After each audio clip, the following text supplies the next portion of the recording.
authority that makes speculative science feel credible, sustain energy matching. 1.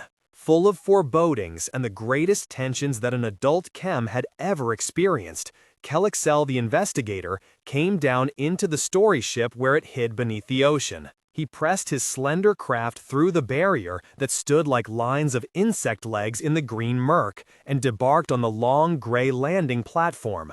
All around him, flickering yellow discs and globes of working craft arrived and departed. It was early daylight topside, and from this ship, Fraffin the director was composing a story. To be here, Kelexel thought, actually to be on Fraffin's world. He felt that he knew this world intimately, all those hours before the pantovive, watching Fraffin's stories about the place unroll before his eyes. Background study for the investigation, it had been called. But what chem wouldn't have traded places with him then, gladly, to be on Fraffin's world? That morning, topside, he had seen such mornings many times, caught by Fraffin's shooting crews, the torn sky, cloud pillars of gilded cushions. And the creatures! He could almost hear a priest mother murmuring, her voice firmly hesitant before a chem posing as a god. Ah, such butter-soft women they were, generous with their barbed kisses. But those times were gone, except for Fraffin's reels. The creatures of this world had been herded into new avenues of excitement. In the pangs of remembering Fraffin's stories, Kelexel recognized his own ambivalence. I must not weaken, he thought. He thought there was an element of grandiose posturing in the thought, hand on breast, and Kelexel permitted an inward chuckle at himself. Fraffin had done that for him. Fraffin had taught many a chem a great deal about himself. In spite of the confusion on the landing platform, the dispatcher noted Kelexel almost immediately and sent a hovering robot questioner before whose single eye Kelexel bowed and said, "I am a visitor, Kelexel by name." He did not have to say he was a rich visitor. His craft and his clothing said that for him. The clothing was the quiet forest green of Neversoil and cut for comfort, leotards, a simple tunic, and an all-purpose cape. It gave his squat, bow-legged form a look of rich dignity, setting off the silvery chem of chem skin, forcing attention onto the big face with its rock-like angles and planes, the sunken and penetrating brown eyes. The craft, which he left in a rest slot beneath the traffic lanes for the working crews, was a needle ship which could stitch its way across any void in the chem universe. Only the wealthiest entrepreneurs and servants of the primacy owned such ships. Even Fraffin didn't possess one, preferring, so it was said, to plow his wealth back into the world which had brought him such fame. Kelexel, a visitor, he felt confidence in the cover.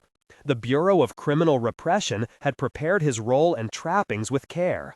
"Welcome, Visitor Kelexel," the dispatcher said, his voice amplified through the robot to override the story ship activity. "Take the flex ramp on your left. Please register with our greeter at the head of the ramp. May your stay with us relieve boredom." "My gratitude," Kelexel said. Ritual. Everything was ritual, he thought. Even here. He fitted his bowed legs to the riding clamps. The ramp whisked in across the platform, up through a red hatch, along a blue passageway to a glistening ebony orifice.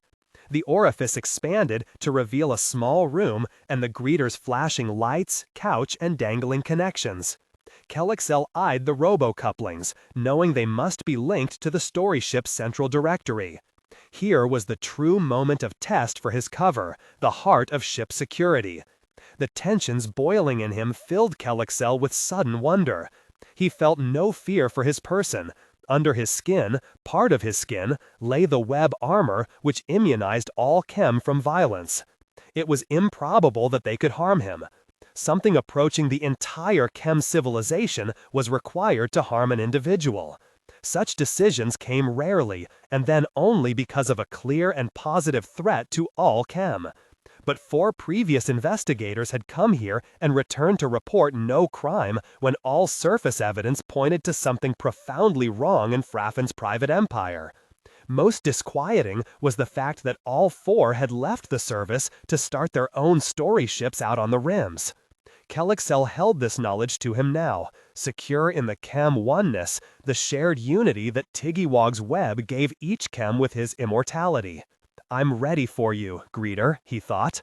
He already knew the primacy's suspicions must be correct. Senses trained to respond to the slightest betrayal recorded more than enough here to bring him to full alert. Signs of decadence he'd expected. Story ships were outposts, and outposts tended that way. But there was a surfeit of other symptoms. Certain of the crew moved with that air of knowledgeable superiority which flashed like a warning light to the police eye. There was a casual richness of garb on even the lowest menials. There was a furtive something here which oozed from the oneness of the web. He'd seen inside several of the working craft, noted the silver sheen on handles of concealment controls. The creatures of this world had long since passed the stage where chem could legally reveal themselves on the surface. It was one thing to nudge and herd and manipulate intelligent creatures for the sake of entertainment, to relieve boredom. Quite another thing to sow the seeds of an awareness that could explode against the chem. No matter Fraffin's fame and stature, he'd taken a wrong turning somewhere. That was obvious. The stupidity of such an action put a sour taste in Kelexel's mouth. No criminal could escape the primacy's endless searching, not forever. Still, this was Fraffin's story ship. Fraffin, who had given the chem Circes from immortal boredom, given them a world of profound fascination in story after story. He felt those stories in his memory now, sensed the ringing of old bells, their sound falling, lingering, falling. The parapets of awareness roaring there to willy-nilly purpose. How Fraffin's creatures caught the mind. It was in part their similarity to the chem, Kelexel felt. They made one disregard their gigantism. They forced one to identify with their dreams and emotions. Remembering. Kelexel heard the music of bowstrings, war cries, and whimpers, kite-shadowed silences on bloody fields, all Fraffin's doing. He remembered a fair Gutian female, a slave being marched to Babylon in the time of Cambyses, an Egyptian woman taken with her child. The spoil of the bow, Kelexel thought, recalling the sweep of that one story. One lost female, yet how she lingered in his memory. She had been sacrificed before Ningirsu, who blessed commerce and litigation, and was in reality the voice of a chem manipulator in Fraffin's pay. But here were names and creatures and events the chem would never have known were it not for Fraffin. This world, Fraffin's story ship empire, had become a byword in the chem universe. It would not be easy, nor popular, to topple such a one, but Kelexel could see that it must be done. "I must destroy you," Kelexel thought, as he coupled himself to the greeter. He stared with quiet interest up at the scanners, which flowed across him, searching. This was normal, and to be expected from ship security. To be a chem immortal was to submit to this as a matter of course. There could be no threat to any chem except from his fellow chem, united, and the chem could be united by false ideas as well as true ones. False assumptions, fantastic plots, only the primacy was supposed proof against such base maneuvers. Fraffin had to satisfy himself that the visitor wasn't a competitor spy intending secret harm. How little you know of harm, Kelexel thought, as he felt the greeter probe him. I need only my senses and my memory to destroy you. He wondered then what specific criminal act would trip up Fraffin. Authority that makes speculative science feel credible. Sustain energy matching. Was he breeding some of his creatures for short stature, selling them as pets? Were his people openly fraternizing with their planet-bound giants? Was secret knowledge being fed to the creatures? They did, after all, have crude rockets and satellites. Was theirs an unreported infectious intelligence, full of immunes, ready to blast out into the universe and oppose the chem? It must be one of these, Kelexel thought. The signs of secrecy were all here on Fraffin's world. There was guilty knowledge in the story ship. Why would Fraffin do such a stupid thing? Kelexel wondered. The criminal. 2. The greeter's report came to Fraffin, where he sat at his Pantavive editing the latest rushes on his current story. The war, the lovely little war, he was thinking. And oh, how chem audiences loved the effect of flame-lighted nights, the naked panting of these creatures in their mortal struggles. One of their leaders reminded him of Cato, the same eternally ancient features, the cynical glaze of inward drinking eyes. Cato, now that'd been a grand story.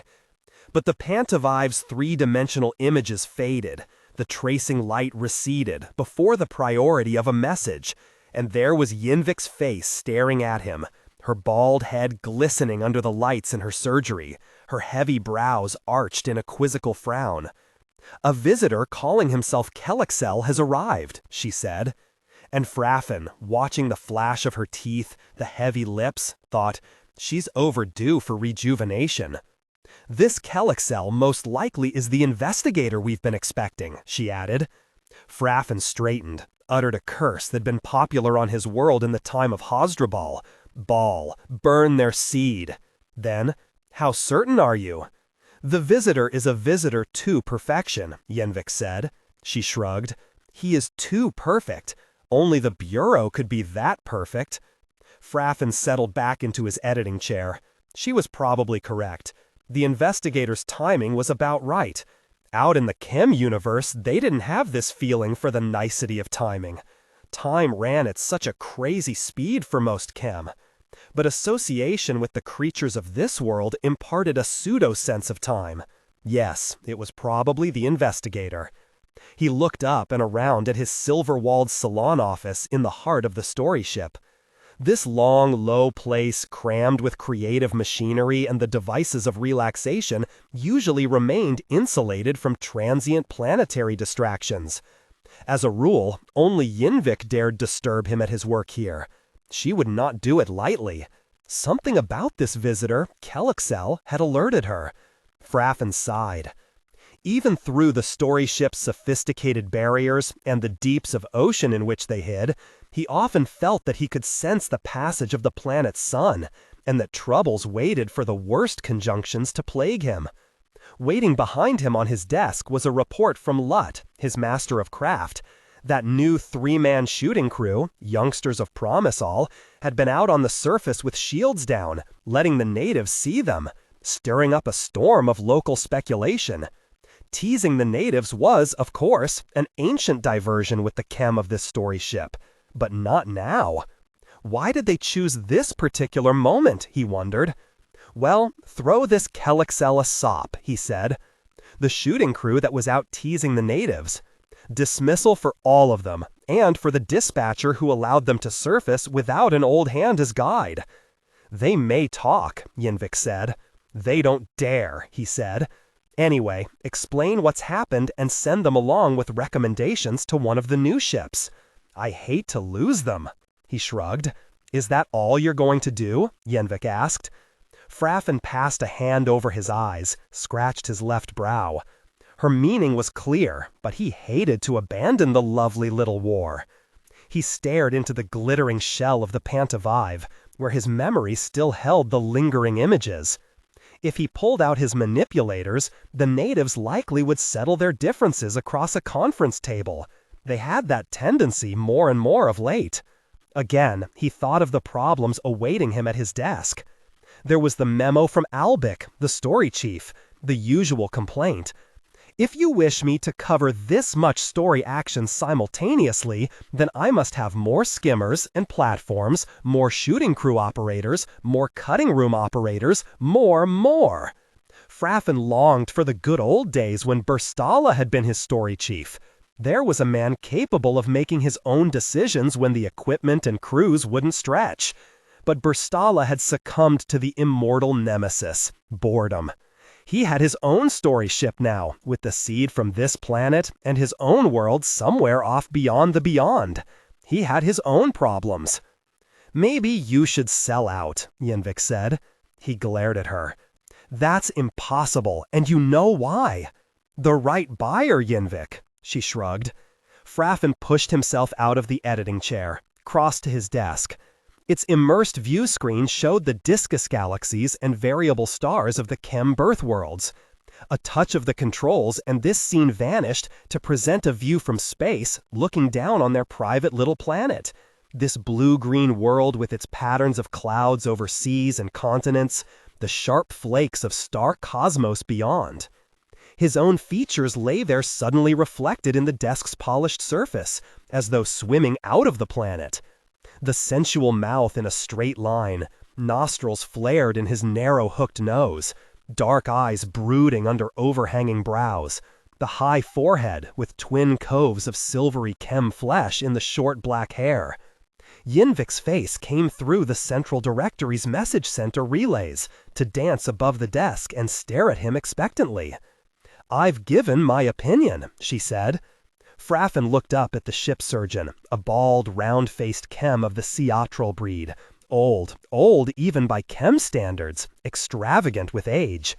1,000 stars such as the sun, which whirled this planet in its loop of gravity, could have been born and died in the life of ship surgeon Yinvik. There were rumors she'd been a planet buyer once, and even a member of the Lara crew, which had probed the other dimensions. She wouldn't say, naturally, but the story persisted. "I can never sell my world, Yinvik," he said. "You know that." "A chem is wise to avoid the word never," she said. "What do our sources say about this Kelexel?" he asked.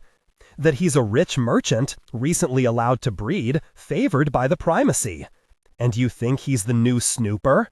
"I think it. If Yinvik thinks it, then it's probably true," he thought. He knew he was stalling, vacillating. He didn't want to drop the lovely little war and gear the ship to meet this new threat. Perhaps Yinvik's right, he thought. I've been here too long, eaten too much identification with our poor, ignorant natives. Another snooper from the Bureau came to watch us. And what the man sought could not be hidden long. Yinvik was saying that to him with every word and gesture. I should abandon this planet, he thought. How did I absorb so much identification with these gross, stupid savages? We don't even share death in common. They die, we don't. I've been one of their gods. What if this snooper cannot be tempted? Damn the Bureau. He's not going to be an easy one, this investigator, Yinvik said. He poses as one of the very rich. If he bids on the ship, why not confound them, sell out? What could they do? You could plead ignorance. The entire ship would back you. Dangerous, dangerous, Fraffin said. But enough profit to oppose any danger, she said. Any danger? As the parable has it, Yinvik said, the gods smile on profit. Gods, commerce, and bureaucracy, Fraffin thought. These endure, even among our poor savages. But I'm trapped here, grown too much like my simple creatures. He held out his right hand, looked at the palm. My hands in their every heritage. I'm the germ of yesterday, resurrecting faces out of Babylon. Kelexel has requested an interview with the great Fraffin, Yinvik said. He's been, Fraffin said. Authority that makes speculative science feel credible. Sustain energy. He hid his palm in a clenched fist. Yes, send him to me. No, Yinvik said. Refuse him. Let your agents... On what grounds? I've seen other rich merchants. Any grounds. Whim, an artist's impulse, pressure of work. I think I shall see him. Is he internally instrumented? Of course not. They wouldn't be that simple. But why would you? To feel him out. You've professionals for that job. But he wants to see me. Here is real danger. Let him once suspect and hell not bid. Hell just snoop until he has us all in his noose. He may not bid anyway. Someone must find what will tempt him. We know what'll tempt him, but let him get just the faintest hint that we can interbreed with these savages, the most vague suspicion, and we've lost him and ourselves as well. I'm not a child to be lectured to, Yinvik. I'll see him. You're determined then? I am. Where is he? Out on the surface with a tour crew. Ah, and we're monitoring, of course. What does he think of our creatures? The conventional things. They're so gross, ugly like caricatures of chem humanity. But what do his eyes say? The females interest him. Of course they do. Then you're going to withdraw from the war drama and set up a story for him? What else can we do? His voice revealed frustration and resignation. What'll you use, that little group in Delhi? No, I'm saving that one for an emergency, a real emergency. The girls' school in Leeds? Inappropriate. What do you think, Janvik? Will violence catch his mind? Definitely. It's the murder school in Berlin then, eh? No. I think I have something much better. I'll discuss it after I've seen him. As soon as he returns? Have one moment, Janvik said. Not the immune, not that one. Why not? Compromise him completely. That's all this investigator would need. That alone without. The immune can be killed at any time, Fraffin said. This Kelexel is not stupid. I'll be cautious. Just remember, old friend, Janvik said, that I'm in this as deeply as you. Most of the crew could probably get off with sentences of constructive labor, but I'm the one faked the gene samples we sent the primacy. I heard you, Fraffin said. The word is caution. 3. Feeling reasonably secure behind his cover, Kelexel paused just inside the salon office of the story ship director. He cast a searching look around the room. Such interesting signs of wear on furnishings, supposedly resistant to such depletion. The control supports of an editing chair showed a polished glitter where Fraffin's arms had rested. He has been here a very long time indeed, Kelexel thought. We are right to suspect the worst. A chem's attention span cannot be that long unless there are forbidden attractions. Visitor Kelexel, Fraffin said, rising. He indicated a chair facing him across the desk, a simple wooden artifact native to this place. It was a nice touch of the exotic, made a stranger feel uncomfortably alien and unadapted to outpost living. Fraffin himself occupied a conventional floater seat, its body sensors tuned to his personal needs.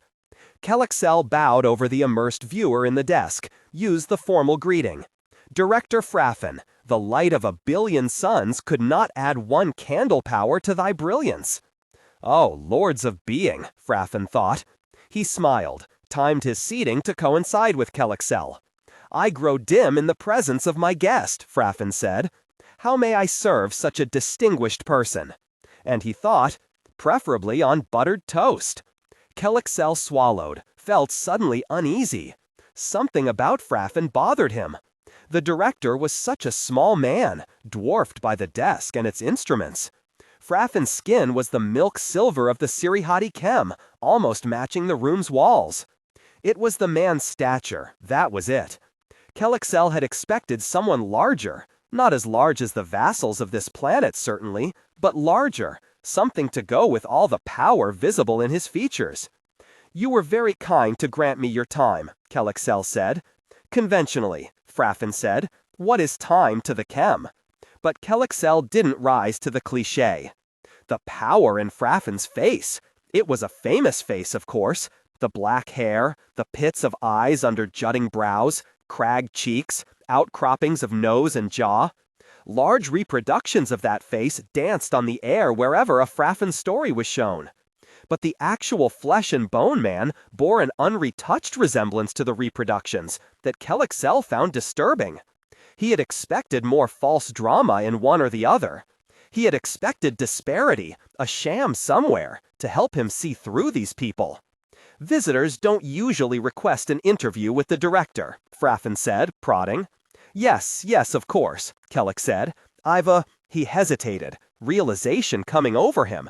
Everything about Fraffin, timbre of voice, the rich skin color, the total aura of vitality, it all spoke of recent rejuvenation. But Fraffin's cycle was known to the Bureau. He wasn't due for rejuvenation in this period. Yes, Fraffin said. I've a rather personal request, Kelexel said.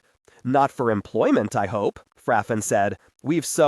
Nothing for myself, Kellex said. My interest level is quite low. Travel seems to satisfy me. However, during my last cycle, I was permitted to have a male offspring. How fortunate for you, Fraffin said, and he held himself still and watchful, wondering, could the man know? Is it possible? Yes, Kellex said. My offspring, however, requires constant diversion. I'm prepared to pay a very high price for the privilege of placing him with your organization until my contract of responsibility terminates. Kelexel sat back, waiting. He will be suspicious of you, naturally, the Bureau's experts had said. He will think you seek to place a spy among his crewmen. Be alert to his inner reactions when you make your offer. Watching now, Kellex saw the director's disquiet. Is he fearful? Kelexel wondered. He shouldn't be fearful, not yet. It saddens me, Fraffin said, but no matter the offer, I must refuse. Kelexel pursed his lips. Then, would you refuse? And he named a price that astonished Fraffin.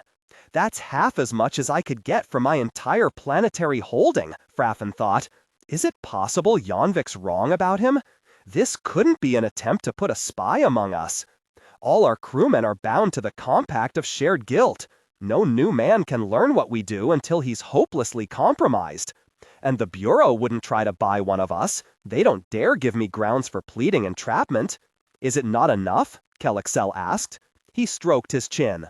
The Bureau's experts had said, you must act the part of a responsible citizen, concerned over his parental contract, perhaps even a bit doting and slightly embarrassed by it.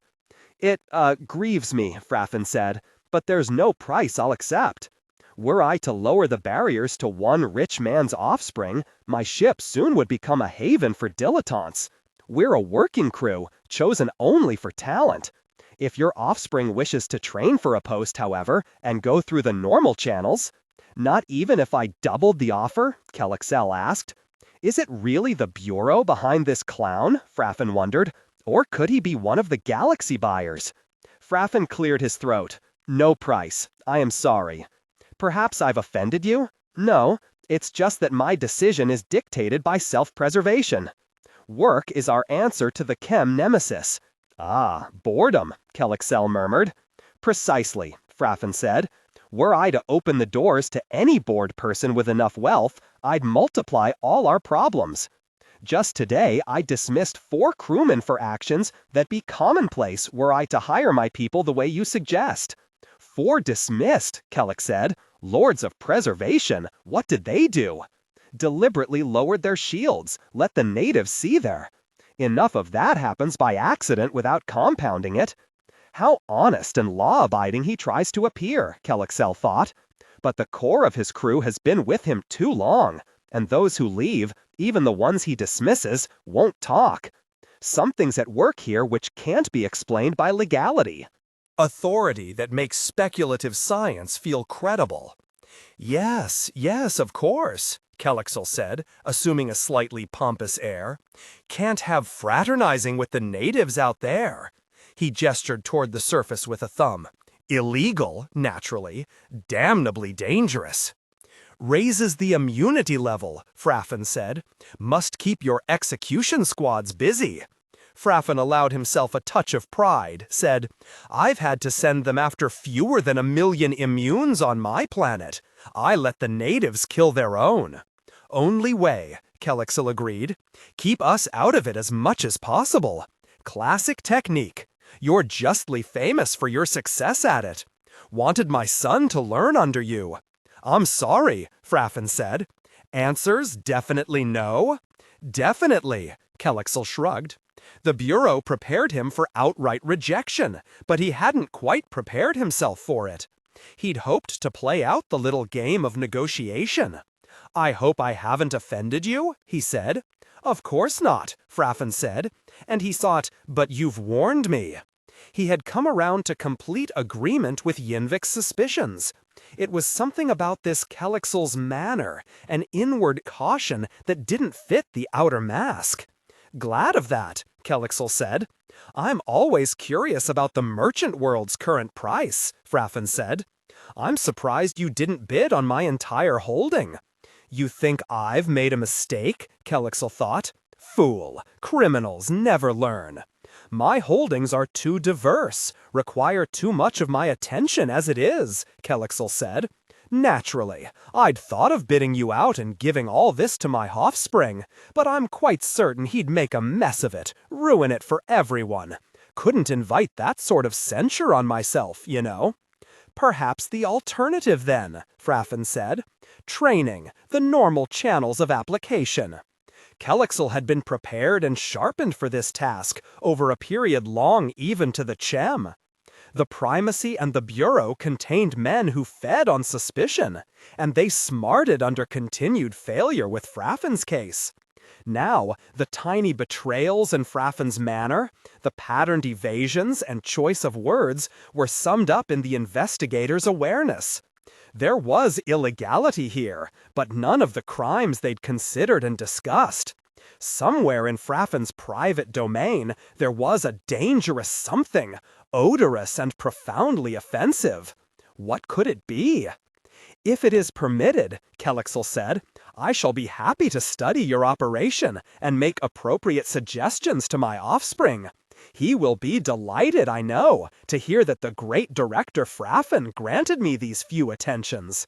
And Kelexel thought, whatever your crime is, I'll find it. When I do, you'll pay, Fraffin. You'll pay the same as any other malefactor. Very well then, Fraffin said.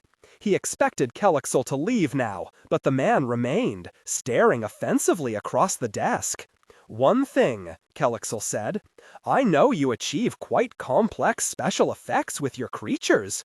The extreme care, the precision engineering of motives and violence. I just wondered, isn't it rather slow work? The casual ignorance of the question outraged Fraffin, but he sensed a warning in it and remembered Yinvik's words of caution. Slow? He asked. What's slow to people who deal with infinity? Ah, Fraffin can be goaded, Kelexel thought, as he read the signs of betrayal. Good, he said. I merely wondered, if I hesitate to suggest it, but does not slowness equate with boredom? Fraffin sniffed. He'd thought at first this creature of the bureau might be interesting, but the fellow was beginning to pall. Fraffin pressed a button beneath his desk, the signal to get the new story underway. The sooner they were rid of this investigator, the better. All the preparations with the natives would help now. They'd play out their parts with rigorous nicety. I've offended you at last, Kelexel said, contrition in his voice. Have my stories bored you? Fraffin asked. If so, then I've offended you. Never, Kelexel said. So amusing, humorous, such diversity. Amusing, Fraffin thought. Humorous. He glanced at the replay monitor in his desk. The strip of story action in progress, shielded and displayed there for only his eyes. His crews already were getting to work. The time was ripe for death. His people knew the urgency. His mind went down, immersed in the desk viewer, forgetting the investigator, following the petty lives of the natives. They are the finite, and we the infinite, Fraffin thought. Paradox, the finite provides unlimited entertainment for the infinite. With such poor creatures, we insulate ourselves from lives that are endless serial events. Ah, boredom, how you threaten the infinite. How pliable your creatures are, Kelexel said, probing. Such a bore, this clod, Fraffin thought, and he spoke without looking up from the viewer. They've strong desires. I saw to that from the beginning. And enormous fears. They have enormous fears. You saw to that too? Kelexel asked. Naturally. How easily he's goaded to anger, Kelexel thought. What is that you're watching? Kelexel asked. Is it something to do with a story? Do I interfere? He begins to take the hook, Fraffin thought, and he said, I've just started a new story, a little gem. A new story? Kelexel asked. Is the war epic completed then?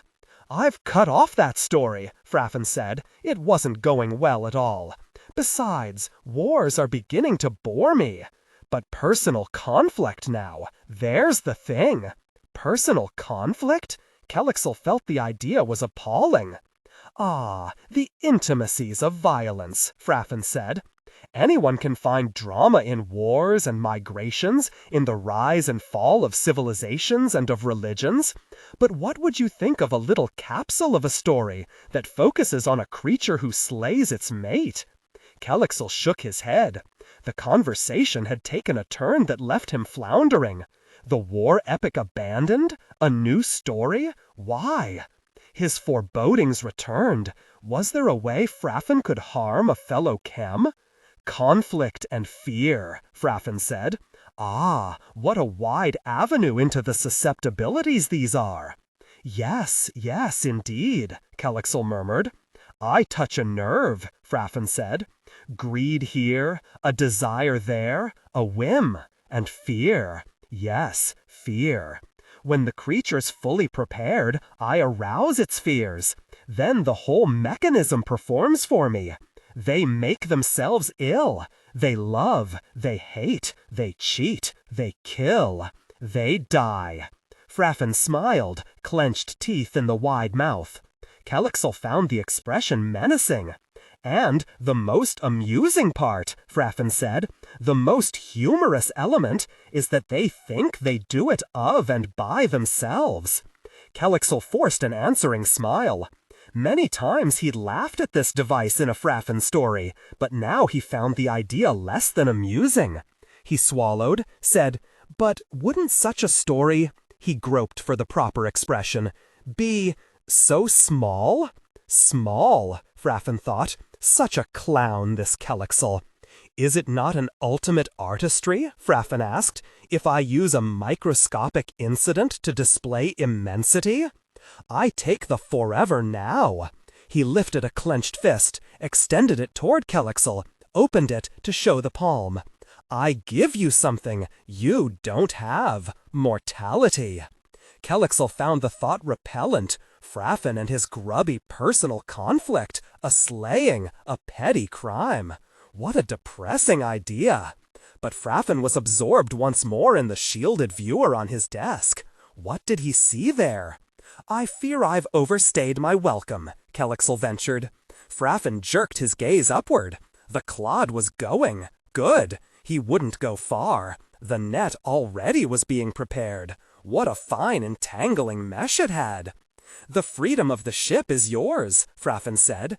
"Forgive me if I've taken too much of your time," Kelexel said, rising. Fraffin stood, bowed, made the conventional response. "What is time to the chem?" Kelexel murmured the formal reply. "Time is our toy." He turned, strode from the room, thoughts whirling in his mind.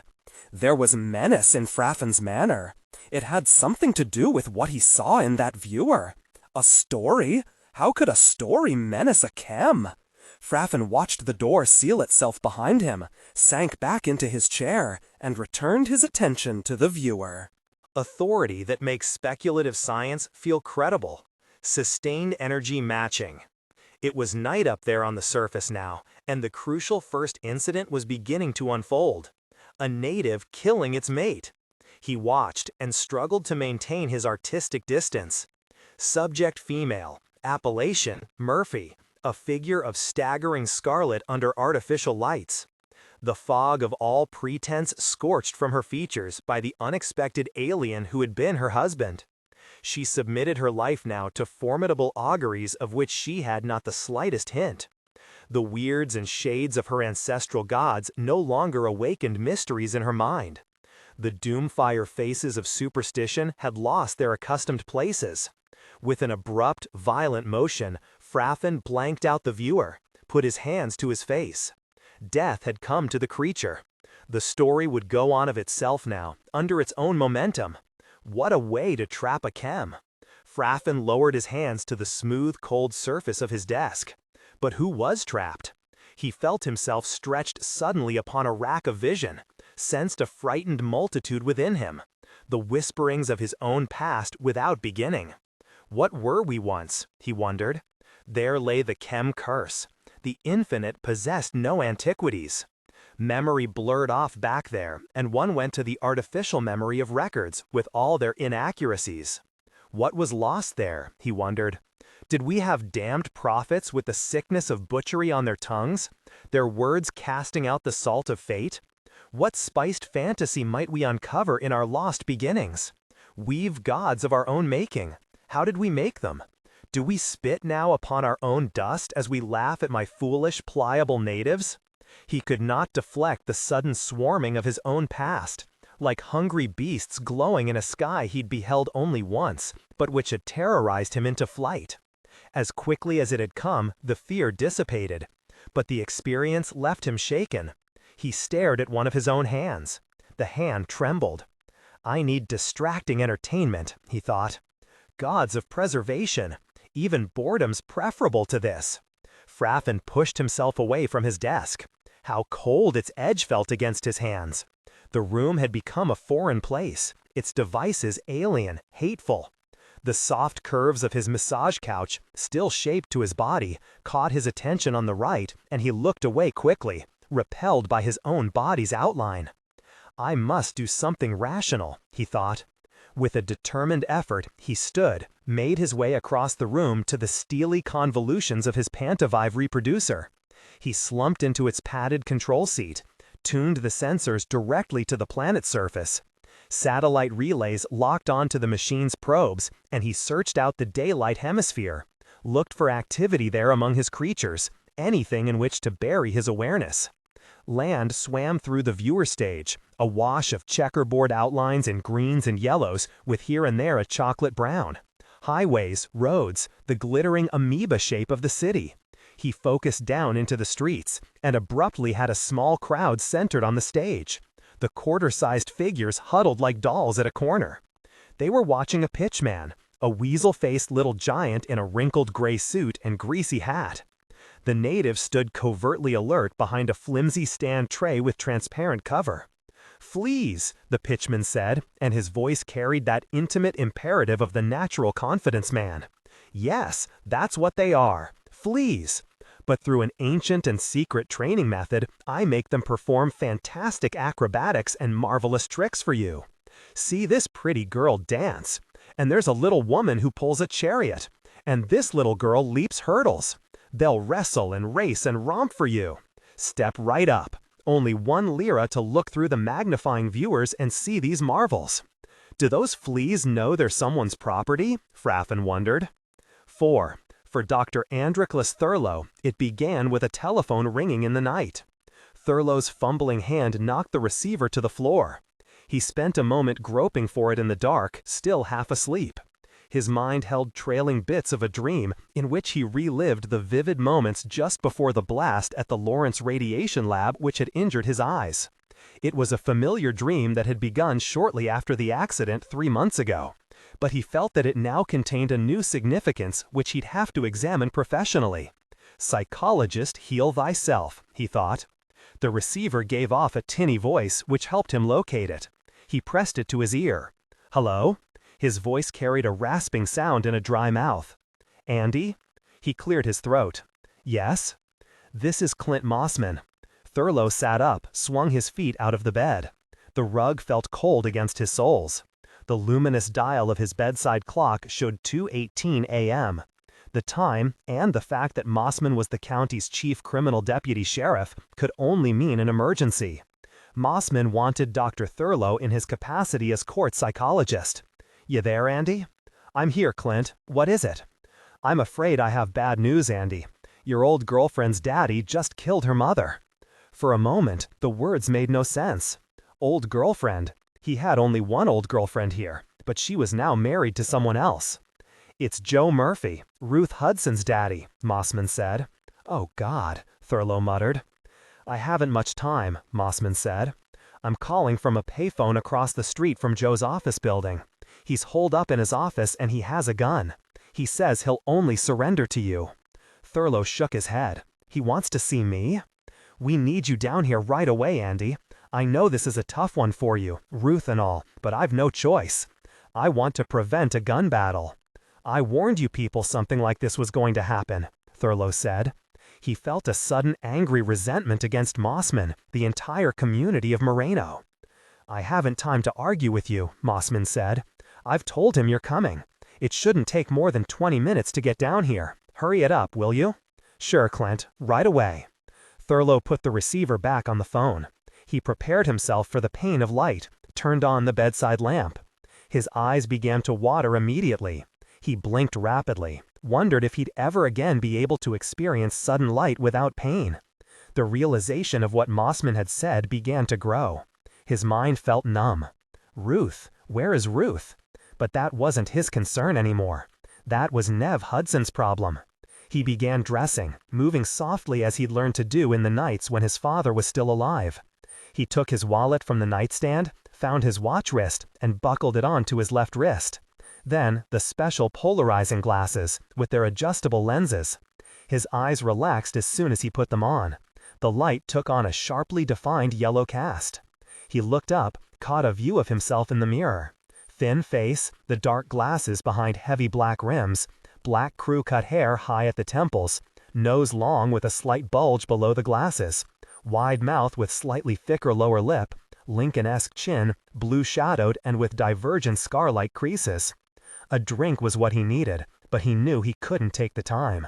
Poor sick Joe Murphy, he thought. God, what a mess. 5.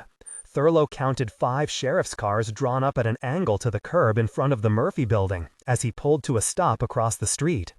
Spotlights drew patterns of erratic brilliance across the front of the 3-story building, and the blue and white sign above the entrance.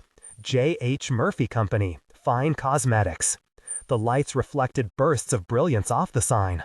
The reflection speared Thurlow's eyes. He slipped out on the curbside, searched for Mossman. 2 furtive huddles of men crouched behind cars across the street. Has Joe been shooting at them? Thurlow wondered. He knew he was exposed to the dark windows of the building across there, but he felt none of the fragile loneliness he'd experienced in firefights across the rice paddies of the war. Authority that makes speculative science feel credible. Sustain energy matching. He felt it was impossible that Ruth's father could shoot at him. There'd been only one direction for the man to explode, and he'd already done that. Murphy was used up now, little more than a shell. One of the officers across the street pushed a bullhorn around the rear of a car, shouted into it. "Joe, you, Joe Murphy, Dr. Thurlow's here. Now you come down out of there and give yourself up. We don't want to have to come in there shooting." The amplified voice boomed and echoed between the buildings. In spite of the amplifier's distortions, Thurlow recognized Mossman's voice. A second-floor window of the Murphy building opened with a chilling screech. Spotlight circles darted across the stone facing, centered the movement. A man's voice shouted from darkness behind the window. "No need to get rough, Clint. I see him over there. I'll be down in 7 minutes." The window banged shut. Thurlow ducked around his car, ran across to Mossman. The deputy was a bone-thin man in a sack-like tan suit and pale cream sombrero. He turned to reveal a narrow face full of craggy shadows from the spotlight's reflections. "Hi, Andy," he said. "Sorry about this, but you see how it is." "Has he been shooting?" Thurlow asked. He was surprised at the calmness of his own voice. Professional training, he thought.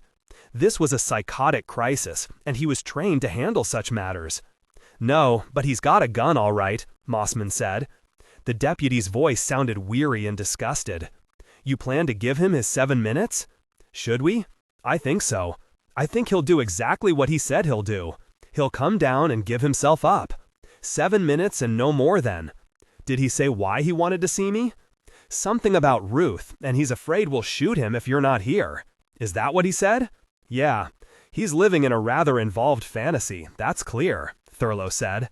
"Perhaps I should go up, and I'm afraid I can't risk giving him a hostage." Thurlow sighed. "You're here," Mossman said. "That's what he asked for. I'll go along with it." A radio speaker in the car beside them emitted a clanging sound, then, "Car 9. Mossman leaned into the car, put the microphone to his mouth, thumbed the button. "This is Car 9. Over." Thurlow looked around, recognized some of the officers sheltered behind the cars. He nodded to the ones who met his gaze, finding it odd how familiar and yet unfamiliar the men appeared, their faces dim in the polarized light which his lenses admitted. They were men he saw frequently in the courthouse, men he knew by first name, but now they exposed a side he'd never before seen. A metallic crackling came from Mossman's radio. Then, "Jack wants to know you're 10:08, Car 9. Over." "Has Ruth heard yet?" Thurlow wondered. "Who'll break this to her, and how?" "Murphy's still up there in his office," Mossman said. "Dr. Thurlow's here now, and Murphy says he'll give himself up in 7 minutes. We're gonna wait him out. Over." "Okay, Car 9. Jack's on his way with 4 more men. Sheriff's still out at the house with the coroner. Sheriff says don't take any chances. Use gas if you have to. Time is 2:46. Over." "Car 9 is 7:05, Mossman said. "Over and out." He hung the microphone in its rack, turned back to Thurlow. "What a sweet mess." He pushed his cream sombrero back from his forehead. "There's no doubt he killed Adele?" Thurlow asked. "No doubt." "Where?" "At their house." "How?" "Knife. That big souvenir thing he was always waving around at barbecues." Thurlow took a deep breath. It fitted the pattern, of course. A knife was the sickly logical weapon. He forced himself to professional calmness, asked, "When?" "About midnight, near as we can figure. Somebody called an ambulance, but they didn't think to notify us for almost half an hour. By the time we got on it, Joe was gone." "So you came down here looking for him?" "Something like that." Thurlow shook his head. As he moved, one of the spotlights shifted, and he thought he saw an object hanging in the air outside Murphy's window. He jerked his attention upward, and the object appeared to flow backward up into the dark sky. Thurlow removed his glasses, rubbed his eyes. Strange thing, it had looked like a long tube. An after effect from the injury to his eyes, he thought. He replaced the glasses, returned his attention to Mossman. "What's Joe doing in there?" Thurlow asked. "Any idea?" "Calling people on the telephone, bragging about what he's done. His secretary, Nella Hartnick, had to be taken to the hospital in hysterics. Has he called Ruth?" "Dunno." Thurlow thought about Ruth then, really focused on her for the first time since she'd sent back his ring with the polite little note, so unlike her that note, telling of her marriage to Nev Hudson. Thurlow had been in Denver on the fellowship grant that had come to him through the National Science Foundation. "What a fool I was," he thought. That grant wasn't worth losing Ruth. He wondered if he should call her, try to break this news to her as gently as possible. But he knew there was no gentle way to break this news. It had to be done swiftly, cruel and sharp. A clean wound that would heal with as small a scar as possible under the circumstances. Moreno being the small town it was, he knew Ruth had kept her job after her marriage. Night shift psychiatric nurse at the county hospital. She'd be at the hospital now. A telephone call would be too impersonal, he knew. It'd have to be done in person. And I'd be irrevocably associated with the tragedy, he thought. I don't want that. Thurlow realized then that he was daydreaming, trying to hold on to something of what he and Ruth had known together. He sighed. Let someone else break the news to her. She was someone else's responsibility now. An officer on Thurlow's right said, "Think he's drunk?" "Is he ever sober?" Mossman asked. The first officer asked, "You see the body?" "No," Mossman said, "but Jack described it when he called me." "Just give me one good shot at the son of a bitch," the first officer muttered. And now it starts, Thurlow thought. He turned as a car pulled to a screeching stop across the street. Out of it jumped a short, fat man, his pants pulled over pajamas. The man carried a camera with strobe light. Thurlow whirled away from the light as the man crouched and aimed the camera. The strobe light flared in the canyon of the street, and again. Expecting the glare, Thurlow had looked up at the sky to avoid the reflected light and its pain on his injured eyes. As the strobe flashed, he saw the strange object once more. It was hanging in the air about 10 feet out from Murphy's window. Even after the flare of light, the thing remained visible as a dim shape, almost cloud-like. Thurlow stared, entranced. This couldn't be an illusion or after effect of the eye injury. The shape was quite definite, real. It appeared to be a cylinder, about 20 feet long and 4 or 5 feet in diameter. A semicircular shelf, like a Ubangi lip, projected from the end nearest the building. 2 figures crouched on the lip. They appeared to be aiming a small stand-mounted tube at Murphy's window. The figures were indistinct in the fog-like outline, but they appeared human.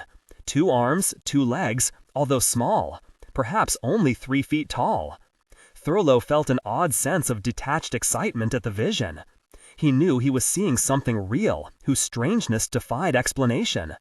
As he stared, one of the figures turned, looked full at him. Thurlow saw the glow of eyes through the cloud blurring. The figure nudged its companion. Now both of them peered down at Thurlow. Two pairs of glowing eyes. Is it some form of mirage, he wondered. Thurlow tried to swallow in a dry throat. A mirage could be seen by anyone. Mossman, standing beside him, was staring up at Murphy's window. The deputy couldn't help but see that odd cylinder hovering there, or the vision of it, but he gave no sign. The photographer came panting up to them. Thurlow knew the man, Tom Lee from the Sentinel. "Is Murphy still in there?" Lee asked. "That's right," Mossman said. "Hi, Dr. Thurlow," Lee said. Authority that makes speculative science feel credible. Sustain energy matching. What you staring at? Is that the window where Murphy's holed up? Thurlow grabbed Lee's shoulder. The two creatures on the cylinder had returned to their tube and were aiming it down toward the crowd of officers. Thurlow pointed toward them, aware of a strong musky smell of cologne from the photographer. "Tom, what the devil is that up there?" Thurlow asked. "Get a picture of it." Lee turned with his camera, looked up. "What? Picture of what?" "That thing outside Murphy's window." "What thing? Don't you see something hovering just out from that window?" "A bunch of gnats, maybe. Lots of them this year. They always collect like that where there's fight." "What light?" Thurlow asked. "Huh?" Well, Thurlow yanked off his polarized glasses. The cloud-like cylinder disappeared. In its place was a vague, foggy shape with tiny movements in it. He could see the corner of the building through it. He replaced the glasses. Again, there was a cylinder with two figures on a lip projecting from it. The figures were now pointing their tube toward the building's entrance. "There he comes!" It was a shout from their left. Lee almost knocked Thurlow down, pushing past Mossman to aim the camera at the building's entrance. Officers surged forward. Thurlow stood momentarily alone as a short, stocky, partly bald man in a blue suit appeared in the spotlight glare at the street doors of the Murphy building. The man threw one hand across his eyes as the spotlight centered on him, and the strobe light flared. Thurlow blinked in the glare of light. His eyes watered. Deputies engulfed the man at the doors. Lee darted off to one side, lifted the camera overhead, pointing it down at the milling group. "Let me see his face," Lee called. "Open up there a little." But the officers ignored him. Again, the strobe flared. Thurlow had one more glimpse of the captives, small eyes blinking in a round, florid face. How curiously intense the eyes, unafraid. They stared out at the psychologist, recognizing him. "Andy," Murphy shouted, "take care of Ruthie, you hear? Take care of Ruthie." Murphy became a jerking bald spot hustled along in a crowd of hats. He was pushed into a car off near the corner on the right. Lee still hovered on the outskirts, firing his strobe light. Thurlow took a shuddering breath. There was a sense of charged air around him, a pack smell mingled with exhaust gases as the cars were started. Belatedly, he remembered the cylinder at the window, looked up, in time to see it lift away from the building, fade into the sky. There was a nightmare feeling to the vision, the noise, the shouted orders around him. A deputy paused beside Thurlow, said, "Clint says thanks. He says you can talk to Joe in a couple hours, after the DA gets through with him, or in the morning if you'd rather." Thurlow wet his lips with his tongue, tasted acid in his throat. He said, in the morning, I think. I'll check the probation department for an appointment." "Isn't going to be much pre-trial nonsense about this case," the deputy said. "I'll tell Clint what you said." He got into the car beside Thurlow. Lee came up, the camera now on a strap around his neck. He held a notebook in his left hand, a stub pencil in his right. "Hey, Doc," he said, "is that right what Mossman said? Murphy wouldn't come out until you got here." Thurlow nodded, stepped aside as the patrol car backed out. The question sounded completely inane, something born of the same kind of insanity that left him standing here in the street as cars sped off around the corner, in a wake of motor sounds. The smell of unburned gas was sharp and stinging in his nostrils. Lee scribbled in the notebook. "Weren't you pretty friendly with Murphy's daughter once?" Lee asked. "We're friends," Thurlow said. The mouth that spoke the words seemed to belong to someone else. "You see the body?" Lee asked. Thurlow shook his head. "What a sweet, bloody mess," Lee said. Thurlow wanted to say, "You're a sweet, bloody pig," but his voice wouldn't obey him.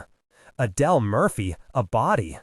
Bodies in crimes of violence tended toward an ugly sameness. The sprawl, the red wetness, the dark wounds.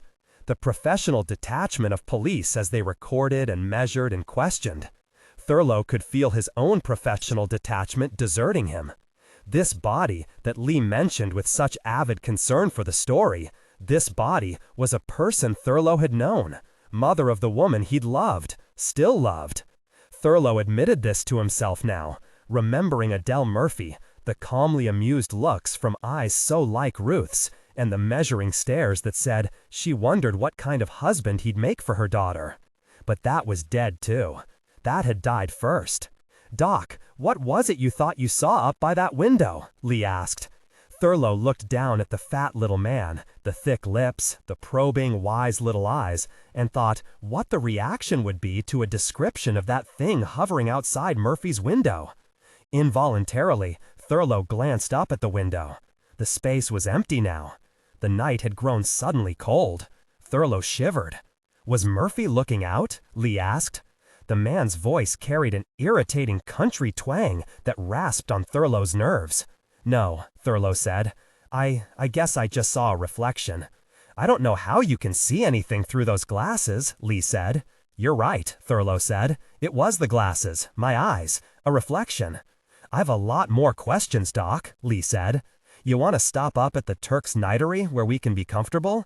We can go in my car and I'll bring—" "No," Thurlow said. He shook his head, feeling the numbness pass. "No, maybe tomorrow."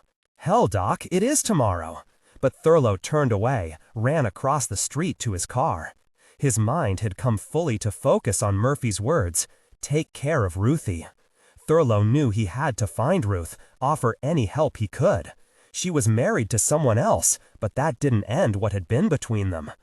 6. The audience stirred, a single organism in the anonymous darkness of the story ship's amphitheater. Kelexel, seated near the center of the giant room, felt that oddly menacing dark movement. They were all around him, the story cadre and off-duty crewmen interested in Fraffin's new production. They had seen 2 reels run, and rerun a dozen times while the elements were refined. They waited now for another rerun of the opening scene, and still, Kelexel sensed that threatening aura in this place.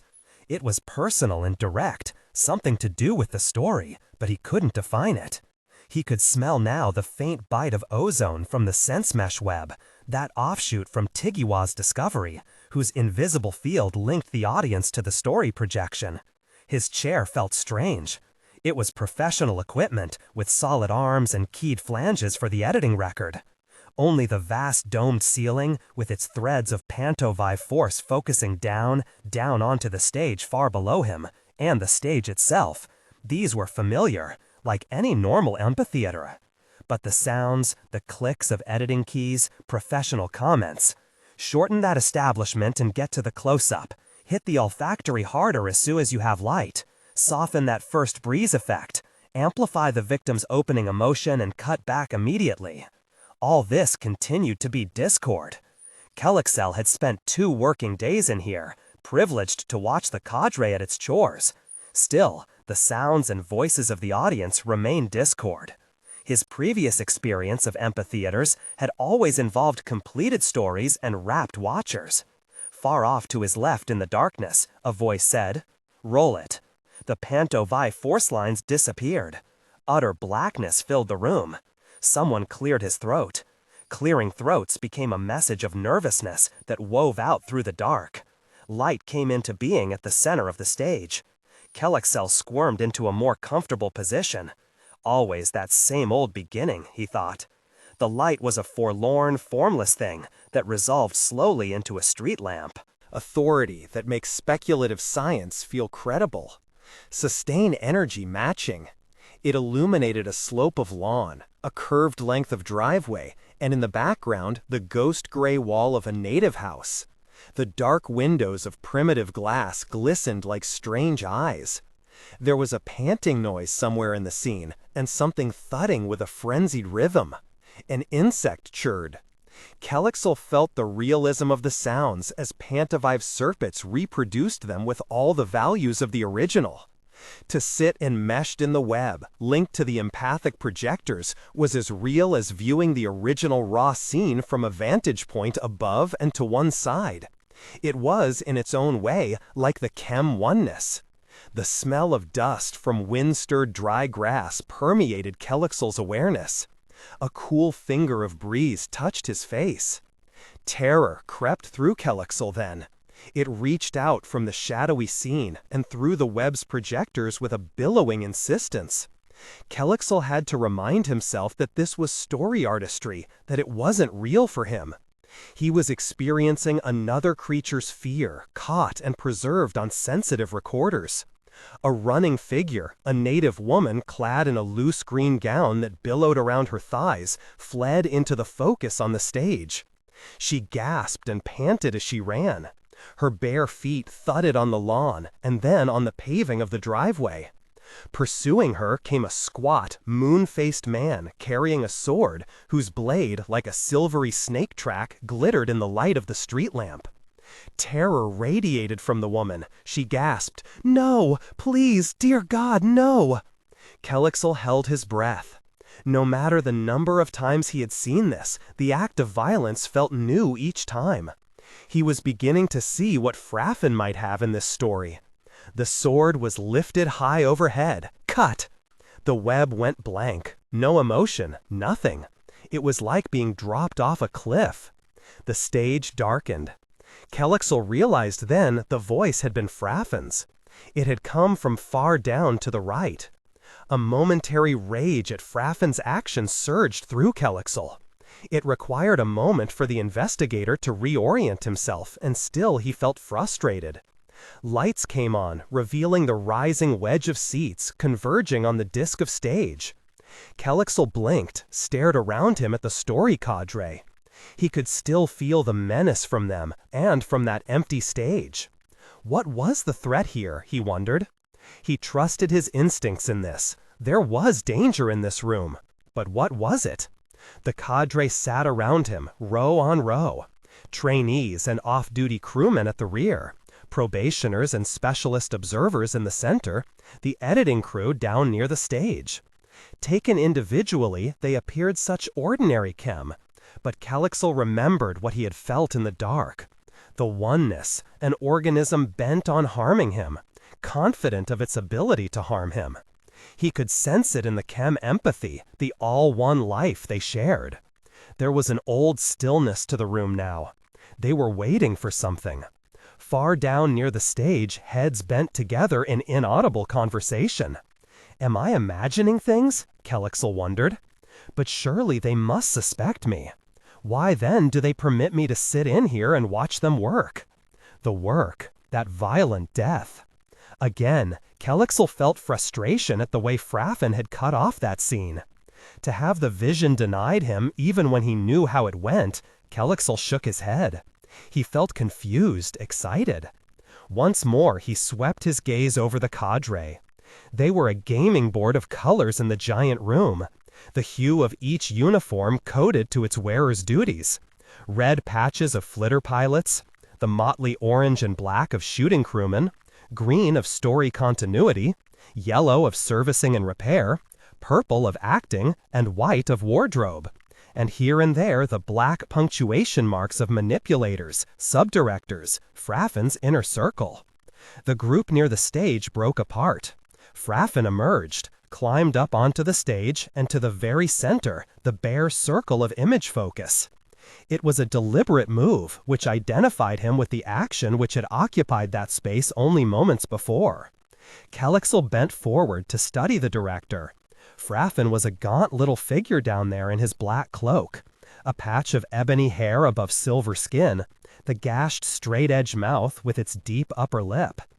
He was suddenly something from the shadowy marches of a far and perilous realm that no other chem had ever glimpsed. There was an arresting individuality to him. The sunken eyes looked up and searched out Kelexel. A chill went through the investigator then. He sat back, his thoughts boiling with alarm. It was as though Fraffin had spoken to him, saying, "There's the foolish investigator. There he is, ensnared in my net, trapped, safely caught. Oh, certainly caught." Silence gripped the amphitheater now like a held breath. The intent faces of the cadre focused on the image stage. "I will tell you once more," Fraffin said, and his voice caressed the air. "Our aim is subtlety." Again Fraffin looked up at Kelexel. Now he has felt terror, Fraffin thought. Fear heightens the sex drive. And he has seen the victim's daughter, a female of the kind to snare any chem. Exotic, not too gross, graceful, eyes like strange green jewels. Ah, how the chem love green. She is sufficiently similar to other non-chem pleasure creatures that he will sense new physical excitements in her. Aha, Kelexel, you will ask to examine a native soon, and will permit it. You are not keeping the viewer sufficiently in mind, Fraffin said. His voice had turned suddenly cold. A shiver of agitation swept up through the amphitheater. We must not make our viewer feel too deep a terror, Fraffin said. Only let him know terror is present. Don't force the experience. Let him enjoy it. Amusing violence, humorous death. The viewer must not think he is the one being manipulated. There is more here than a pattern of intrigue for our own enjoyment. Kelexel sensed unspoken messages in Fraffin's words. A definite threat, yes. He felt the play of emotions around him and wondered at them. I must get one of these natives to examine intimately and at my leisure, Kelexel thought. Perhaps there's a clue that only a native can reveal. As though this thought were a key to the locked door of temptation, Kelexel found his mind suddenly filled with thoughts about a female from Fraffin's story. The name, such an exotic sound, Ruth, red-haired Ruth. There was something of the subby creatures about her, and the subby were famous for the erotic pleasures they gave the chem. Kelexel remembered a subby he had owned once. She had seemed to fade so rapidly, though. Mortals had a way of doing that when paced by the endless life of a chem. Perhaps I could examine this Ruth, Kelexel thought. It'd be a simple matter for Fraffin's men to bring her to me here. Subtlety, Fraffin said. The audience must be maintained in a detached awareness. Think of our story as a form of dance, not real in the way our lives are real, but an interesting reflection, a chem fairy story. By now, you all must know the purpose of our story. See that you hew to that purpose with proper subtlety. Fraffin drew his black cloak around him with a feeling of amusement at the showmanship of the gesture. He turned his back on the audience, stalked off the stage. It was a good crew, Fraffin reminded himself. They would play their parts with trained exactitude. This amusing little story would accumulate on the reels. It might even be saleable as an interlude piece, a demonstration of artistic deftness. But no matter. It would serve its purpose if it did no more than lead Kelexel around. A fear here, a desire there. His every move recorded by the shooting crews. Every move. He's as easy to manipulate as the natives, Fraffin thought. He let himself out through the service tube at the rear of the stage, emerged into the blue walls of the drop hall that curved down past the storage bays to his quarters. Fraffin allowed the drop field to catch him and propel him past the seamless projections of hatchways in a gentle blur. It's almost possible to feel sorry for Kelexel, he thought. Authority that makes speculative science feel credible. Sustain energy. The man had been so obviously repelled at first confrontation with the idea of single violence, but oh, how he'd lost himself in the native conflict when shown it. We identify with individual acts of violence, Fraffin thought. One might almost suspect there were real experiences of this kind in our own pasts. He felt the reflexive tightening of the armor that was his skin, a sudden turmoil of unfixed memories. Fraffin swallowed, halted the drop at the hatchway outside his salon. The endlessness of his own personal story appalled him suddenly. He felt that he stood on the brink of terrifying discoveries. He sensed monsters of awareness lurking in the shadows of eternity directly before him. Things loomed there which he dared not identify. A pleading rage suffused Fraffin then. He wanted to slam a fist into eternity, to still the hidden voices gibbering at him. He felt himself go still with fear, and he thought, to be immortal is to require frequent administrations of moral anesthesia. It was such an odd thought that it dispelled his fear. He let himself into the silvery warmth of his salon, wondering whence that thought had come. 7. Thurlow sat smoking his pipe, hunched over the wheel of his parked car. His polarizing glasses lay on the seat beside him, and he stared at the evening sky through raindrops luminous on the windshield. His eyes watered, and the raindrops blurred like tears. The car was a 5-year-old coupe, and he knew he needed a new one, but had fallen into the habit of saving his money to buy a house when he'd thought of marrying Ruth. The habit was difficult to break now, although he knew he clung to it mostly out of perverse hope that the past year might yet be erased from their lives. Why does she want to see me, he wondered, and why here, where we used to meet? Why such secrecy now? It had been 2 days since the murder, and he found he still couldn't assemble the events of the period into a coherent whole. Where news stories mentioned his own involvement, those stories read like something written about a stranger, their meaning as blurred as the raindrops in front of him now. Thurlow felt his whole world invaded by Joe Murphy's psychotic ramblings and the violent reactions of the community. It shocked Thurlow to realize that the community wanted Murphy dead. Public reaction had struck him with and the violence of the storm which had just passed. Violent storm, he thought. A violent storm. He looked up at the trees on his left, wondering how long he'd been here. His watch had stopped, unwound. Ruth was late, though. It was her way. There had been the storm.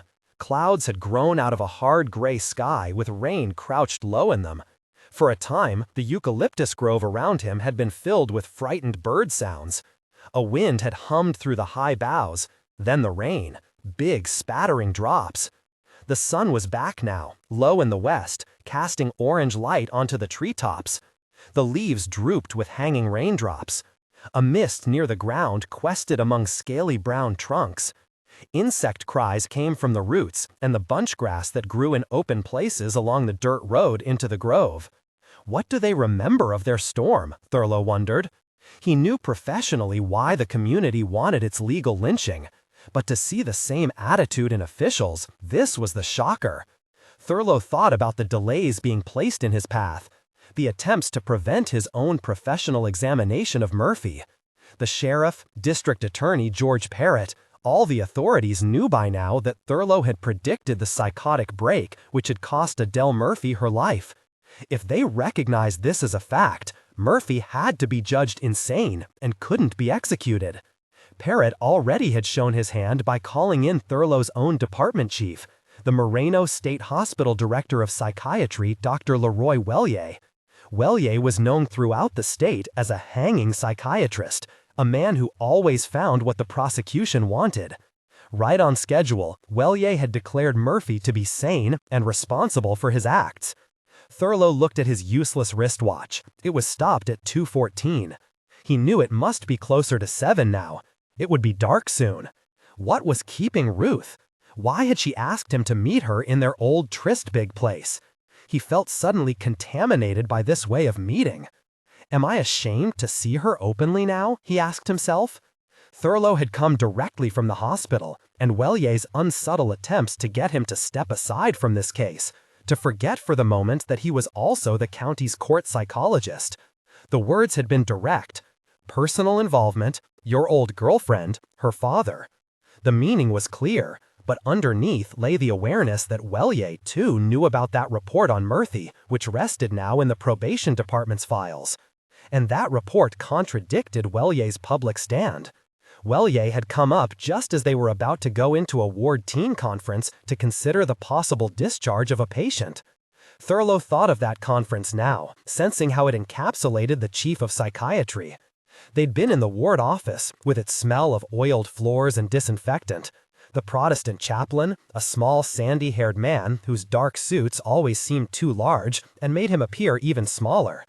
The ward nurse, Mrs. Norman, heavy, gray-haired, busty, a drill sergeant's rocky face with cap always set squarely on her head. Dr. Wellier, an impression of excess bulk in a tweed suit, iron gray at the temples and in patches through his black hair, a sanitary and barber-scraped appearance to his pink cheeks, and a look of calculated reserve in his washed blue eyes. Lastly, almost something to overlook around the scarred oval table, there'd been a patient, a number and a first name, Peter. He was 17, mentally limited by lack of the right genes, lack of opportunity, lack of education, lack of proper nutrition. He was a walking lack, blonde hair slicked down, veiled blue eyes, a narrow nose and pointed chin, a pursed-up little mouth, as though everything about him had to be shelled up inside and guarded. Outside the room had been green lawns, sunshine, and patients preparing the flower beds for spring. Inside, Thurlow felt, there had been little more than the patient's smell of fear, with Wellier conducting the interview like a district attorney. "What kind of work are you going to do when you get out?" Wellier asked. Peter, keeping his eyes on the table, "Sell newspapers or shine shoes, something like that." "Can't make any money like that unless you have a big corner stand, and then you're in big business," Wellier said. Watching this, Thurlow wondered why the psychiatrist would suppress ideas instead of trying to draw the boy out. He asked himself then what Wellier would do if he should stop the proceedings and take the patient's place to describe a thing I saw the other night, something like a flying saucer. It was interested in a murderer. Mrs. Norman had Peter's social service files on the table in front of her. She leafed through them, obviously not paying much attention to Wellier. The chaplain, Hardwick, had taken Thurlow's own psychometry file on Peter, but wasn't studying it. He seemed to be interested in the play of a sprinkler visible out the window at his right. "Could you tell us your general attitude today, Peter?" Wellier asked. "How do you feel?" "Oh, I'm all right." "Are you still working in the sewing room? Seems to me you'd be more interested in that kind of work outside." "Yes, I'm working there. I've been working there ever since I came." "How long have you been here?" "Pert near 2 years now." "How do you like it here?" "Oh, it's all right. But I've been wondering when you're going to let me out so I can get back home and help support my mother." "Well, that's one thing we have you in here for," Wellier said. "Well, that's what they've been telling me for 6 months now," Peter said. Authority that makes speculative science feel credible. Sustain energy. Why do I have to stay here?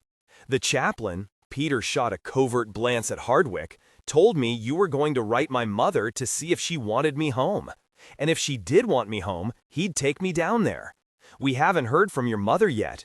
Well, I got a letter from my mother, and she says she wants me home.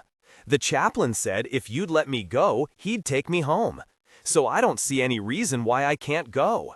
It's not a simple decision, Peter. It's not just the chaplain's decision. Hardwick opened the psychometry file, made a pretense of studying it. Thurlow sighed, shook his head. What was that thing I saw? Thurlow wondered. Was it real there beside Murphy's window? Was it illusion? The question had been plaguing him for 2 days. Well, he said he'd take me, Peter said. Welly stared at Hardwick, disapproval on his face.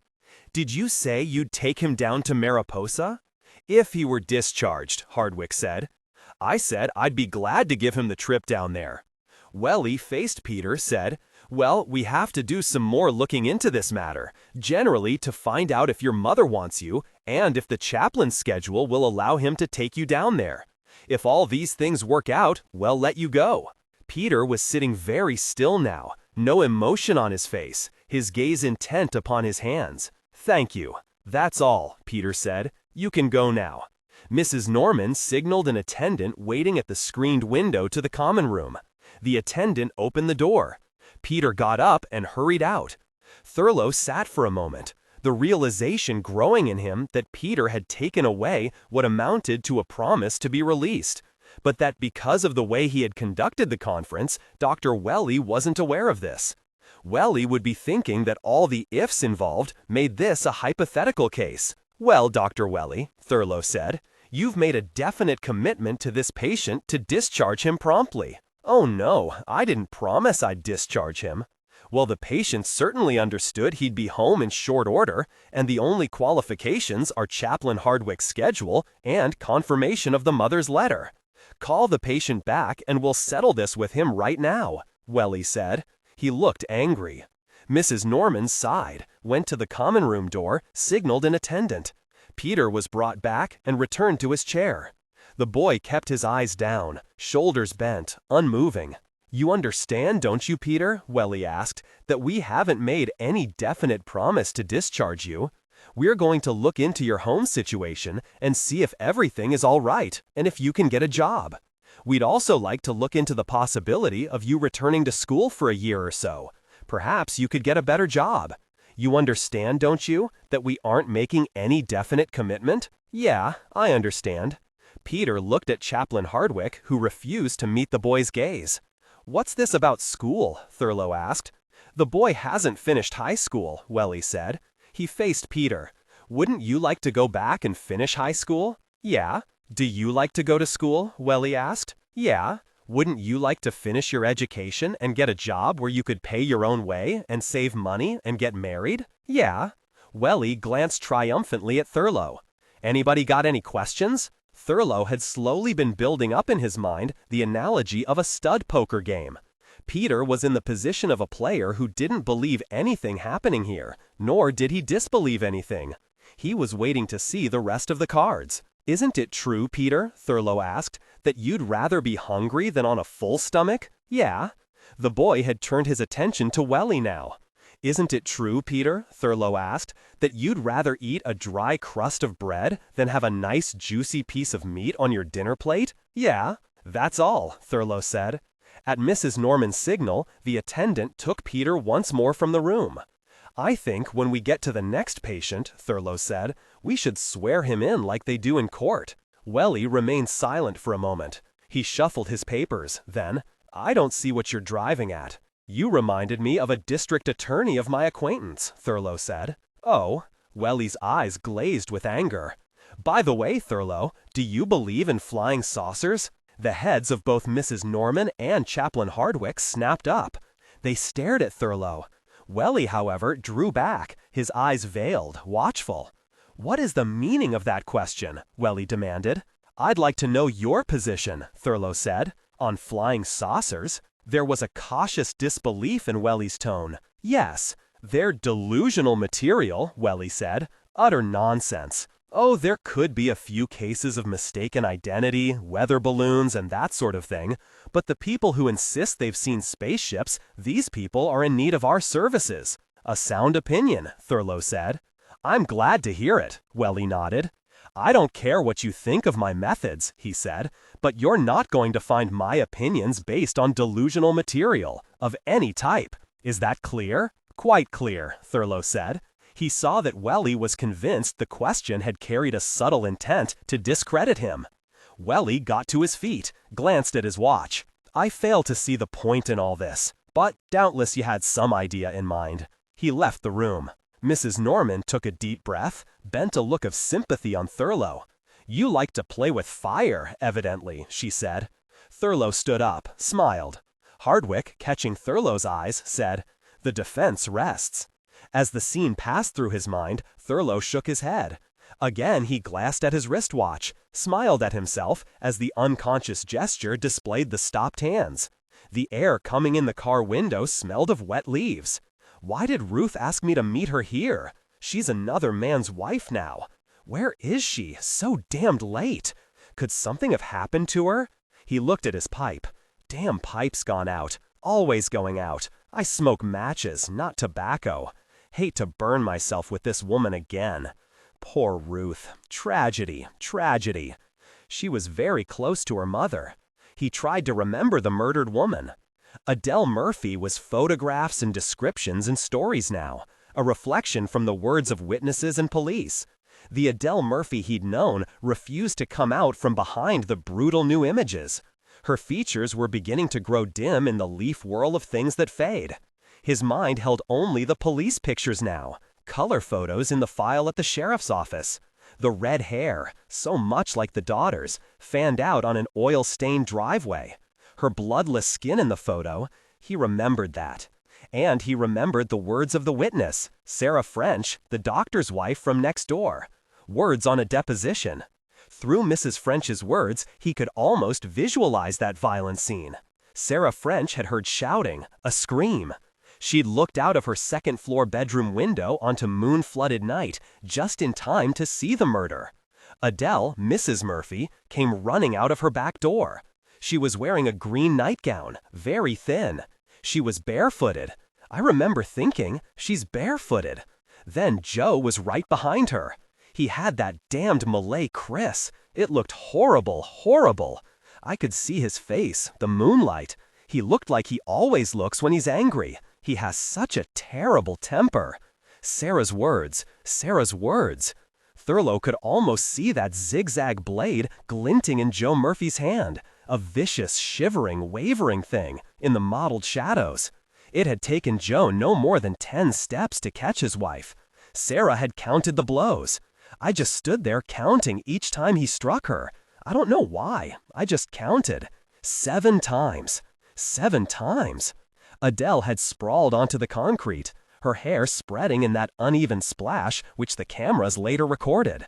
Her knees had drawn up into a fetal curve, then straightened. And all that time, the doctor's wife had been standing there at the upstairs window, left hand to mouth, her flesh a rigid mortal concrete. Authority that makes speculative science feel credible. Sustain energy matching. I couldn't move. I couldn't even speak. All I could do was just watch him. Joe Murphy's oddly thin-wristed right hand had come up, hurled the Chris in a short arc onto the lawn. Unhurriedly, he had walked around his wife's body, avoided the spreading patch of red that trailed down the concrete. Presently, he'd merged with the shadows of trees where the driveway entered the street. Sarah had heard a car motor start. Its lights had flashed on. The car had roared away in a gritty scattering of gravel. Then, and only then, Sarah had found she could move. She'd called an ambulance. Andy? The voice brought Thurlow back from a far distance. Ruth's voice? He wondered. He turned. She stood at his left just behind the car, a slender woman in a black silk suit that smoothed her full curves. Her red hair, usually worn close around her oval face, was tied in a severe coil at the back of her neck. The hair bound so tightly, Thurlow tried to put out of his mind all memory of the mother's hair spread on the driveway. Ruth's green eye stared at him with a look of hurt expectancy. She had the appearance of a tired elf. Thurlow opened his door, slipped out to the wet grass beside the road. "I didn't hear your car," he said. "I've been staying with Sarah, living with her. I walked up from the house. That's why I'm so late." He could hear the tears in her voice and wondered at the inanity of their conversation. "Ruth, damn it all, I don't know what to say." Without thinking about it, he crossed to her, took her in his arms. He could feel her muscles resisting him. "I don't know what to say." She pulled out of his embrace. "Then don't say anything. It's all been said anyway." She looked up at his eyes. "Aren't you still wearing your special glasses?" "To hell with my glasses. Why wouldn't you speak to me on the phone? Was that Sarah's number they gave me at the hospital?" Her words were coming back to him, living with her. What did it mean? "Father said..." She bit her lower lip, shook her head. "Andy, oh Andy, he's insane and they're going to execute him." She looked up at Thurlow, her lashes wet with tears. "Andy, I don't know how to feel about him. I don't..." Again, he took her in his arms. She came willingly this time. How familiar and right it felt for her to be there. She began to sob gently against his shoulder. Her crying felt like the spent aftermath of sorrow. "Oh, I wish you could take me away from here," she whispered. What was she saying, he asked himself. She was no longer Ruth Murphy. She was Mrs. Neville Hudson. He wanted to push her away, start throwing questions at her. But that wouldn't be professional, not the right psychological thing to do. He decided it wasn't what he wanted to do after all. Still, she was another man's wife. Damn, damn, damn. What had happened? The fight. He remembered their fight. The knight had told her about the fellowship grant. She hadn't wanted him to take it, to be separated for a year. Denver had sounded so far away in her words. "It's only a year," he could hear his own voice saying it. "You think more of your damned career than you do of me." The temper matched her hair. He'd left on that sour note. His letters had gone into a void, unanswered. She'd been not home to his telephone calls. And he'd learned he could be angry too, and hurt. But what had really happened? Again she said, "I don't know how to feel about him. What can I do to help?" It was all he could say, but the words felt inadequate. She pushed away from him. "Anthony Bondelli, the attorney. We've hired him. He wants to talk to you. I told him about your report on Father, the time he turned in the false fire alarm." Her face crumpled. "Oh, Andy, why did you go away? I needed you. We needed you. Ruth, your father wouldn't take any help from me. I know, he hated you because of what you said. But he still needed you. Nobody listened to me, Ruth. He was too important a man for. Bondelli thinks you can help with the insanity plea. He asked me to see you. To..." She shrugged, pulled a handkerchief from her pocket, wiped her cheeks. So that's it, Thurlow thought. She's making up to me to get my help, buying my help. He turned away to hide his sudden anger and the pain. For a moment, his eyes didn't focus. Then he grew aware, quite slowly it seemed, of a subtle Brownian movement at the edge of the grove. It was like a swarm of gnats, but unlike them too. His glasses. Where were his glasses? In the car. The gnats dissolved away upward. Their retreat coincided with the lifting of an odd pressure from his senses, as though a sound, or something like a sound, had been wearing on his nerves, but now was gone. "You will help?" Ruth asked. Was that the same sort of thing I saw at Murphy's window? Thurlow asked himself. What is it? Ruth took a step nearer, looked up at his profile.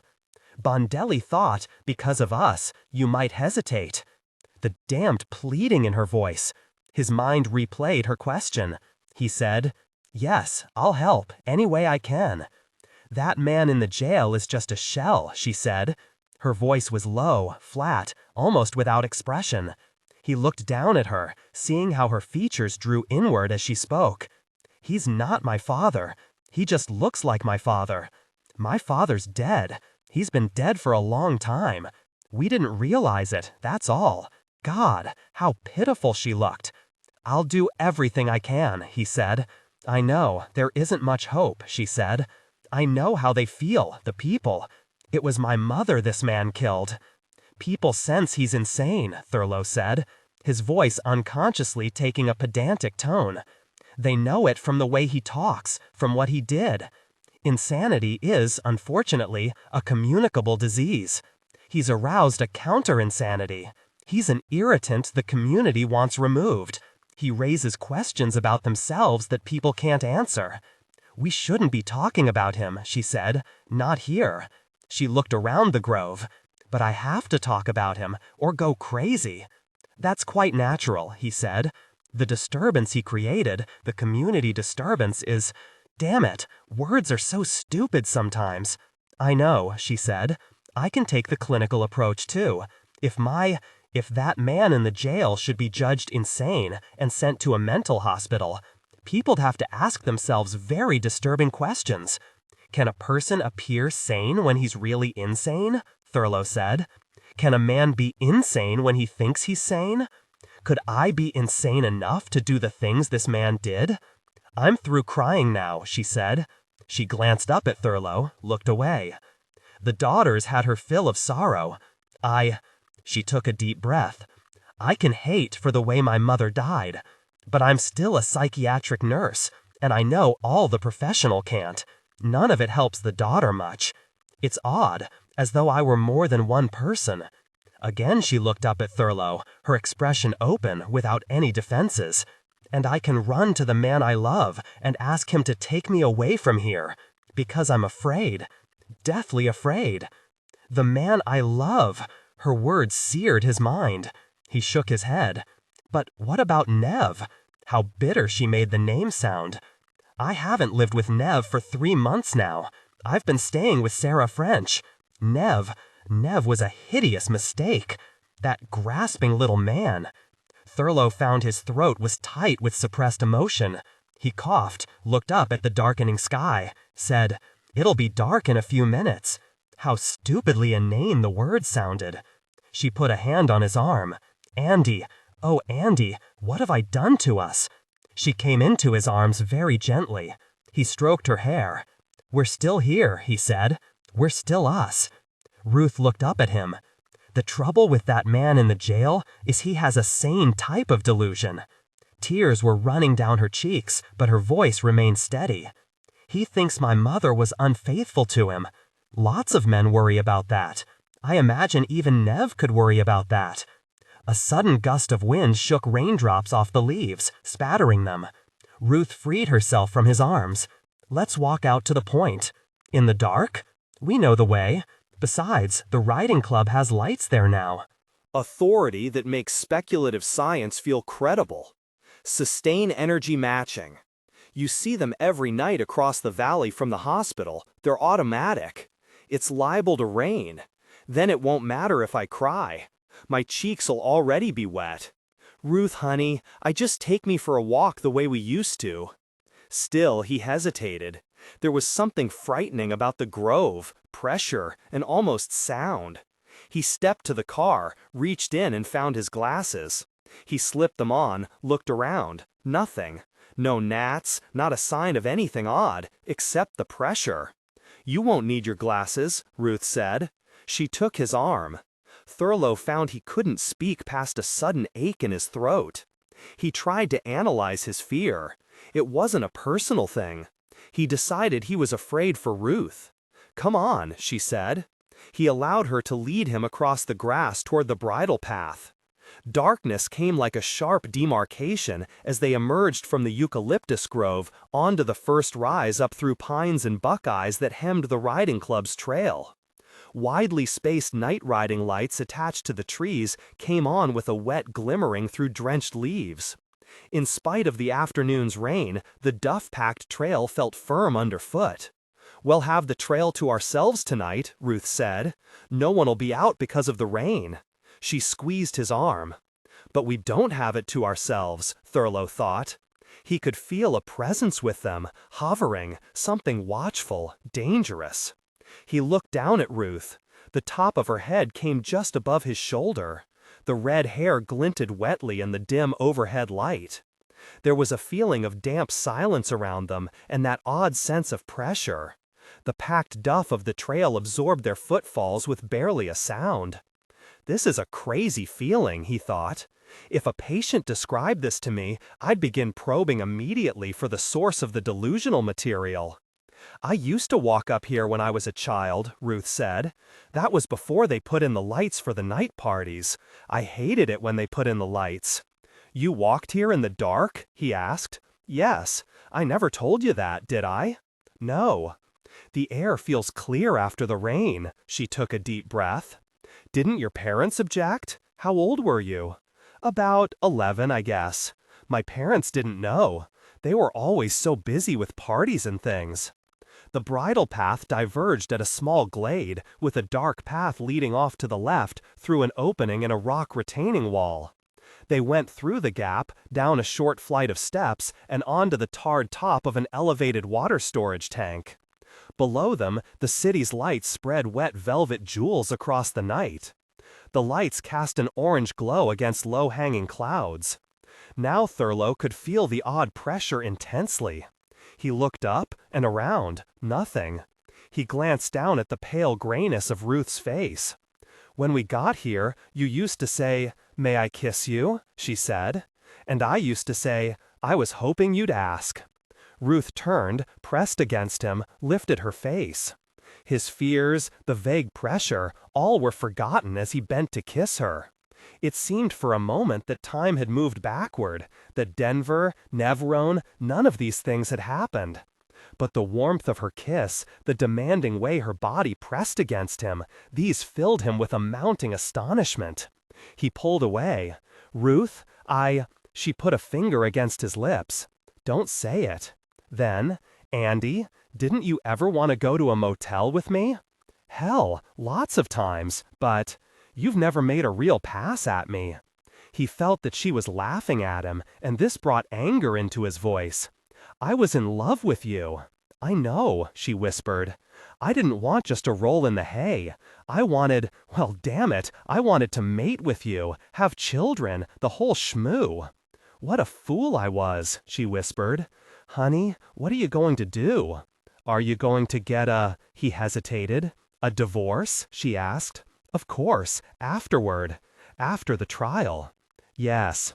That's the trouble with a small town, he said.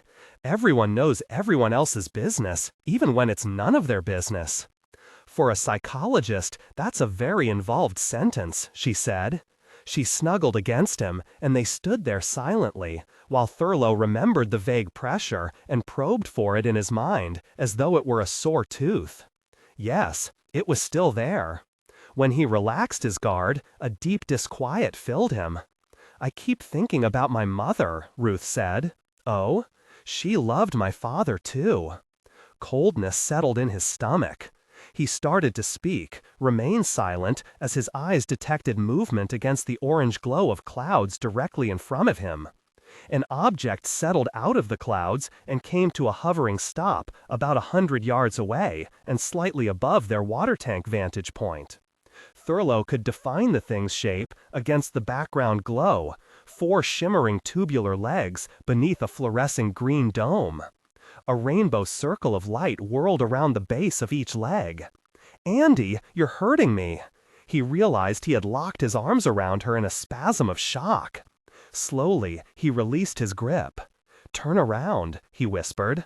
Tell me what you see out there against the clouds.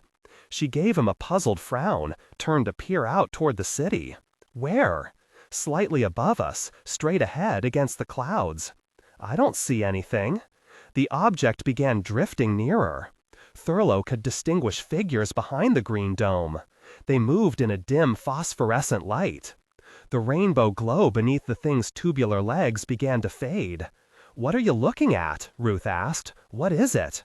He felt her trembling beneath his hand on her shoulder. Right there, he said, pointing. Look, right there. She bent to stare along his arm. I don't see a thing, just clouds. He wrenched off his glasses. Here, look through these. Even without the glasses, Thurlow could see the thing's outline. It coasted along the edge of the hill. Nearer, nearer. Ruth put on the glasses, looked where he pointed. A dark blur of some kind, she said. It looks like smoke, or a cloud, or insects. Is it a swarm of insects? Thurlow's mouth felt dry. There was a painful constricting sensation in his throat.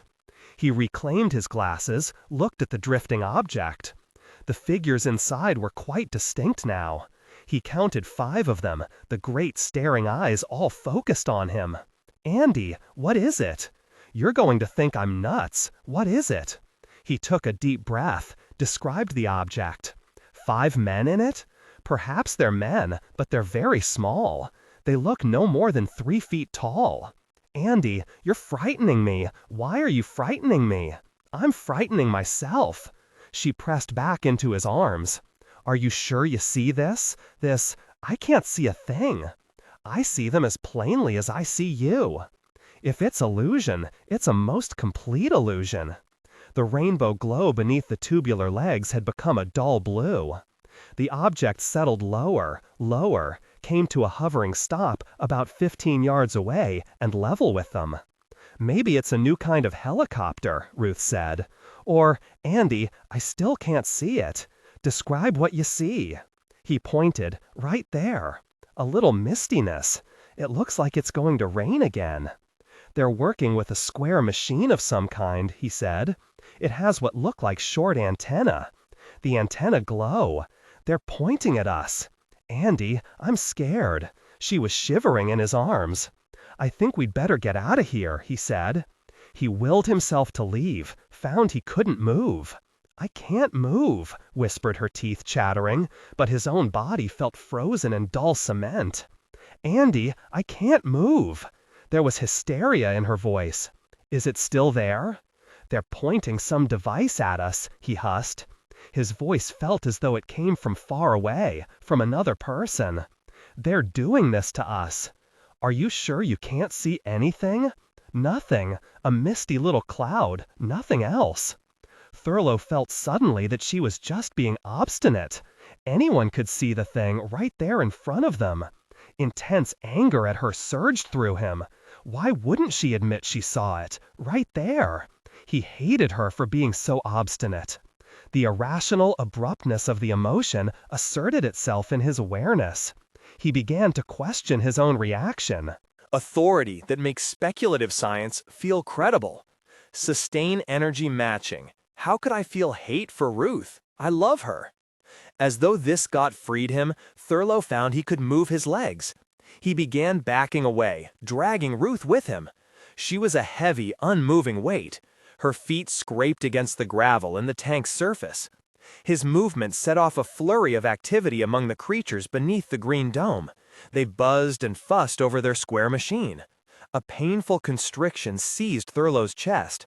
Each breath took a laboring concentration. Still, he continued backing away, dragging Ruth with him. She sagged in his arms now. His foot encountered a step, and he almost fell.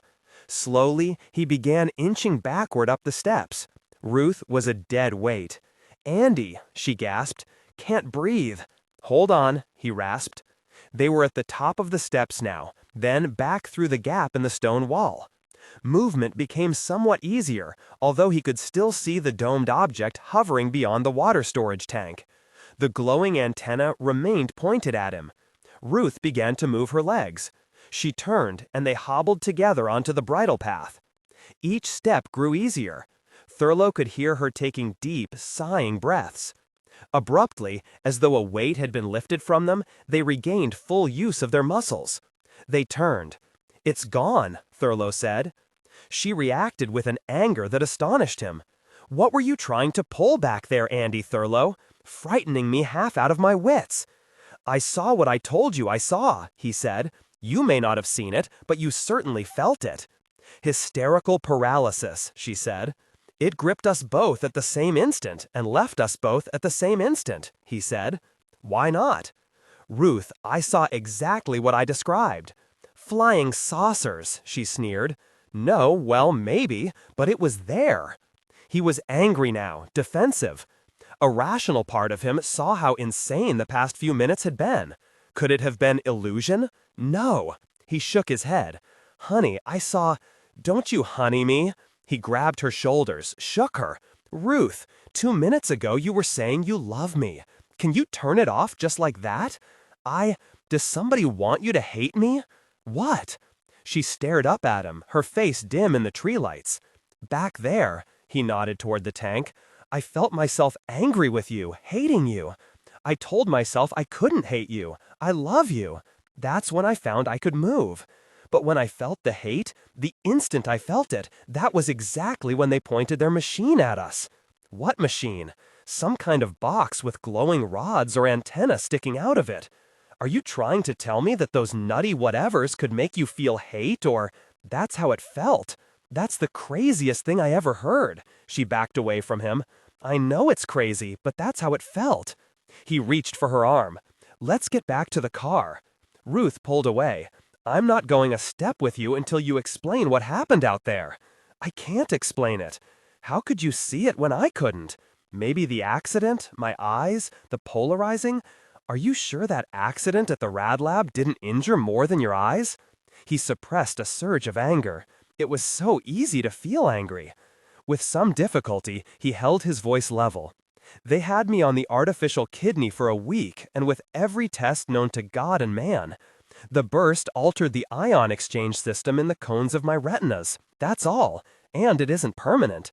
But I think whatever happened to my eyes, that's why I can see these things. I'm not supposed to see them, but I can." Again, he reached for her arm, captured her arm. Half dragging her, he set off down the path. She fell into step beside him. "But what could they be?" she asked. "I don't know, but they're real. Trust me, Ruth. Trust that much. They're real." He knew he was begging and hated himself for it. But Ruth moved closer, tucked her arm under his. All right, darling, I trust you. You saw what you saw. What are you going to do about it? They came off the trail and into the eucalyptus grove. The car was a darker shape among shadows. Thurlow drew her to a stop beside it. "How hard is it to believe me?" he asked. She was silent for a moment, then, "It's difficult." "Okay," he said. "Kiss me." "What?" "Kiss me. Let's see if you really hate me." "Andy, Are you afraid to kiss me?" "Of course not." "Okay then." He pulled her to him. Their lips met. For an instant, he sensed resistance. Then she melted into his embrace, her arms creeping behind his neck. Presently, he drew away. "If that's hate, I want lots of it," he said. "Me too." Again, she pressed herself against him. Thurlow felt his blood pounding. He pulled away with an abrupt, defensive motion. "Sometimes I wish you weren't so damned Victorian," she said. "But maybe I wouldn't love you then." He brushed a strand of the red hair away from her cheek. How faintly glowing her face looked, in the light from the bridle trail lamps behind him. "I think I'd better take you home to Sarah." "I don't want you to take me home. I don't want you to go home." "But I'd better." "You'd better." She put her hands against his chest, pushed away.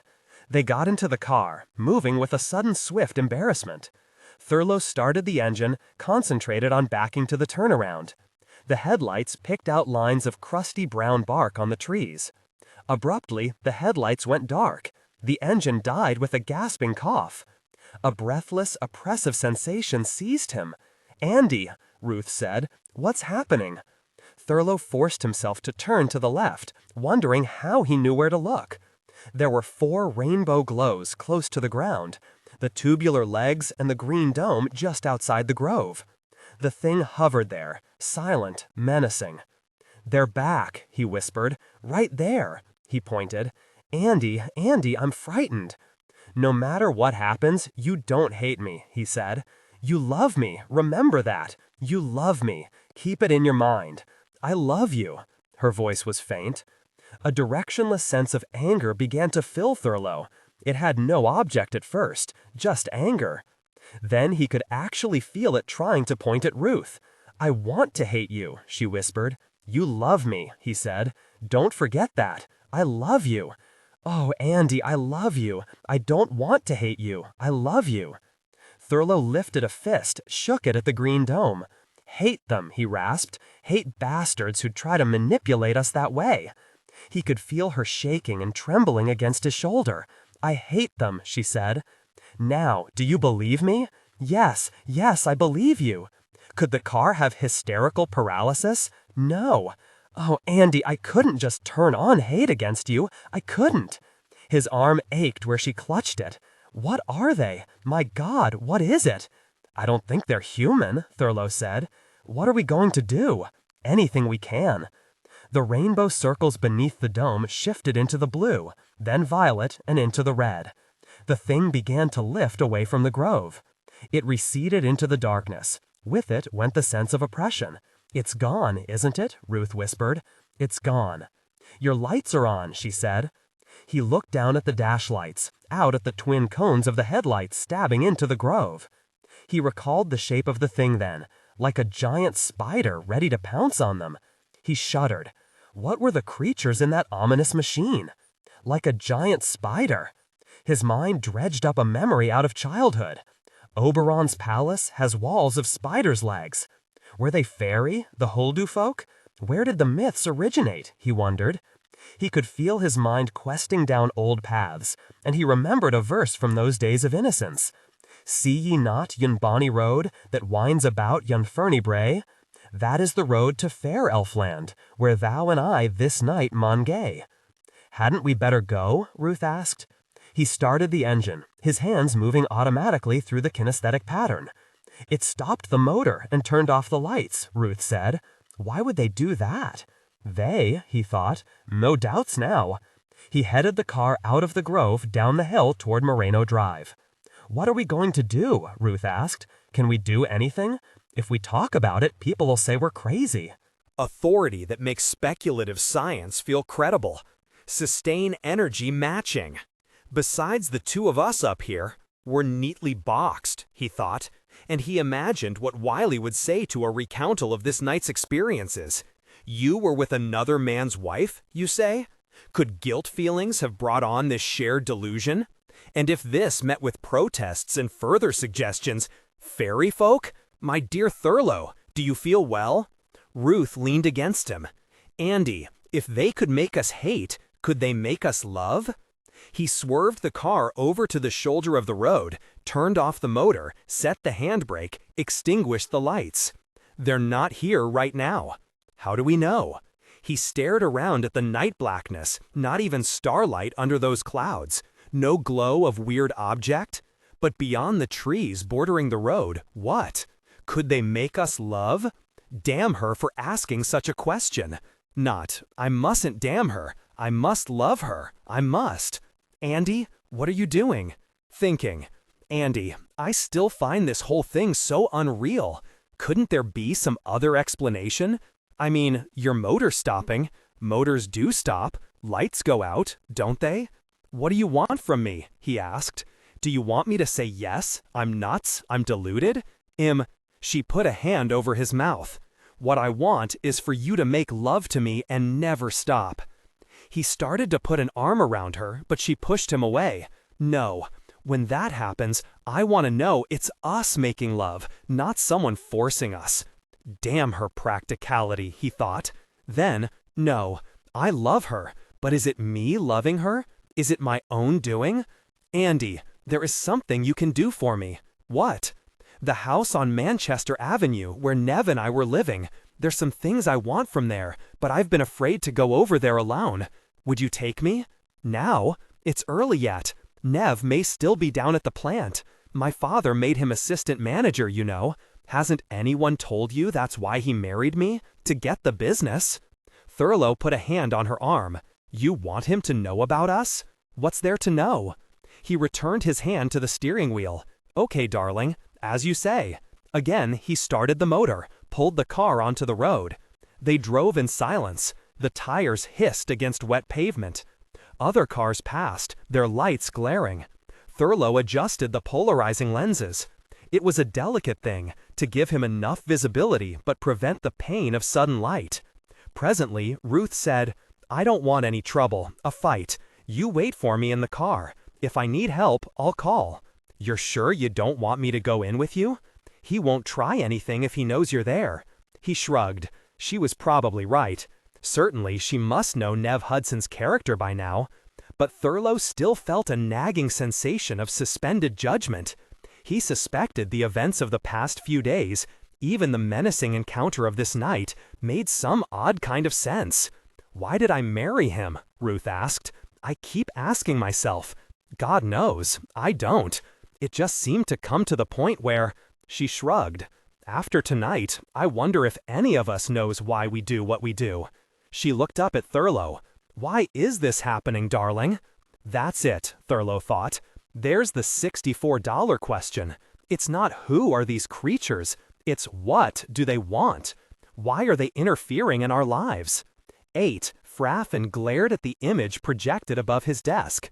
It was Lut, his master of craft, a broad-faced chem, steely-skinned, harsh and abrupt in his decisions, lacking subtlety. He combined all the best qualities for one who supervised the mechanical end of this work, but those very qualities interfered with his present assignment. He obviously equated subtlety with caution. A moment of silence served to acquaint Lut with the director's displeasure. Fraffin felt the contour pressures of his chair, glanced at the silvery web of the pantovive across the salon. Yes, Lut was like that instrument. He had to be activated correctly. Fraffin ran a finger along his jaw, said, I didn't tell you to spare the immune. You were directed to bring the female here at once. If I have erred, I abase myself, Lut said.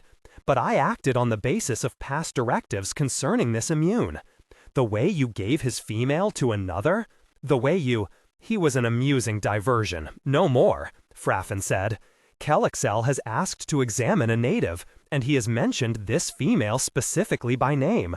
She is to be brought here at once, unharmed. That proviso doesn't apply to any other native who tries to interfere or delay you. Am I understood?" "The director is understood," Lut said. There was fear in his voice. Lut knew the possible consequences of Fraffin's displeasure: dismissal from a position of unlimited delights and diversions, from a life that never bored. He lived in a chem paradise from which he could easily be shunted to some tertiary post, and with no recourse because they shared the same guilt, him and Fraffin, the same guilt with its certain terrible punishment if they were ever discovered. "Without delay," Fraffin said. "She will be here before this shift is half spent," Lut said. "I go to obey." Lut's image faded, disappeared. Fraffin leaned back. It was going fairly well, in spite of this delay. Imagine that Lut trying to separate the lovers by manipulating their emotions. The Clud must know the danger of trying that on an immune. Well, the female would be here soon, and Kelexel could examine her as he wished. Every tool and device to bend the native's will would be provided, of course, as a matter of courtesy. Let no one question the hospitality of Fraffin the director. Fraffin chuckled. Let the stupid investigator try the pleasures of this native. Let him impregnate the female. His flesh would know it when it was done. Accomplished breeding would accelerate his need for rejuvenation. And where could he turn? Could he go back to the primacy and say, "Rejuvenate me? I've produced an unlicensed child"? His flesh wouldn't permit that, no more than would the primacy, with its hide-bound absolutes. Oh no. Kelexel would know the story ship, had its own rejuvenators, its own surgeon. He'd come begging, his mind telling him, "I can have as many children as I wish, and damn the primacy." Once he'd been rejuvenated, the story ship would own him. Again, Fraffin chuckled. They might even get back to the lovely little war in time to make a complete production out of it. 9. Ruth was surprised to find herself enjoying the anger that condensed the room around her. The frustrated emotion that had built up in her, out there in the night with Andy, had an outlet at last. She watched the nervous twisting of Nev's pink hands with their baby skin creases at the knuckles. She knew how his hands betrayed his feelings, no matter what the masked rest of him revealed. 8 months of living with the man had given her considerable knowledge. Words came out of her full lips now like slivers of bamboo to be inserted beneath Nev's manicured soul. "Scream about your husband's rights all you want," she said. "The business is mine now, and I don't want you anywhere near it. Oh, I know why you married me. You didn't fool me for long, Nev, not for long. Ruth, no more. Andy's out there waiting for me. I'm going to take the few things I want here, and I'm leaving." Nev's wide, high forehead creased. The shoe-button eyes stared at her with their matched nothingness. On one of her rampages again, that's all, and enjoying it, damn her. I can tell by the way she shakes her head like a horse-horse, horse-horse, horsey-horsey, high-class whore. Ruth broke her gaze away from him. Nev frightened her when he stared that way. She studied the room, wondering if there were anything here she wanted now. Nothing. It was a Nev Hudson room, with overlapping muted reds and browns, oriental bric-a-brac, a grand piano in one corner, a closed violin case that opened to reveal 3 bottles of liquor and a set of glasses. Nev liked that. Let's get drunk and make beautiful music, honey. Authority that makes speculative science feel credible. Sustain energy, matching windows. Beyond the piano stood uncurtained to the night and garden lights, lawn, barbecue pit, wrought iron furniture standing whitely, dripping after the rain. "California is a community property state," Nev said. "You'd better look into the law again," she said. "The business is my inheritance." "Inheritance?" he asked. "But your father's not dead yet." She stood staring at the night, refusing to let him goad her. Damn her, he thought. I should have done better in a woman, but not with a business thrown into the bargain. She's thinking about that bastard Andy Thurlow. She wants him, but she needs my brains running the business. That ugly stick of a boy man in her bed. She won't have him. I'll see to it. If you go away with this Dr. Thurlow, I'll ruin him professionally, and I'll ruin you, he said. She turned her head sideways, presenting a Greek profile, the severe line of her red hair tied at the back. A barely perceptible smile touched her lips, was gone. Jealous, Nev? I've warned you. You married me for the business, she said. What do you care how I spend my time? And she turned toward him. Squirn, you little pig of a man. What was I thinking of? What was I ever thinking of to take you instead of Andy? Did something twist my emotions, make me do it? She felt suddenly weak with the hungry hating. Is any choice ever right? Andy choosing that fellowship instead of me, his eyes full of innocence. Oh, hateful. Where did I spend my innocence? Unthinking about animal bodies and power? Did I choose power in Nev? But he let me take it away from him, his own power, and now I can hate him with it. The daughter of a murderer, he snapped. She glared at him. Is this what I chose? Why? Lonely, that's why. All alone when Andy left men for that damned fellowship. And there was Nev, insistent, kind, like a fox. Drunk, I was drunk and feeling hateful. Nev used my hate, that's the only power he had. Hate, my hate. I mustn't hate then, and he's powerless. I won't even hate him. Putting his hand on my knee, oh, so kind, and a little higher. And there we were in bed, married, and Andy away in Denver, and I was still alone. I'm going, she said. Andy's going to drive me over to Sarah's. If you try to stop me, I'll call him in, and I'm quite sure he can handle you. Nev's narrow, purse-string mouth tightened. His shoe-button eyes betrayed a brief flaring, and then the mask was back in place. I'll ruin them both. The bitch prattling about Andy, while I showed, dear old honest Andy, the boy with the built-in system of honor. And what would she say if she learned I was the one put on the pressure to get him that fellowship? You know what the town'll think, he said. Like father, like daughter. They'll take my side, you know that. She stamped her foot. You pig. Certainly, Ruth, my dear. Get angry and stamp around like a wonderful animal. My God, would I like to take you to bed right now. Angry and hurting, throwing yourself and twisting and jerking. My God, you're splendid when you're angry. I'm better for you than Andy, and you should know it. We're two of a kind. We take what we want and damn the honor. No honor, no honor. On her. What an animal when she's angry. But that's what life's for. To take, and take, until we're filled up on it. And she raves about Andy, going back to him. But Andy doesn't take from me. No siree.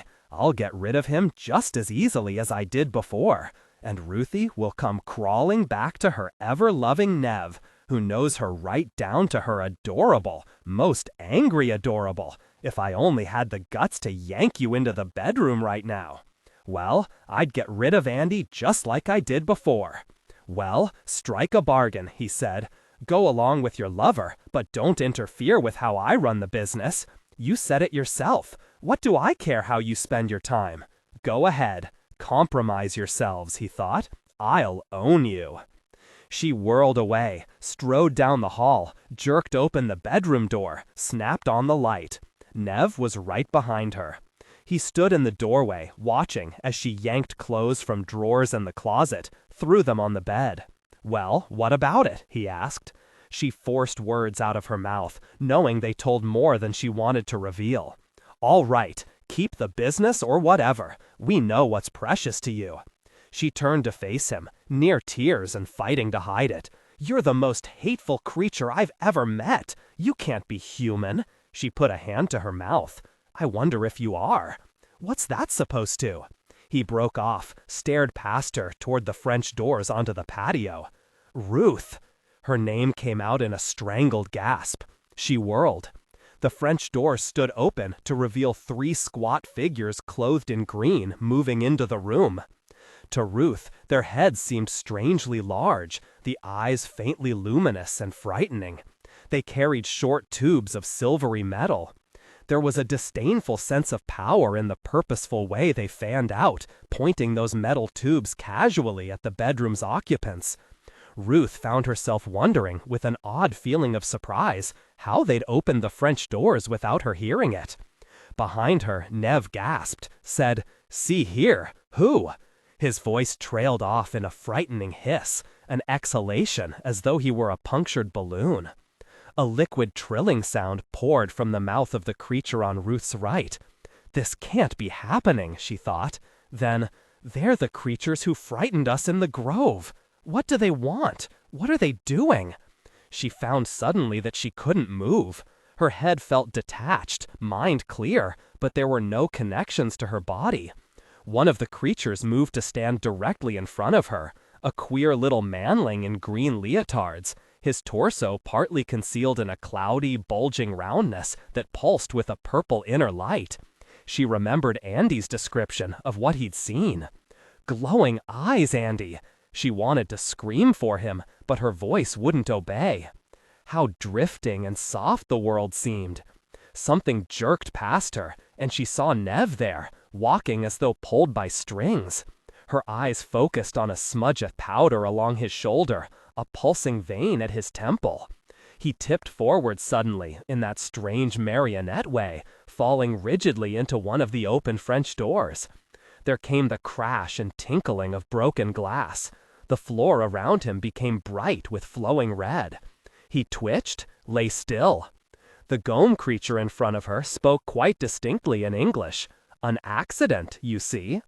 She had no voice to answer, only a distant horror somewhere within the powdery billowing that was herself. Ruth closed her eyes, thinking, "Andy, oh, Andy, help me." Again she heard one of the creatures speak in that liquid trilling. She tried to open her eyes, couldn't. Waves of darkness began to wash over what remained of her awareness. As unconsciousness came, her mind focused clearly on a single, oddly pertinent thought. This can't be happening, because no one would believe it. This is nightmare, that's all. 10. Thurlow sat in the dark car, smoking his pipe, wondering what was taking Ruth so long in the house. Should I go in, after all? He asked himself. It isn't right that I stay out here while she's in there alone with him. But she said she could handle him. Did Adele think she could handle Joe? That's a crazy thought. It was raining again, a thin drizzle that misted the streetlight at the corner in front of him. He turned, glanced at the house lights in the living room, but no sign of movement behind the drawn shades. When she comes to the door, I'll go up and help her carry whatever. No, damn it, I should go in now. But she must know if she can handle him. Handle him? What was it like, those two? Why did she marry him? He shook his head, looked away from the house. The night appeared too dark beyond the streetlights, and he eased off the setting on his polarizing lenses. What was keeping her in there? He thought suddenly of the hovering object he'd seen at the Grove. There must be some logical explanation, he thought. Authority that makes speculative science feel credible. Sustain energy matching. Perhaps if I called the Air Force anonymously. Somebody must have a simple, logical explanation. But what if they haven't? My God, what if the saucer nuts turn out to have been right all along? He tried to see his wristwatch, remembered it hadn't been wound. Damn, she was taking a long time in there. Like a train shunted onto an odd track, his mind veered to a memory of Ruth's father, the compelling directness of the man's eyes. Take care of Ruthie. And that thing hovering at Joe's window, what had that been? Thurlow took off his glasses, polished them with a handkerchief, slipped them back on his nose. He remembered Joe Murphy in April, right after the man had turned in the false fire alarm. What a shock it had been to find Ruth's father facing him in the dirty little examination room above the sheriff's office. And there'd been the even greater shock at evaluating the man's tests. The dry language of his report to the probation office couldn't begin to convey that shock. I found him to be a man lacking a good central core of balanced feelings. This, coupled to a dangerous compulsive element such as the false fire alarm, should be considered a warning of serious disturbance.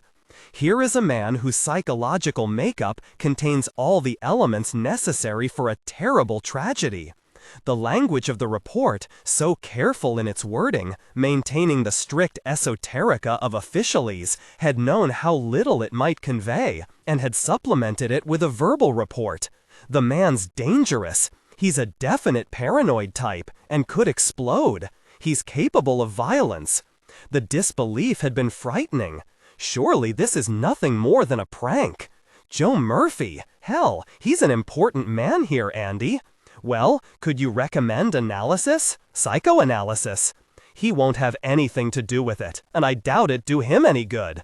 Well, what do you expect us to do? Can't you recommend something?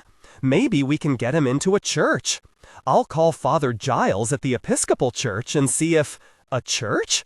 Thurlow remembered his rueful shrug, the two pat words. I'll probably be read out of the order for this, but religion often does what psychology can't. Thurlow sighed. Father Giles, of course, had been unsuccessful. Damn, what was keeping Ruth in that house? He reached for the car door, thought better of it. Give her a few more minutes. Everything was quiet in there. Probably it was taking her time to pack. Ruth. He remembered that she'd taken his probation report with better balance than the officials. But she was trained in his field, and she'd suspected for some time that her father was disturbed. Thurlow remembered he'd gone out to the hospital immediately after the session in the probation office. Ruth had accompanied him, looking withdrawn and fearful, into the almost deserted cafeteria. They'd taken their cups to a corner table. He remembered the steam table smell of the place, the faint antiseptic background, the marbleized linoleum tabletop with its leftover coffee stains. Her cup had clattered in a trembling staccato as she'd put it down.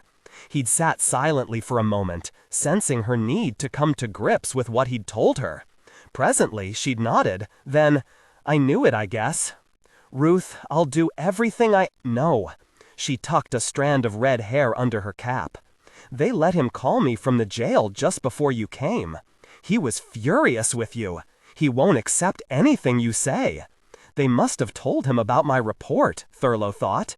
Now he knows his mask of sanity isn't working, he said. Of course he's furious. Andy, are you sure? She put her hand on his, her palm damp with perspiration. He held her hand, thinking of mingled perspiration. The idea carried an odd sense of intimacy. You're sure? She sighed. I've seen it coming. Again, that deep sigh. I didn't tell you about Christmas. Christmas? Christmas Eve. I came home from the hospital. I had the late shift then, remember? He was walking around talking to himself, saying horrible things about Mother. I could hear her upstairs in her room crying. I guess I screamed at him, called him a liar. She took 2 quick breaths. He hit me, knocked me into the Christmas tree, everything knocked over. She put a hand to her eyes. He'd never hit me before, always said he didn't believe in spankings. He'd had so many beatings when he was a boy. Why didn't you tell me? I was ashamed of. I thought if... She shrugged. I went out to the clinic and saw Dr. Wellier, but he said fights, people in the conflict of marriage sounds like him. Did your mother know he hit you? She heard him storm out and slam the door. He didn't come back all night. Christmas Eve. She'd heard the commotion. She came down, helped me clean up the mess. I wish I'd known this when I was talking to. What good would it do? Everyone defends him, even Mother. You know what she said while she was helping me clean up? Your father's a very sick man, Ruthie. Defending him? What about your neighbor, Sarah French? She and Dr. French heard the fights. Sarah knows Daddy's sick. Dr. French? Ruth shrugged. But as long as she knows, maybe... She doesn't mean mental illness. Dr. French thinks he has a progressive sclerotic condition, but Daddy won't go into the hospital for a complete examination. She knows about that, and that's what she meant. That's all she meant. Ruth? He thought about this revelation for a moment. Ruth, severe conditions of this kind, Monkeberg sclerosis, for example, frequently are accompanied by personality distortions. Didn't you know this? He wouldn't cooperate, go to a hospital or anything. I talked to Dr. French Wellier. He was no help at all. I warned Mother, the violence, and perhaps if they've been married 27 years. I can't convince her he really might harm her. But he struck you, knocked you down. She said I provoked him. Memories. An antiseptic little corner of the hospital cafeteria, and it was fixed in his memory now as indelibly as was this dark street outside the house where Ruth had lived with Nev. The warnings about Joe Murphy had been plain enough, but the world wasn't yet prepared to understand and protect itself from its own madness. Again, he looked at the silent house, the glow of lights through the rain. As he looked, a woman in a glistening raincoat came running out between Ruth's house and the one on the left. For an instant, he thought it was Ruth, and he was half out of the car before the streetlight hit her, and he saw it was an older woman with a coat thrown on over a robe. She wore slippers that squished wetly as she crossed the lawn. "You, there," she called, waving at Thurlow. Thurlow came fully out of the car. The rain was cold in his hair, on his face. He felt overcome with foreboding. The woman came panting up to him, stopped with the rain running down out of her gray hair. "Our telephone's out," she said. "My husband's run across to the Innes's to use theirs, but I thought maybe all the phones are out, so I came." "Why do you need a phone?" The words sounded hoarse even to him. "We live next door," she pointed. "I can see from our kitchen across the patio to the Hudson's, and I saw him lying there, so I ran over. He's dead." "Ruth? Mrs. Hudson?" "No, Mr. Hudson. I saw her come in a while ago, but there's no sign of her around. We've got to call the police." Yes, of course. He started toward the house. "She's not in there, I tell you. I ran all through the house." Maybe you missed Mister. There's been a terrible accident. Maybe she's already gone for help." "Accident?" He turned, stared back at her. "He fell into one of them glass doors, cut an artery, looks like. She probably ran for help. But I was out here, and..." A police cruiser came around the corner to his left, its red light flashing. It pulled to a stop behind his car. 2 officers got out. Thurlow recognized one of them, Maybeck, Carl Maybeck, a slim, angular man with bony wrists, narrow face. He came lopping across the lawn to Thurlow while his companion went to the woman. "Oh, Dr. Thurlow," Maybeck said. "Didn't recognize you." Authority that makes speculative science feel credible. Sustain energy matching. He stopped, facing Thurlow. "What's the trouble?" "We got a call, something about an accident. Ambulance is on the way. The woman there," Thurlow nodded toward her, "says Nev Hudson's dead. Something about falling into some glass. She may be mistaken. Shouldn't we get inside and..." "Right away, Doc." Maybeck led the way, running up to the front door. It was locked. "Around the side," the woman called from behind them. "Patio doors are open." They ran back down the steps, around the side, wet leaves of shrubbery soaking them. Thurlow felt himself moving in a daze. "Ruth! My God, where are you?" He skidded on the wet bricks of the patio, almost fell, righted himself, and was staring down at the red mess that had been Nev Hudson. Maybeck straightened from a brief examination of the man. Dead, all right. He looked at Thurlow. "How long you been here, Doc?" "He brought Mrs. Hudson about half an hour ago. It was the neighbor woman." She came to a stop beside Thurlow. "He's dead, isn't he?" How delighted she sounded. I've been waiting in the car," Thurlow said. "That's right," the woman said. "We saw them come up. Expected another fight between Hudson there and his missus. I heard the crash, him falling, but I was in the bathroom. I came right out to the kitchen." "Did you see Mrs. Hudson?" Maybeck asked. "She wasn't anywhere around. There was a lot of smoke coming out these doors here, though. He may have burnt something. He drank a lot, Mr. Hudson. May have been trying to open the doors for the smoke and..." She pointed to the body. Thurlow wet his lips with his tongue. He was afraid to go in that house, he realized. He said, "Hadn't we better look inside?" "Perhaps." Maybeck met his stare. "Yes, perhaps we had better." They could hear an ambulance siren now. It wailed to silence out front. The other officer came around the house, said, "Ambulance is here, Carl." "Where?" He saw the body. "Tell 'em not to disturb any more than they have to," Maybach said. "We're going to look around inside." The other officer peered suspiciously at Thurlow. "This is Dr. Thurlow," Maybach said. "Oh." The officer turned to direct men in white coming around the house. Maybach led the way inside. Thurlow was caught immediately by the sight of Ruth's clothing thrown on the bed. His chest felt tight, painful. The neighbor woman had said Ruth wasn't here, but Maybach stooped, peered under the bed. He straightened, sniffed. "You smell something, Doc?"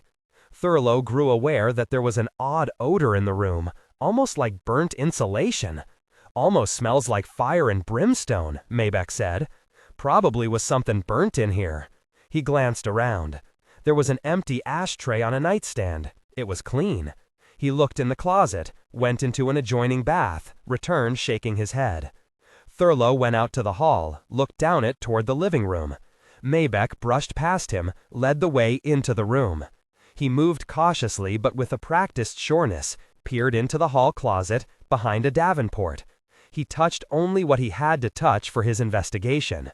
They progressed through the house this way, Thurlow a hesitant onlooker, fearful of what they might find around the next corner. Shortly they were back in the bedroom. The ambulance doctor stood in the door, smoking. He glanced at Maybach. "Not much we can do here, Carl. Coroner's on his way." "What's it look like?" Maybach asked. "Was he pushed?" "Looks like he stumbled," the doctor said. "Carpet's pushed up there by his feet. Can't say much about his condition at the time, but there's a smell of whiskey on him." Maybach nodded, taking in the evidence. They could hear the other officer talking outside to the neighbor woman. "I don't know what it was," she said, her voice rising. "It just looked like a big cloud of smoke, steam maybe. Or it could have been an insect bomb, something white and smoky." Thurlow turned his back on the door. He found he couldn't stand the sight of the sprawled body. Ruth wasn't in the house, no doubt of that. Insect bomb, he thought, white and smoky. He recalled the grove then, the hovering something, which Ruth had seen as a cloud. Abruptly he knew what had happened to her. She wouldn't have disappeared like this without some word to him.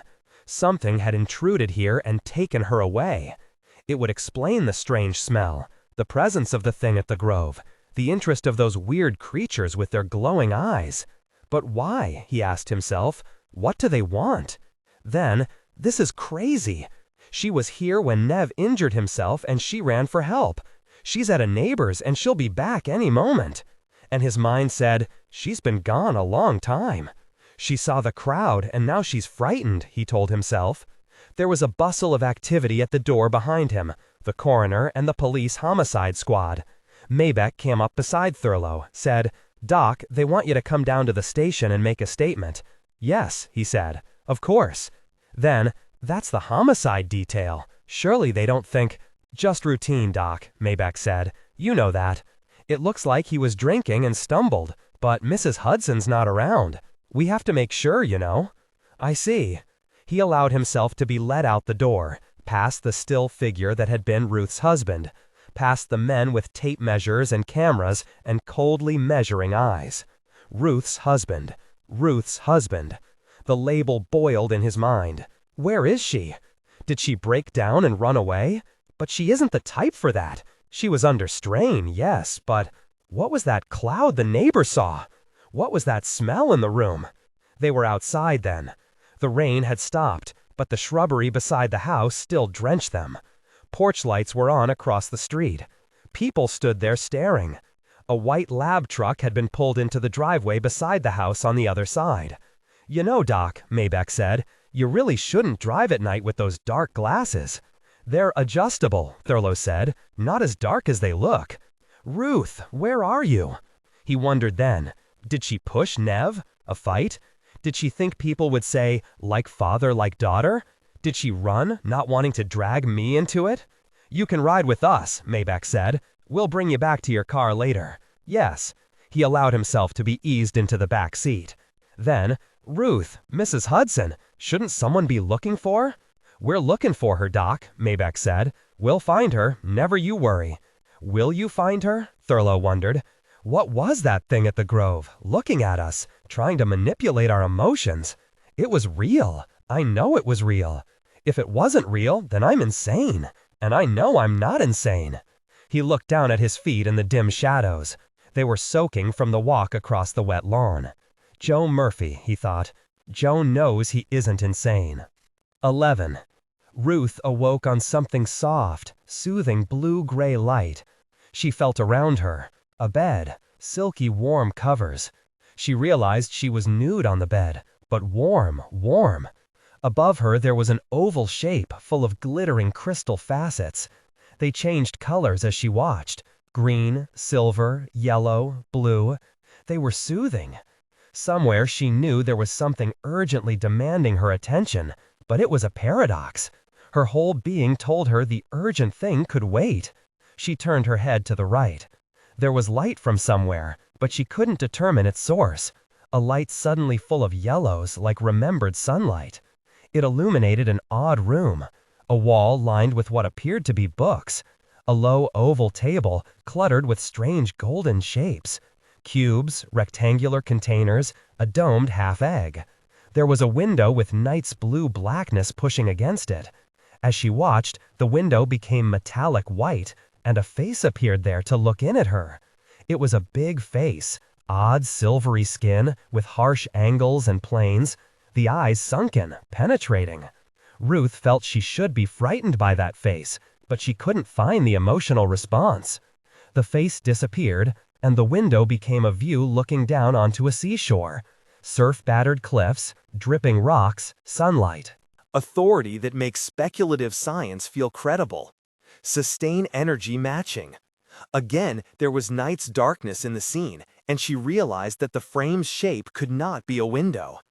In front of it stood a wheeled stand holding an unevenly stacked, multi-banked shape like a surrealistic typewriter. A draft touched the left side of her body.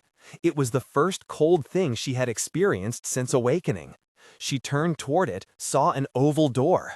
It stood open, but his leaves were sinking inward to seal it. Just inside the door stood a squat figure in green leotards, the face that had peered in at her. Somewhere within her there was a reaction which said, "This is a loathsome, bow-legged little man." The reaction refused to surface. The creature's wide, thick-lipped mouth opened. He said, "I am Kelexel." The voice was smooth. It went through her with a tingling sensation. His eyes traversed her body, and she recognized the intense maleness of the look, was surprised to find herself not repelled by it. This room was so warmly soothing. The crystal facets above her moved with such gentle beauty. "I find you very attractive," Kelexel said. "I do not remember ever being attracted thus, with such magnetism." He walked around the place where she lay. Ruth followed him with her eyes, watched him manipulate keys on the machine atop the wheeled stand. A delicious tremor ran through her, and she began to wonder what it would be like to have this strange creature, this Kelexel, as a lover. Distantly within her, she sensed a voice screaming, "No, no, no!" Slowly, the voice dimmed, grew silent. Kelexel came to stand over her. "I am of the Chem," he said. "Does this mean anything to you?" She shook her head. "No." Her voice was faint. "You have not seen a person such as myself before?" Kelexel asked. The she remembered her last few minutes with Nev, the creatures in the doorway, and Andy. She knew there was something she should feel about Andy Thurlow, a deep and abiding emotion, but there was only a sisterly affection. Dear Andy, such a sweet, dear person. "You must answer me," Kelexel said. There was a deep feeling of power in his voice. "I saw 3 at my house, 3 who—" "Ah, the 3 who brought you here," Kelexel said. "But before that, had you seen any of us before that?" She thought then of the Grove, Andy's description. Kind, pleasant Andy. But she hadn't really seen such creatures there. "No," she said. Kelexel hesitated, glanced at the telltales of the manipulator which controlled the native female's emotions. She was telling the truth. Still, it paid to be cautious. "Then it means nothing to you that I am of the Chem?" he asked. "What are the Chem?" she asked. A part of her was aroused now to intense curiosity. The curiosity struggled up through muddy waves of distraction to sit in her awareness and stare at Kelexel. What a gnome of a creature! What a sweet little gnome! "It shall mean something," Kelexel said. "You are very attractive to me. We Chem are kind to those who please us. You cannot go back to your friends, of course, not ever. There are compensations, however. It's considered an honor to serve the Chem." "Where is Andy?" Ruth wondered. Dear, sweet Andy. "Very attractive," Kelexel murmured. Wondering at the force which moved him, Kelexel extended a knob-knuckled finger, touched her right breast. How resilient and lovely her skin! The finger moved gently up to the nipple, to her neck, her chin, her lips, her hair. "Your eyes are green," Kelexel said. "We Chem are very fond of green." Ruth swallowed. The caressing movement of Kelexel's finger filled her with excitement. His face dominated her vision. She reached up, touched his hand. How hard and virile the hand felt. She met the penetrating stare of his brown eyes. The manipulator's instruments told Kelexel that the female was now completely subjugated to his will. The realization stirred him. He smiled, exposing square, silvery teeth. "I will have many questions for you," he said. "Later." Ruth felt herself sinking into a golden daze. Her attention was locked onto the crystal facets glittering above the bed. Kelexel's head momentarily obscured the kaleidoscopic movement. Then she felt his face pressed between her breasts. The golden daze overwhelmed her with ripples and waves of terrifying ecstasy. "Oh God," she whispered. "Oh God, oh God." How pleasant to be worshipped at such a moment, Kelexel thought. It was the most pleasure he had ever experienced from a female. 12. Ruth was to look back at the first few Chem days with a profound astonishment at herself. She grew aware, slowly, that Kelexel was twisting her responses with his outlandish devices, but by that time she was addicted to the manipulation. It was only important that Kelexel return to touch her and speak to her and twist her to his desires. He grew handsome in her sight. It gave her pleasure just to look at his ridged, tubular body. His square face was easy to read in his devotion to her. He really loves me, she thought. He had Nev killed to get me. There was even pleasure in the realization of how utterly helpless she was, how completely subject to Kelexel's slightest whim. She had come to understand by then that the most powerful force on Earth was an anthill when compared to the Chem. By this time she'd been through an educational imprinter, spoke Chem and ship tongue. The major irritant in her existence at this moment was remembrance of Andy Thurlow. Kelexel had begun to ease back on the strength of the manipulator. Her reactions were now sufficiently conditioned, and she could remember Andy with growing clarity. But the fact of her helplessness eased her guilt feelings, and Andy came less and less into her thoughts until Kelexel brought her a pantovive. Kelexel had learned his lesson with the Subi creature. Activity slows the aging process of Immortal, he reminded himself, and he had Yinvik fit Ruth to a pantovive with access to the story ship's archive system. The machine was introduced into a corner of her prison room, a room that already had taken on touches of her personality, as Kelexel fitted it to her wishes. A complete bathroom dressing room had been installed adjoining it. Clothing? She had but to ask. Kelexel filled a closet to overflowing. Jewelry, perfumes, choice foods, all came at her bidding. Kelexel bent to every request, knowing himself to be besotted with her and enjoying every moment of it. When he caught the crewmen exchanging sly looks, he smiled to himself. They must all have their pleasure creatures from this planet. He presumed that the native males must be just as exciting to Chem females. It was one of the attractions of the place, one of the reasons Fraffin had been so successful here. Thoughts of his purpose here, his duty, slipped temporarily into the background. He knew the primacy would understand when he explained and displayed his pleasure creature. After all, what was time to a Chem? The investigation would continue, merely a bit slowed temporarily. At first, the pantovive frightened Ruth. She shook her head as Kelexel tried to explain its purpose and workings. How it worked? That was easy enough to understand. Why it worked was completely beyond her comprehension. It was the time she had come to call afternoon, although there was little sense of day and night here in the ship. Afternoon merely meant that Kelexel had come from whatever mysterious duties took him away, and he would now spend a relaxation and rest period with her. Ruth sat in the fitted contours of the control chair. The room's lights were tuned to muted yellow, and the pantovi filled her attention. The tiling somewhat fitted her ideas of a machine. The chair nestled partway into it. There were control rings in the chair arms, banks of knobs and keys to left and right, rows of them in coded colors: yellows, reds, grays, blacks, greens, blues, a series of orange and white ones looking like a crazy piano.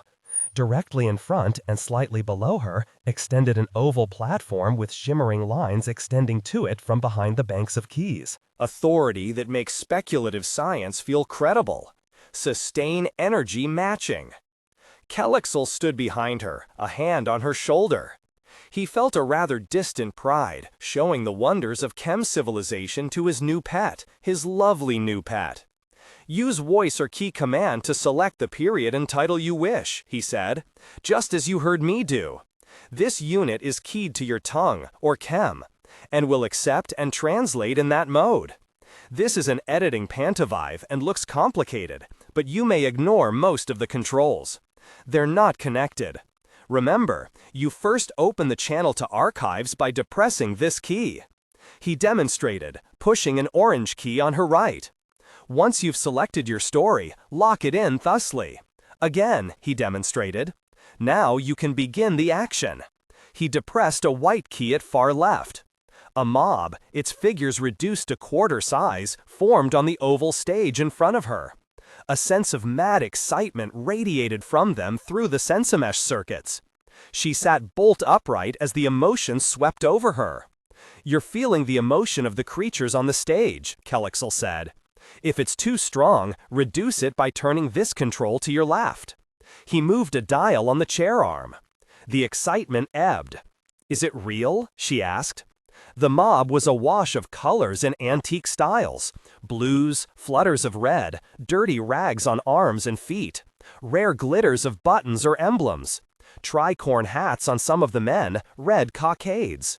There was an odd familiarity about the scene that inflicted Ruth with an abrupt feeling of fear. Her body came alive to tom-tom pulse beats from some fire-flickering past. She sensed driving rhythms of drums within herself. "Is it real?" she demanded, raising her voice this time. The mob was running now, feet thudding. Brown feet winked under the long dresses of the women. "Real?" Kelexel asked. "What an odd question. It's perhaps real in a sense. It happened to natives such as yourself. Real? How strange. That idea has never concerned me." The mob ran through a park now. Kelexel bent over Ruth's shoulder, sharing the aura of the sensomesh web.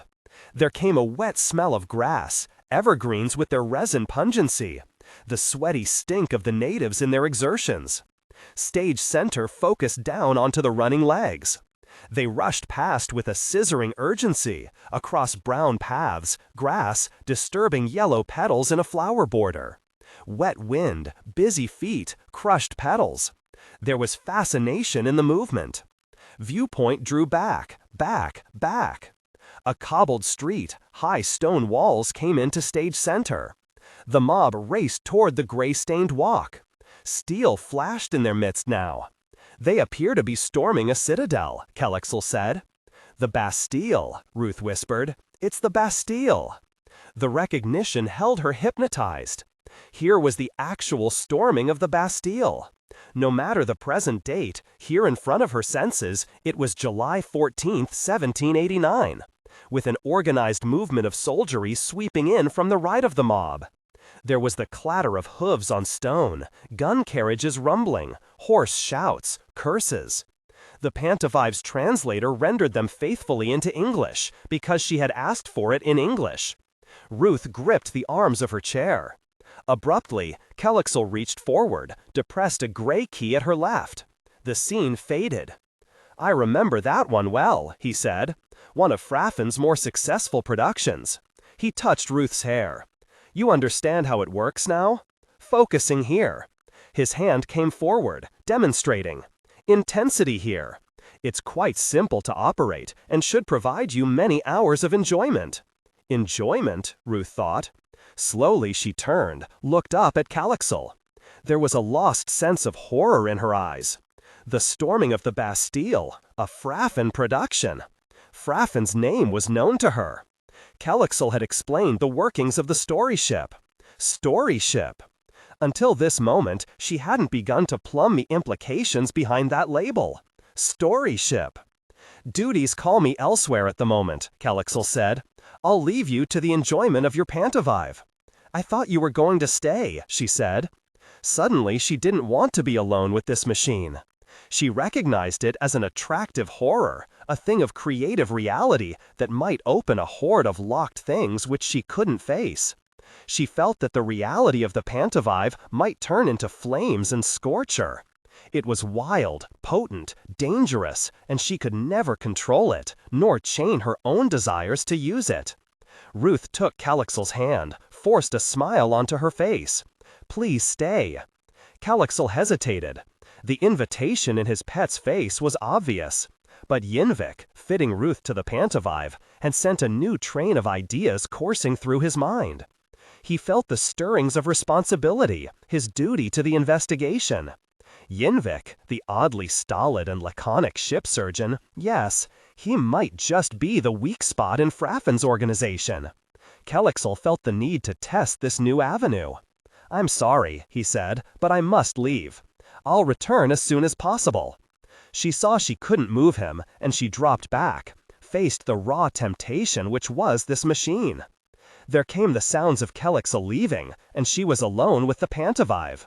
Presently, she said, "Current story in progress, latest production." She depressed the proper keys. The oval stage grew almost dark, with little star glimmers of yellow along its edges. A dot of blue light appeared at the center of focus, flickered, washed white, and suddenly there was a man standing at a mirror, shaving with a straight-edge razor. She gasped with recognition. It was Anthony Bondelli, her father's attorney. She held her breath, trying to still a terrifying sense of eavesdropping. Bondelli stood with his back to her, his face visible as a reflection in the mirror. It was a deeply tanned face with two wings of smooth black hair sweeping back from a high, thin forehead. His nostrils flared above a pencil-line mustache and small mouth. The chin was broad, out of proportion with the narrow features, a fact she had noted before. He radiated a feeling of sleepy complacency. An indistinct shouting began to dominate the scene. Bondelli paused in his shaving, turned and called through an open doorway on his right. "What the hell's all that noise?" He resumed shaving, muttered, "Always turn that damn TV too loud." Ruth grew conscious of odors in the scene. A wet smell of shaving soap, and over that the pervasive aroma of frying bacon. The realism held her rigid in her chair. She felt herself breathing quietly, lest Bondelli turn and find her spying. Presently, a woman in a bold Chinese pattern dressing gown appeared in the bathroom doorway. She held her hands rigidly clasped in front of her bosom. In a sudden premonition, Ruth wanted to turn off the pantovive, but her muscles refused to obey. She knew the woman in the dressing gown, Marge Bondelli, a pleasantly familiar figure with braided blonde hair pinned back from her round face. That face was contorted now in shock. "Tony," she said. Bondelli pulled the razor slowly down beneath his jaw, taking care at the pattern of deep creases which ran from the sides of his jaw down along his neck. Was it? The television still could be heard in the background, a muted sense of conversation. Bondelli pulled the razor slowly upward. A look of glazed shock dominated his wife's blue eyes. She said, "Joe Murphy killed Adele last night." Ouch! A thin line of red appeared on Bondelli's neck. He ignored it, splashed the razor down into the wash basin, whirled. Ruth felt herself trembling uncontrollable. "It's just like a movie," she told herself. "This isn't really happening right now." Pain in her chest made it difficult to breathe. My mother's death is a Fraffin production. "That terrible sword," Bondelli's wife whispered. Bondelli thrust himself away from the wash basin, past his wife, went into the living room, and stood before the television. Ruth felt herself drawn into his wake, a participant, sharing the horror and shock which radiated from the Bondellis as the Pantovive amplified her own emotions. Authority that makes speculative science feel credible. Sustain energy matching. The television announcer was recapping the story, using still photographs taken by the town's own newspaper photographer. Ruth stared at the photographs. Her mother's face, her father's diagrams with white X's and arrows. She willed herself to turn away from this horror, could not move. Bondelli said, "Never mind my breakfast. I'm going down to the office." "You're bleeding," his wife said. She had brought a styptic pencil from the bathroom. She dabbed at the cut on his neck. "Hold still, it'll get all over your collar." She pushed up his chin. "Tony, you stay out of this. You're not a criminal lawyer." "But I've handled Joe's law ever since he—" "Ouch! Damn it, Marge, that stings." "Well, you can't go out bleeding like that," she finished. Put the pencil beside the wash basin. "Tony, I've a funny feeling. Don't get involved." "I'm Joe's lawyer. I'm already involved." Abruptly, Ruth found control of her muscles. She slapped the Pantovive shutoff, leaped to her feet, pushing herself away from the machine. My mother's murder, something to amuse the chem? She whirled away, strode toward the bed. The bed repelled her. She turned her back on it. The casual way Kelexel had left her to discover this filled her with terrified anger. Surely he must have known she'd find out. He didn't care? No, it was worse than that. He hadn't even thought about it. The whole thing was of no concern to him. It was beneath his attention. It was less than not caring. It was disdain, repellent, hateful. Ruth looked down, found she was wringing her hands. She glanced around the room. There must be some weapon here, anything with which to attack that hideous. Again, she saw the bed. She thought of the golden ecstasy there, and suddenly hated her own body. She wanted to tear her flesh. Tears started from her eyes. She strode back and forth, back and forth. "I'll kill him." But Kelexel had said the chem were immune to personal violence. They were immortal. They couldn't be killed. They never died. The thought made her feel like an infinitesimal mote, a dust speck, lost, alone, doomed.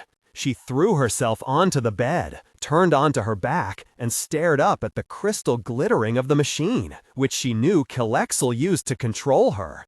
There was a link to it under his cloak. She'd seen him working it. Thought of the machine filled her with an agony of prescience. She knew what she would do when Kelexel returned. She would succumb to him once more. The golden ecstasy would overcome her senses. She would end by fawning on him, begging for his attentions. "Oh God," she whispered. She turned, stared at the Pantovive. That machine would contain the entire record of her mother's death. She knew it. The actual scene was there. She wondered then if she would have the strength to resist asking for that scene. Something hissed behind her, and she whirled on the bed, stared at the door. Yinvik stood just inside, her bald head glistening in the yellow light. Ruth glared at the gnome figure, the bulge of breasts, the stocky legs and green leotards. "You are troubled," Yinvik said. Her voice was professionally smooth, soothing. It sounded like the voices of so many doctors she had heard that Ruth wanted to cry out. "What are you doing here?" Ruth asked. "I am ship surgeon," Yinvik said. "Most of my job is just being available. You have need of me." They look like caricatures of human beings, Ruth thought. "Go away," she said. "You have problems, and I can help you," Yinvik said. Ruth sat up. "Problems? Why would I have problems?" She knew her voice sounded hysterical. "That fool Kelexel left you with an unrestricted Pantovive," Yinvik said. Ruth studied the chem female. Did they have emotions? Was there any way to touch them, hurt them? Even to cause them a pinprick of pain seemed the most desirable thing in the universe. "How do you ugly creatures breed?" Ruth asked. "You hate us, eh?" Yinvik asked. "Are you afraid to answer?" Ruth demanded. Yinvik shrugged. "Essentially, it's the same as with your kind X, except that females are deprived of the reproductive organs at an early stage in their development. We must go to breeding centers, get permission. It's a very tiresome, boring procedure.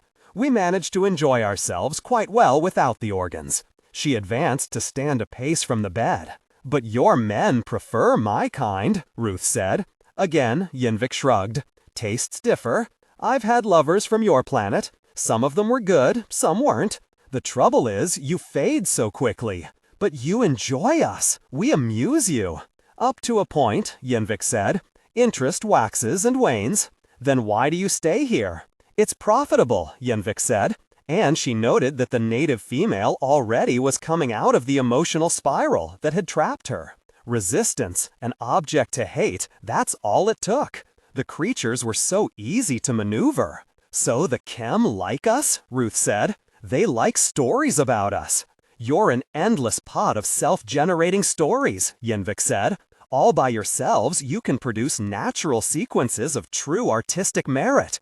This is, of course, at once a profound source of frustration and requires very delicate handling to capture and reproduce for our audiences. Fraffin's art rests in eliciting those subtle nuances which prick our risibilities, capture our fascinated attention. You disgust me, Ruth hissed. You're not human. We're not mortal, Yinvik said. And she thought, I wonder if the creature's already with child. What'll she do when she learns she'll bear a Chem? But you hide from us, Ruth said. She pointed at the ceiling, up there. When it suits our purpose, Yinvik said. We are required to stay concealed now, of course. But it wasn't always that way. I've lived openly with your kind. Ruth found herself caught by the casual aloofness in Yinvik's tone. She knew she couldn't hurt this creature, but had to try. You're lying, Ruth said. Perhaps. But I'll tell you that I once was the god Ea, striking terror into captive Jews in Samaria a while back. It was harmless fun setting up religious patterns among you. You posed as a god? Ruth shuddered. She knew the words were true. They were spoken with too little effort. They meant so little to the speaker. I've also been a circus freak, Yinvik said. I've worked in many epics. Sometimes I enjoy the illusion of antiquity. Ruth shook her head, unable to speak. You don't understand, Yinvik said. How could you? It's our problem, you see. When the future's infinite, you have no antiquities. You're always caught up in the forever now. When you think you've come to terms with the fact that your past is unimportant, then the future becomes unimportant. That can be fatal. The story ships protect us from this fatality. You spy on us for infinite past, infinite future, infinite present, Yinvik said. She bent her head, liking the sound of the words. Yes, we have these. Your lives are but brief bursts, and your entire past little more. Yet we, Chem, gain from you the explicit feeling of something ancient, an important past. You give us this, do you understand? Again, Ruth shook her head. The words seemed to have meaning, but she felt she was getting only part of their sense. It's something we can't get from Tiggywogg's web, Yinvik said. Perhaps it's something our immortality denies us. The web makes the Chem into one organism. I can feel the life of each of the others, billions upon billions of Chem. This is old, but it's not ancient. Ruth swallowed. The creature was rambling, but the conversation was providing a time to recover. And Ruth felt forming within her a place of resistance, a core place where she could retreat and in which she was safe from the Chem no matter what they did to her. She knew she'd succumb to Kelexel still, that this Yinvik creature even now was doing something to shade the captive's emotional responses. But the core place was there, growing, imparting purpose. No matter, Yinvik said. I've come to examine you. She advanced to the edge of the bed. Ruth inhaled a deep, trembling breath. You are watching me, she said, at the machine. Does Kelexel know? Yinvik became very still. Authority that makes speculative science feel credible. Sustain energy matching. How did the stupid native know to ask such a penetrating question? Ruth sensed the opening in Yinvik's guard, said, You speak of infinity, of epics, but you use your whatever. She made a sweeping gesture to take in the story ship. To record a killing? Indeed, Yinvik said. You will tell me now why Kelexel is asking for me out in the ship. The crystal facets above the bed began emitting a blue glow. Ruth felt her will melting. She shook her head. I don't. You will tell me. The chem female's face was a round mask of fury, the bald head glistening wetly silver. I don't know, Ruth whispered. He was a fool to give you an unrestricted pantovive, and we were fools to go along with it, Yinvik said. She passed a hand across her thick lips. What do you understand of such things? Ruth felt the pressure relaxing, took a deep breath. The core place of retreat was still there. It was my mother you killed, she muttered. We killed? You make people do what you want them to do, Ruth said. People, Yinvik sneered. Ruth's answers betrayed only the shallowest knowledge of chem affairs. There was danger in the creature, though. She might yet excite Kelexel's interests into the wrong paths too soon. Yinvik put a hand on Ruth's abdomen, glanced at the manipulator over the bed. The pattern of the lambent blue glow shifted in a way that made her smile. This poor creature already was impregnated. What a strange way to bear offspring. But how lovely and subtle a way to trap a snooper from the primacy. The fact of Ruth's pregnancy imparted an odd feeling of disquiet to Yinvik. She withdrew her hand, grew aware of the characteristic musky scent of the native female. What gross mammary glands the creature had! Yet her cheeks were indrawn as though from undernourishment. She wore a loose flowing gown that reminded Yinvik of Grecian garments. Now there'd been an interesting culture, but brief, so brief, everything so brief. But she's pregnant, Yinvik thought. I should be delighted. Why does it bother me? What have I overlooked? For no reason she could explain, 4 lines from a chem drinking song poured through Yinvik's mind then. In the long, long, long ago, when each of us was young, we heard the music of the flesh and the singing of a son. Yinvik shook her head sharply. The song was meaningless. It was good only for its rhythms, a plaything series of noises, another toy. But what had it meant once? Over the bed, the manipulator's lenses sank back through green and stopped in a soft pastel red. Rest, little innocent, Yinvik said. She placed a strangely gentle hand on Ruth's bare arm. Rest and be attractive for Kelexel's return. 13. The simple truth of the matter is that things got too much for her and she ran away, Bondelli said. He stared across at Andy Thurlow, wondering at the odd, haggard look of the man. They sat in Bondelli's law office, a place of polished wood and leather-bound books aligned precisely behind glass covers, a place of framed diplomas and autographed photos of important people. It was early afternoon, a sunny day. Thurlow was bent over, elbows on knees, hands clasped tightly together. I don't dare tell him my real suspicions, he thought. I don't dare. Who'd want to harm her or take her away? Bondelli asked. She's gone to friends, perhaps up in Frisco. It's something simple as that. We'll hear from her when she's gotten over her funk. That's what the police think, Thurlow said. They've completely cleared her of any complicity in Nev's death, the physical evidence. Then the best thing we can do is get down to the necessities of Joe's case. Ruth will come home when she's ready. Will she? Thurlow asked himself. He couldn't shake off the feeling that he was living in a nightmare. Had he really been with Ruth at the Grove? Was Nev really dead in that weird accident? Had Ruth run off? If so, where? We're going to have to dive directly into the legal definition of insanity, Bondelli said. Nature and consequences. Justice? Justice? Thurlow stared at the man. Bondelli had turned in his chair, revealing his profile, the mouth thinned to a shadow line beneath the mustache. Justice, Bondelli repeated. He swiveled to look at Thurlow. Bondelli prided himself upon his judgment of men, and he studied Thurlow now. The psychologist appeared to be coming out of his blue funk. No question why the man was so shaken, of course. Still in love with Ruth Murphy Hudson.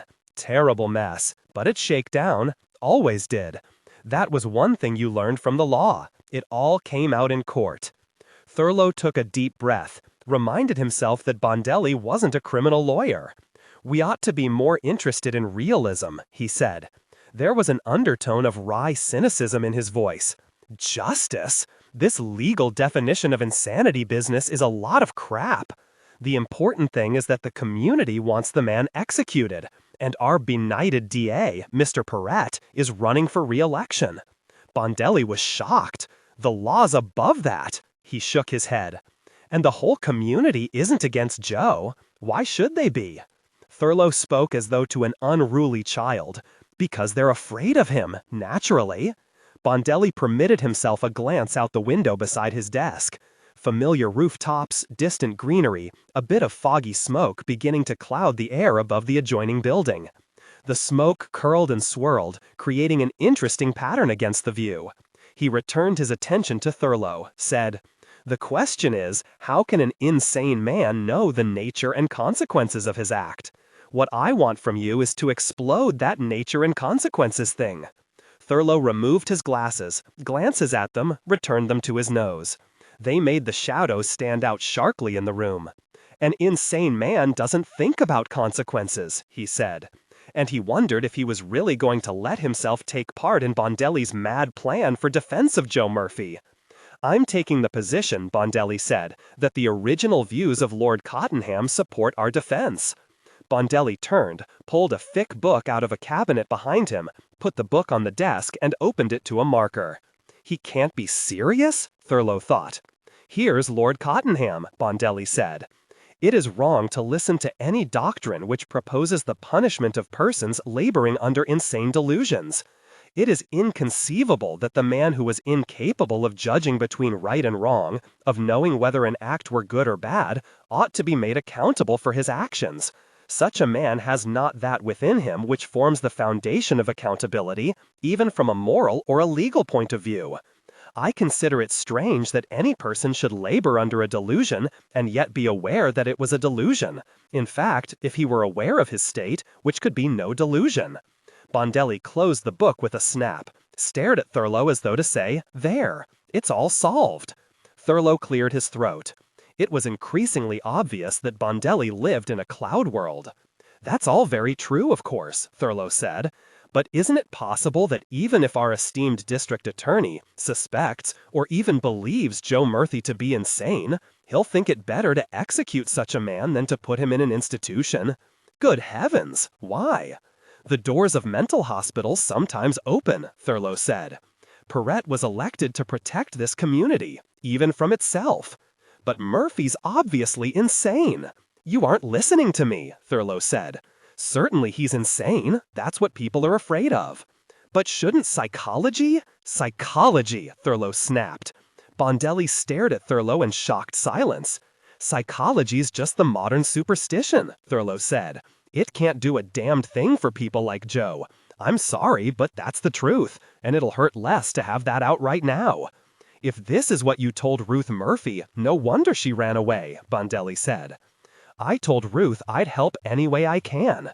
You have a strange way of showing it." "Look," Thurlow said, "we've a community up in arms, fearful, excited. Murphy's the focus for their hidden guilt feelings. Authority that makes speculative science feel credible. Sustain energy matching.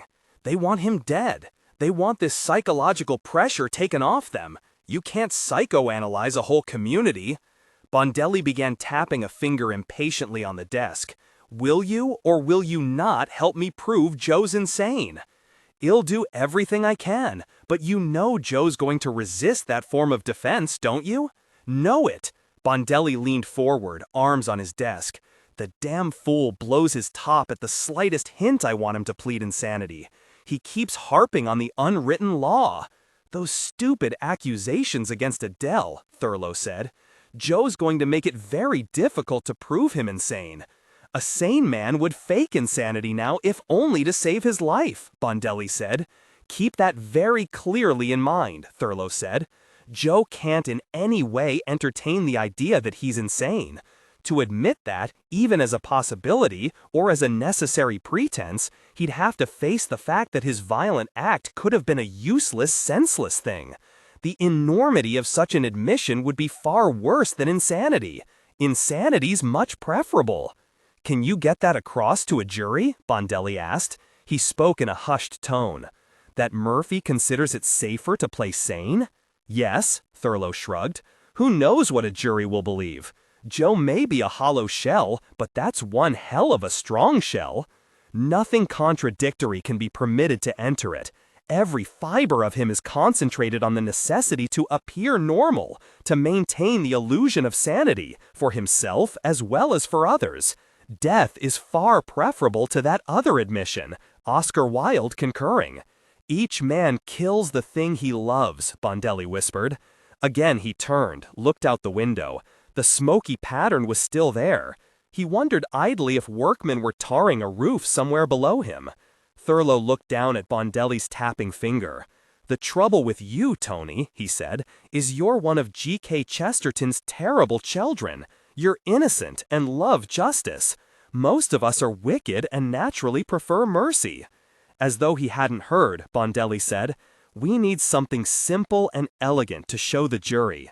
They have to be dumbfounded with the realization that—" He broke off, stared at Thurlow. "And your prediction of Joe's trouble fits the bill precisely." "Too technical," Thurlow said. "A jury won't sit still for it, won't understand it. Juries don't hear what they don't understand. Their minds wander. They think about dress patterns, bugs in the rose garden, what's for lunch, where to spend a vacation. You did predict it, didn't you? Ruth did report your words correctly?" The psychotic break. Yes, I predicted it. The words were almost a sigh. "Tony, haven't you focused on what I've been telling you?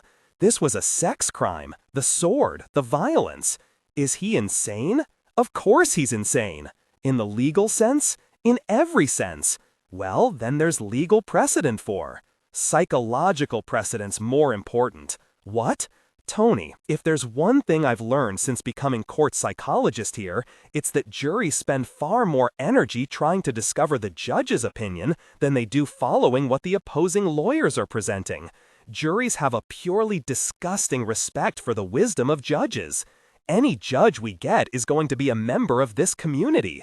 The community wants Joe put away permanently, dead. We can prove him insane until we're blue in the face. None of these good people will face our proof consciously, even while they're accepting it unconsciously. In fact, as we prove Joe insane, we're condemning him. Are you trying to tell me you can't get up on that stand and say you predicted Joe's insanity, but the authorities refused to act because the man was too important a member of the community? Of course I can't. You think they won't believe you? It doesn't make any difference whether they believe me.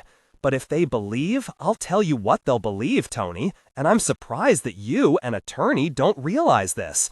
They'll believe that Perrette has proof of Adele's unfaithfulness, but that some legal technicality, legal trickery on your part, prohibits introduction of the dirty details. They'll believe this because it's the easiest thing to believe. No grandstand play on my part will change that. You're saying we don't stand a chance? Thurlow shrugged. Not if it goes to trial right away. If you can delay the trial or get a change of venue. Bondelli swiveled his chair, stared through the smoke pattern outside his window. I find it very hard to believe that reasonable, logical human beings— What's reasonable or logical about a jury? Thurlow asked. A flush of anger began at Bondelli's collar, spread upward across his cheeks, into his hair. He turned, glared at Thurlow. "Do you know what I think, Andy? I think the fact that Ruth ran out on you has colored your attitude toward her father. You say you'll help, but every word you—" "That'll be enough of that," Thurlow interrupted, his voice low, flat. He took 2 deep breaths. "Tell me something, Tony. Why are you taking this case? You're not a criminal lawyer." Bondelli passed a hand across his eyes. Slowly, the flush left his skin. He glanced at Thurlow. "Sorry, Andy. That's all right. Can you answer the question? Do you know why you're taking this case?" Bondelli sighed, shrugged. "When the story broke that I was representing him, 2 of my most important clients called and said they'd take their business elsewhere if I didn't pull out. That's why you're defending Joe. He has to have the best defense possible. You're the best? I wanted to go up to San Francisco, get Belly or someone of that stature, but Joe refuses. He thinks it's going to be easy, the goddamn unwritten law. And that leaves you. In this city, yes." Bondelli extended his arms onto the desk, clasped his hands into fists. You know, I don't see the problem the same way you do. Not at all. I think our biggest job's to prove he isn't faking insanity. Thurlow took off his glasses, rubbed his eyes. They were beginning to ache today, he thought. He said, "Well, you have a point there, Tony. If a person with delusions learns to keep quiet about them, you can have one hell of a time getting him to act on those delusions where people will see him and understand. Exposing faked insanity is easy compared with the problems of detecting a concealed psychosis, but the public generally doesn't understand this. I see a four-pronged attack," Bondelli said.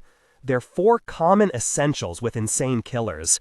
Thurlow started to say something, thought better of it, as Bondelli raised a hand, 4 fingers extended. "First," Bondelli said, "did the victim's death profit the killer? Psychopaths usually kill strangers or persons close to them. You see, I've been doing my homework in your field too." "I see that," Thurlow said. "And Adele had no insurance," Bondelli said. He lowered one finger. "Next, was the murder carefully planned?" Another finger came down. "Psychopaths don't plan their crimes. Either they leave escape to chance, or they make it ridiculously easy for the police to catch them. Joe practically advertised his presence in that office." Thurlow nodded and began to wonder if Bondelli could be right. Am I unconsciously attacking Ruth through her father? Where the hell does she go? Third, Bondelli said, was a great deal more violence than necessary used in the crime. Deranged people continue an attack beyond all reason. There's no doubt the first thrust of that sword would have killed Adele. A third finger came down. Thurlow returned his glasses to his nose, stared at Bondelli. The attorney was so intense, so sure of himself. Was it possible? Fourth, Bondelli said, was the killing accomplished with an improvised weapon. Persons who plan set themselves up with a lethal weapon beforehand. A psychopath grabs anything at hand, a cleaver, a club, a rock, a piece of furniture. The fourth finger came down, and Bondelli lowered a fist to the desk. That damn sword hung on Joe's study wall for as long as I can remember. It all sounds so easy, Thurlow said. Authority that makes speculative science feel credible. Sustain energy matching. But what's the prosecution going to be doing all this time? Oh, they'll have their experts, naturally, Winley among them, Thurlow said. Your boss at the hospital? The same. Does that put you on a spot? That doesn't bother me, Tony. He's just another part of the community syndrome. It's the whole mad mess. Thurlow looked down at his hands. People are going to say Joe's better off dead, even if he is insane. And the prosecution experts you kiss off with a wave of the hand, they're going to be saying things the community wants to hear. Everything the judge says is likely to be interpreted. I'm sure we can get an impartial judge. Yes, no doubt. But judges invariably say the question to be determined is whether at the time of the crime the accused had not the use of that part of his understanding which allowed him to know he was doing a wrong and wicked act. That part, Tony, as though the mind could be divided into compartments, part of it sane, part insane. Impossible. The mind's a unified thing. A person can't be mentally and emotionally diseased in some fictitious part without infecting the total personality. A knowledge of right and wrong, the ability to choose between God and the devil, is profoundly different from the knowledge that 2 + 2 = 4. To make the judgment of good and evil requires an intact personality. Thurlow looked up, studied Bondelli. The attorney was staring out the window, lips pursed in thought. He obviously hadn't been listening. Thurlow turned toward the window. He felt sick with frustration and despair. Ruth had run away. That was the only logical, sane, reasonable explanation. Her father was doomed.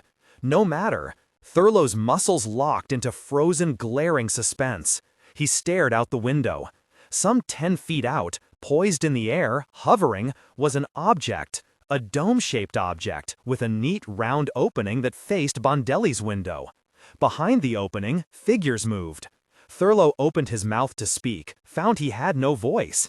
He lurched out of his chair, groped his way around the desk away from the window. "Andy, is something wrong?" Bondelli asked. The attorney swiveled back, stared up at Thurlow. Thurlow leaned on the desk facing the window. He looked right into the round opening in the hovering object. There were eyes inside, glowing eyes. A slender tube protruded from the opening. Painful, constricting force pressed in on Thurlow's chest. He had to fight for each breath.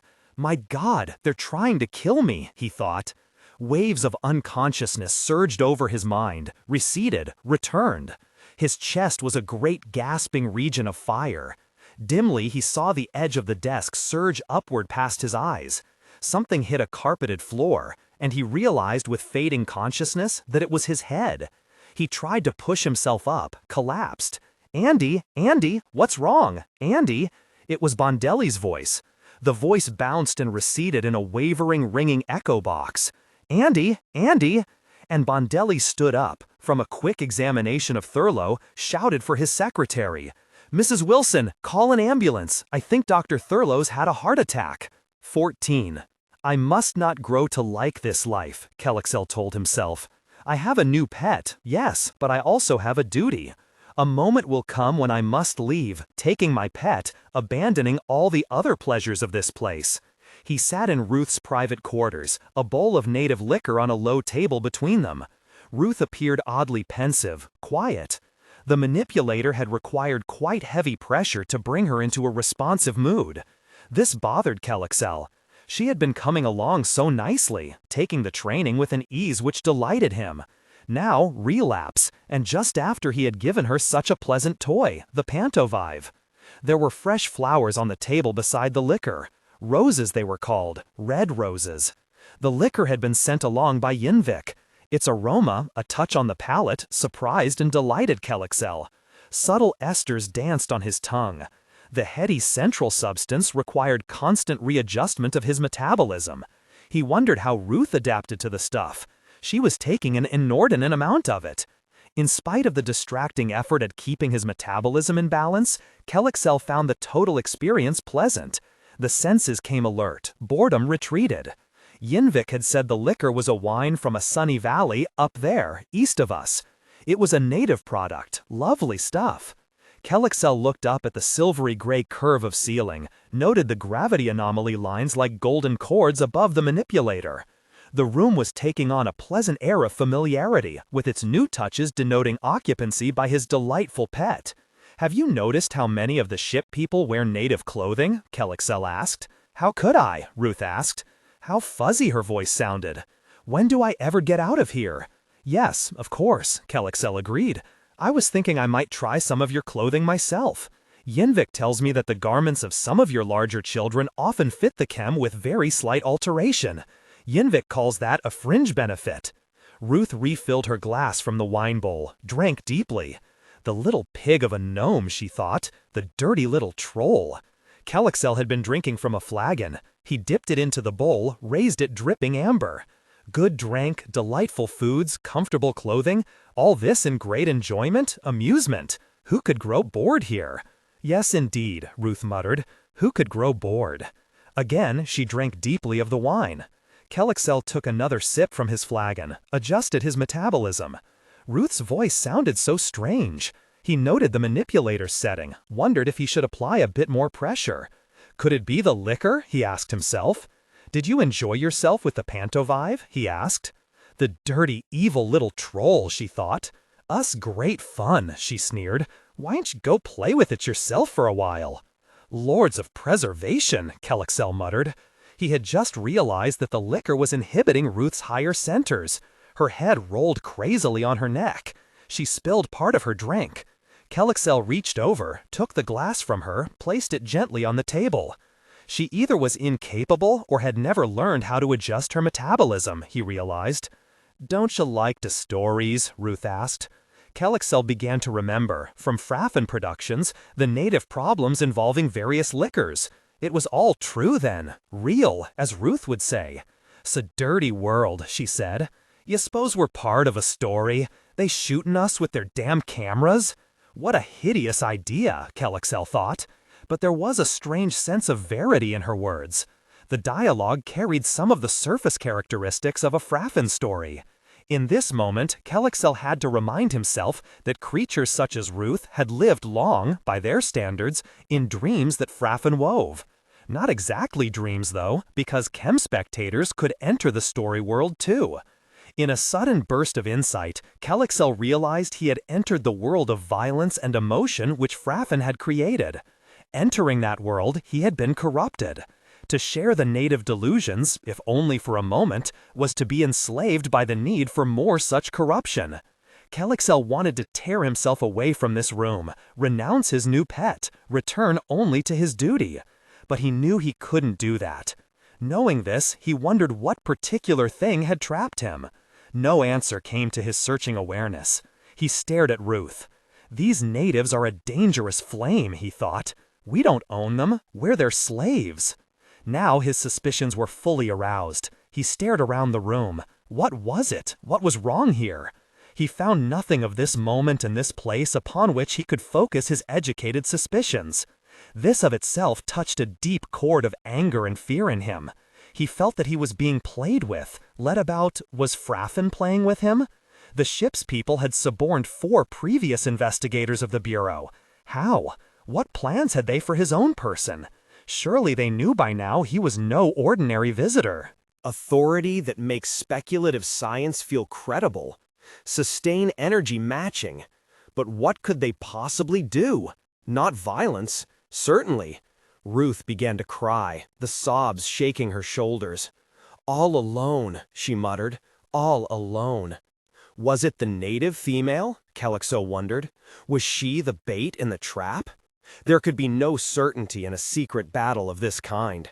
You contended, one against the other, but every struggle occurred beneath a deceptively calm surface, hidden behind polite words and civilities and ritual behavior.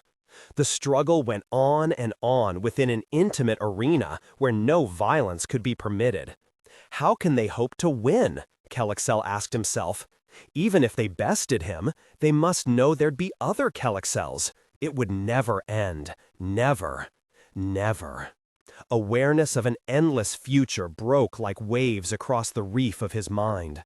On this path lay the chem madness, Kelexel knew. He drew back from such thoughts. Ruth got up, stood looking down at him unsteadily. Savagely, Kelexel adjusted the manipulator. Ruth stiffened. The skin rippled on her cheeks and forearms. Her eyes glazed over. Abruptly, she turned, ran for the water basin in the corner. She leaned on it, retching. Presently, she returned to her chair, moving as though pulled by strings. Distantly in her mind, a tiny kernel of awareness cried out, "This is not you doing these things. These things are being done to you." Kelexel held up his flagon, said, "With such things as this, your world fascinates and attracts us. Tell me, with what does your world repel?" "It isn't a world," she said, her voice shaky. "It's a cage. This is your own private zoo." "Ah, Kelexel said. He sipped at his drink, but it had lost its savor. He put the flagon on the table. There were wet circles there where he had put the flagon before. He looked at them. The female was becoming resistant, obstinate. How could that be? Only the chem and an occasional mutant were immune to such pressures. Even the chem wouldn't be completely immune without Tiggywa's web and the special treatment they received at birth. Again, he studied Ruth. She returned his stare defiantly. "Your lives are so short," Kelexel said. "Your past is so short, yet one gains the definite feeling of something ancient from you. How can that be?" "Score 1 for our side," Ruth said.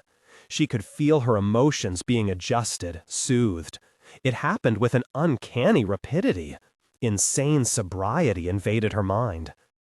"Please stop changing me," she whispered. And she wondered, was that the right thing to say then? But she felt she had to disagree with the creature now, even risk making him angry. She had to oppose him, subtly, definitely. It was either that or lose her sanity in this wasteland of unreason. She could no longer remain passive, fencing in a mental world where the chem could not come. Stop changing her? Kelexel wondered. There lay a kernel of opposition in that whispered cry, and he recognized it. Thus, the barbarian always spoke to the civilizer. Instantly alerted, he became at once the true cynic of the Federation, the loyal servant of the primacy. The native females should not be able to oppose him. "How do I change you?" he asked. "I wish I knew," she said. "All I know is you think I'm stupid and don't realize what you're doing." "Has Fraffin trained this creature?" Kelexel wondered. "Was she prepared for me?" He remembered his first interview with Fraffin, the sense of menace. "What has Fraffin told you to do?" he demanded. "Fraffin?" Her face showed blank puzzlement. What had the story ship's director to do with her? "I won't betray you," Kelexel said. She wet her lips with her tongue. Nothing the chem did or said made any sense. The only thing she really understood was their power. "If Fraffin's done anything illegal with you creatures, I must know about it," Kelexel said. "I will know about it." She shook her head. "As much as can be known of Fraffin, that I know," Kelexel said. "You were little more than the rawest sort of animals here when he came. Chem walked among you as gods then, without the slightest concern." "Illegal?" she said. "What do you mean, illegal?" "You've rudimentary laws among your kind," Kelexel sneered. "You know about legality and illegality?" "I've never even seen Fraffin," she said, "except on the room screen." "The letter of the law, eh? His minions, then. What have they told you to do?" Again she shook her head. There was a weapon here she could use. She sensed this, but couldn't quite understand enough to grasp it. Kelexel whirled away from her, strode to the pantovive and back. He stopped 10 paces from Ruth, glared up at her.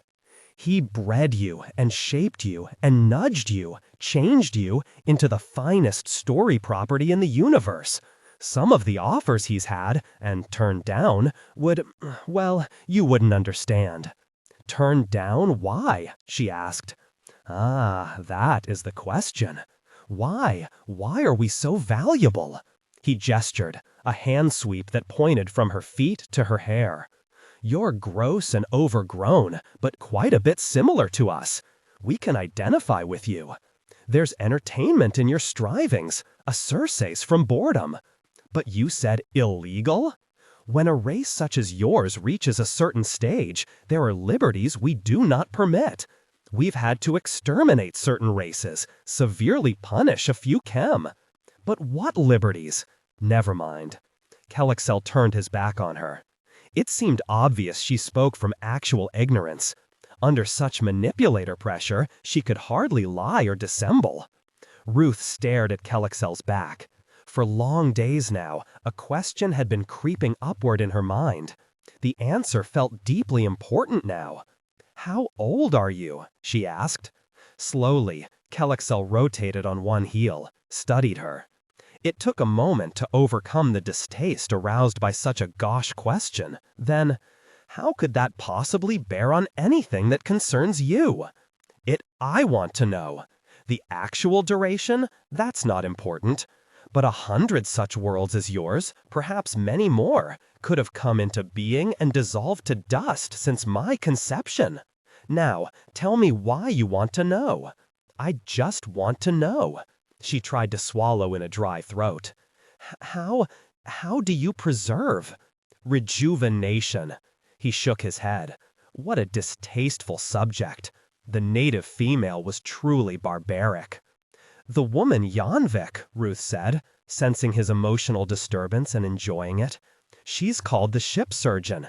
Does she supervise the—" "It's routine, purely routine. We've elaborate protective mechanisms and devices that prevent anything but minor damage. A ship surgeon takes care of the minor damage. Very rare that. We can take care of our own regenerative and rejuvenating treatments. Now, you will tell me why you ask." "Could I, Oh!" Kelexel threw his head back in a bark of laughter. Then, "You must be a chem and conditioned for the process from birth, or it cannot be done. But you're like us. You breed." "Not with you, my dear Pat. We're pleasurably similar, that I admit. But with you, it's dalliance, insulation from boredom, no more. We chem cannot breed with any other. He broke off, stared at her, remembering a conversation with Janvik. They'd been discussing the native violence, wars. It's a built-in valving system to keep down immunes, Janvik had said. The conflicts? Of course. A person immune to our manipulations tends to become generally dissatisfied, frustrated. Such creatures welcome violence and disregard personal safety. The attrition rate among them is very high. Remembering Janvik's words, Kelexel wondered, is it possible? No, it couldn't be. Gene samples from these natives were on record long ago.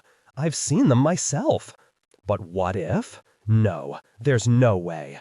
But it would be so simple. Falsify the gene sample. Ship surgeon Janvik. But if she did, why? Kelexel shook his head. The whole idea was preposterous. Even Fraffin wouldn't dare breed a planet full of half-chem. The immune ratio would give him away before... But there's always the valving system. I will see Fraffin now, Kelexel muttered. And he remembered. Janvik was referring to native immunes, but she said person. 15. Fraffin sat waiting behind his desk as Kelexel entered the director's salon. Authority that makes speculative science feel credible. Sustain energy matching. The room's silver light had been tuned to a high pitch, almost glaring. The surface of the desk glittered. Fraffin wore native dress, a black suit with white linen tie. Golden buttons at the cuffs reflected shards of brilliance into Kelexel's eyes. Behind a mask of brooding superiority, Fraffin felt himself poised for a pouncing elation. This poor fool of an investigator. The man had been aimed at his present moment like an arrow. It only remained for him to find the sort of target in which had been embedded. And I aimed him, Fraffin thought. I put him here as surely as I put any native into its predicament. You asked to see me? Fraffin asked. He remained seated, emphasizing his displeasure with the visitor. Kelexel noted the gesture, ignored it. Fraffin's posture was almost boorish. Perhaps it reflected confidence, and that would bear watching. But the primacy did not send complete fools to do its investigating, and the director must discover this soon. I wish to discuss my pet with you, Kelexel said, seating himself across from Fraffin without invitation. The desk was an enormous empty expanse separating them. A fault glistening reflection of Fraffin could be seen in its surface. There's something wrong with your pet? Fraffin asked. He smiled to himself, thinking of the latest report on Kelexel's antics with the native female. The investigator was suspicious now, no doubt of that. But too late, far too late. Perhaps there's nothing wrong with my pet, Kelexel said. Certainly she delights me. But it has occurred to me that I know so little really about the natives, her sources, so to speak. And you came to me to fill out this information? I felt certain you'd see me, Kelexel said. He waited, wondering if that barb would sink home. Surely it was time they brought the battle more into the open. Fraffin sat back, eyelids drooping, silver-blue shadows in the sockets. He nodded to himself. Ah, it was going to be good sport playing out this fool's downfall. Fraffin savored the anticipatory moment, the instant of revelation. Kelexel put his hands on the arms of his chair, felt clean edges of construction, a gentle warmth. A distant musky aroma permeated the room, an exotic, tantalizing thing, full of alien strangeness, a floral essence perhaps. But you enjoy your pet? Fraffin asked. A delight, Kelexel said. Better even than the Subi. I wonder that you don't export them. Why is that? So you've had a Subi? Fraffin said, parrying the question. I still wonder that you don't export these females, Kelexel said. I find it very odd. Oh, you find it odd? Fraffin thought. He experienced an abrupt, sour feeling about Kelexel. The man was so obviously besotted with the native female, his first experience with them. There are many collectors who'd leap at the chance to have one of these natives, Kelexel said, probing. Of all the delights you've gathered here? And you think I've nothing better to do than collect my natives for the delight of my fellows? Fraffin said. His voice sounded snappish, and he wondered at the emotion in it. Am I jealous of Kelexel? He asked himself. Then what is your task here if not to make profit? Kelexel asked. He could feel himself growing angry with Fraffin. Certainly, the director knew he faced an investigator, but none of Fraffin's actions betrayed fear. I'm a collector of gossip, Fraffin said. That I create some of this gossip myself, that is of no moment. Gossip? Kelexel wondered. And Fraffin thought, a collector of ancient gossip, yes. He knew then that he was jealous of Kelexel, envious of the man's first encounter with a native female. Fraffin remembered the old days when the chem had moved more openly on this world, creating the machinery of long maturation, which they could exploit, devising leprous diplomats full of pride's blind ignorance, nurturing death wishes to ride each back like a demon. Ah, those had been the days. Fraffin felt himself stretched for a moment on the rack of his own vision, remembering days when he'd lived among the natives, manipulating, maneuvering, eavesdropping, learning, listening to sniggering Roman boys' talks of things their elders had forgotten even to whisper. In his mind, Fraffin saw his own villa, with sunglow on a brick walk, grass, a tree, a planting of petulant forsythia. That's what she'd called them, petulant forsythia. How clearly he could see in his mind the young pear tree beside the walk. They die so easily, he whispered. Kelexel put a finger to his cheek, said, I think you're just a touch morbid, all this emphasis on violence and death. It wasn't in the plan, but Fraffin couldn't help himself. He glared at Kelexel, said, You think you hate such things, eh? No, you don't. You say you're attracted by such things as this pretty native of yours. I hear you fancy the native clothing. He touched a sleeve of his jacket, a curious caressing gesture. How little you know yourself, Kelexel. Kelexel's face went dark with anger. This was too much. Fraffin exceeded all bounds of propriety. We chem have locked the door on death, he muttered, viewing it as a dalliance, no more. Morbid, you say? Fraffin asked. We've locked the door on death? No longer for us, is it? He chuckled. Yet, there it stands, our eternal temptation. What do I do here that attracts you so much? Attracts you so much that in the very voice of admission you inquire about that which repels? I'll tell you what I do here. I play with temptations, that my fellow chem may watch. Fraffin's hands moved as he talked, chopping, cutting gestures that exposed the ever-young flesh, active, vibrant, small hairs curling on the back of the fingers, nails blunt, flat. Kelexel stared at the man, caught in the spell of Fraffin's words.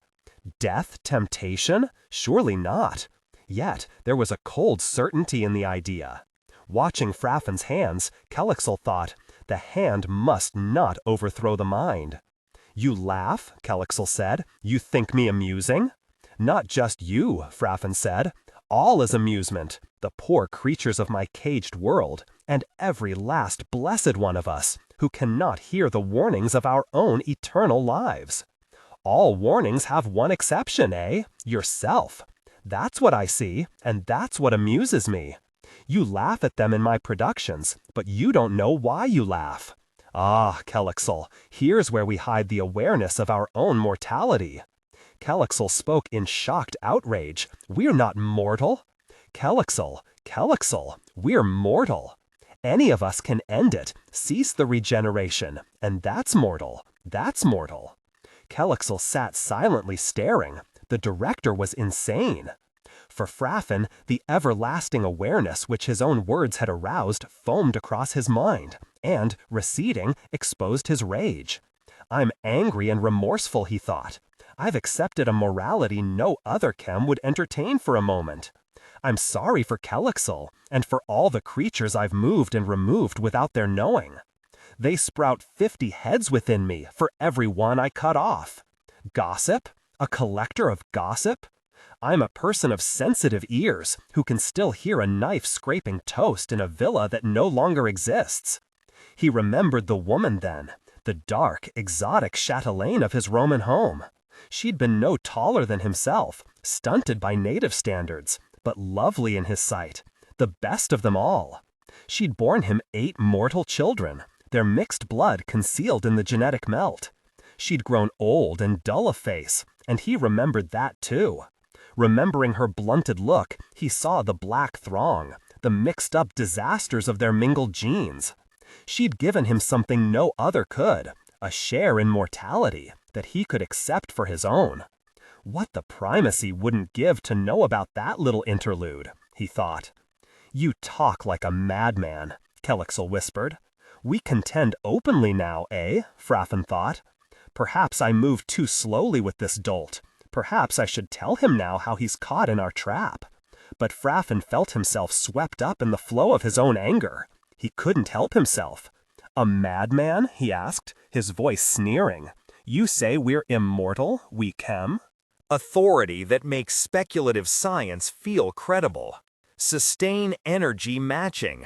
How are we immortal? We rejuvenate and rejuvenate. We achieve a balance point frozen short of final destruction. At what stage in our development, Kelexel, are we frozen? Stage? Kelexel stared at him. Fraffin's words were firebrands. Yes, stage. Are we frozen in maturity? I think not. To mature, one must flower. We don't flower, Kelexel. I don't. We don't produce something of beauty and loveliness, something which is the essence of ourselves. We don't flower. I've had offspring. Fraffin couldn't contain his laughter. When it subsided, he faced a now openly angry Kelexel, said, the unflowering seed, the perpetual immaturity producing the perpetual immaturity, and you brag about it? How mean and empty and frightened you are, Kelexel. What have I to fear? Kelexel demanded.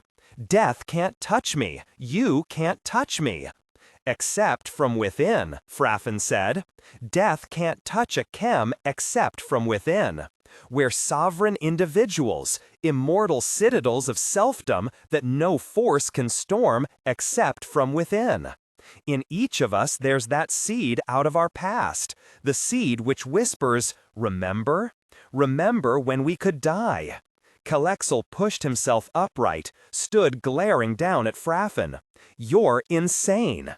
Sit down, visitor, Fraffin said, and he wondered at himself. Why do I goad him? To justify myself in what I must do? If that's so, then I should give him something he can use against me. I should make this a more equal contest. Kelexel sank back into his seat.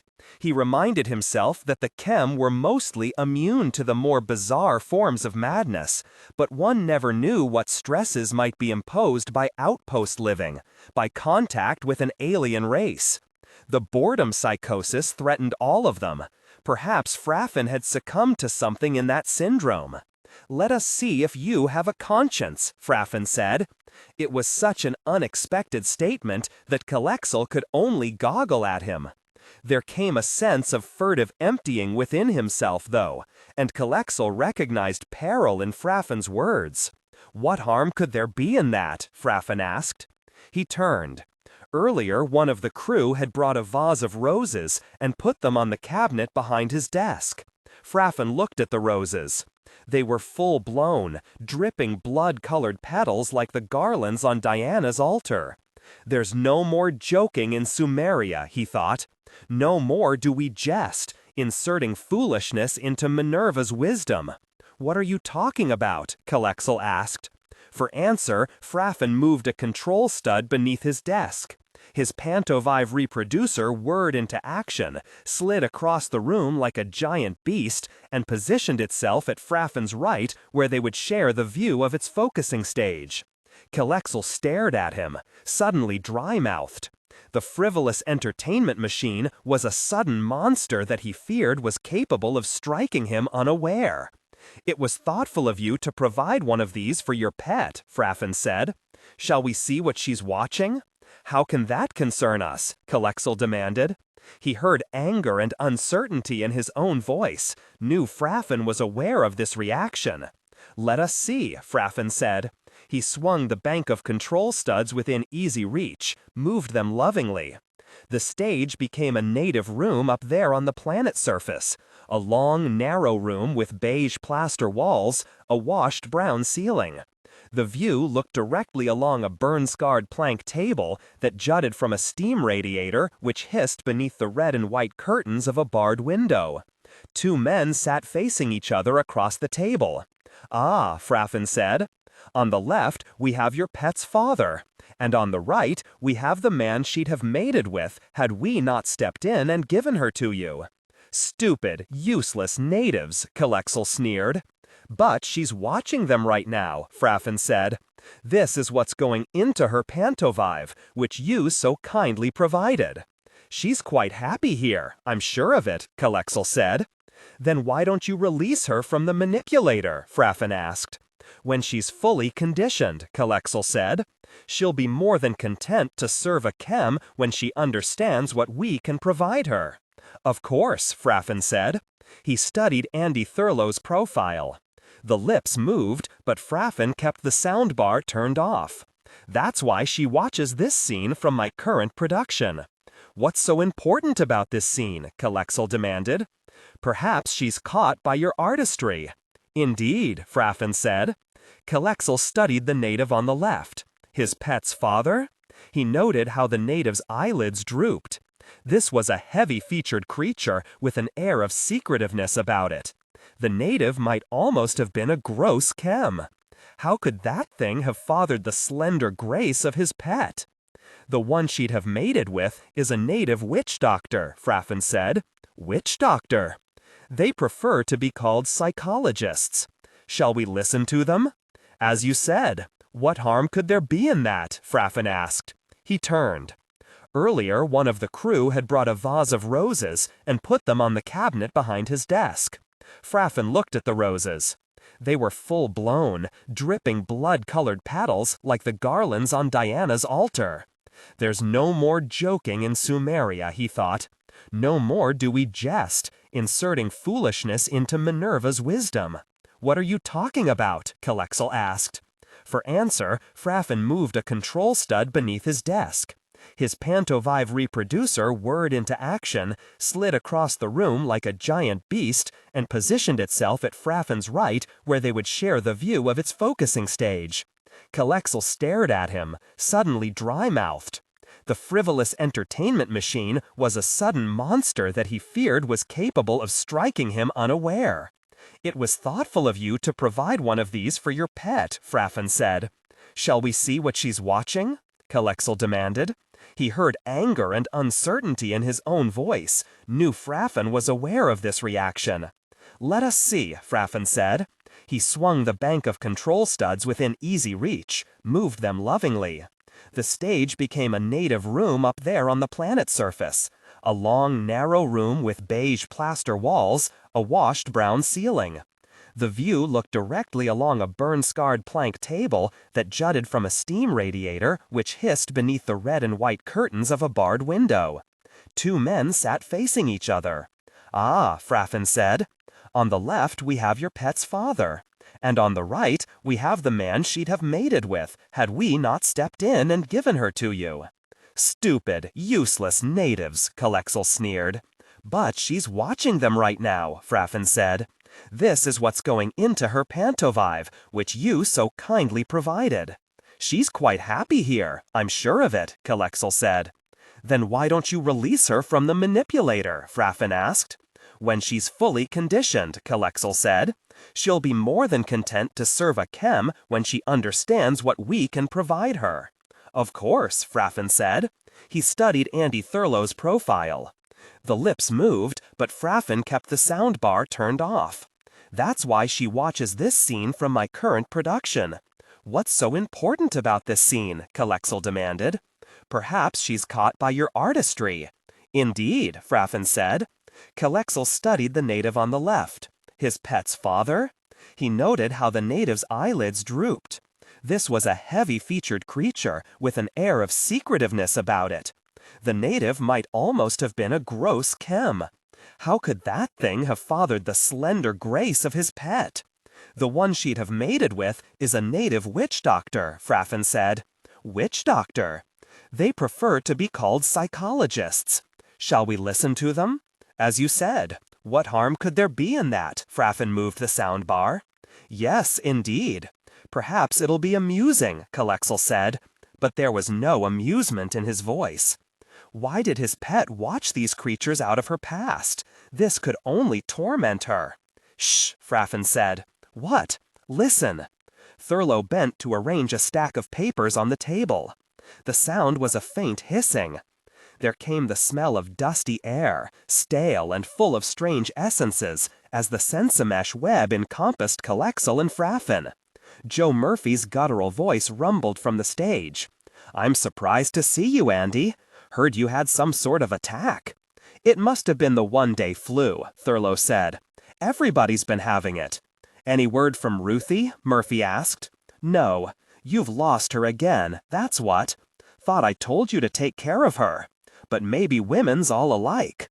Thurlow adjusted his glasses, looked up and straight into the eyes of the watching Chem. Kelexel gasped. What do you make of that? Whispered. An immune, Kelexel hissed. And he thought, I have Fraffin now. Allowing an immune to watch his shooting crew. He asked, is the creature still alive?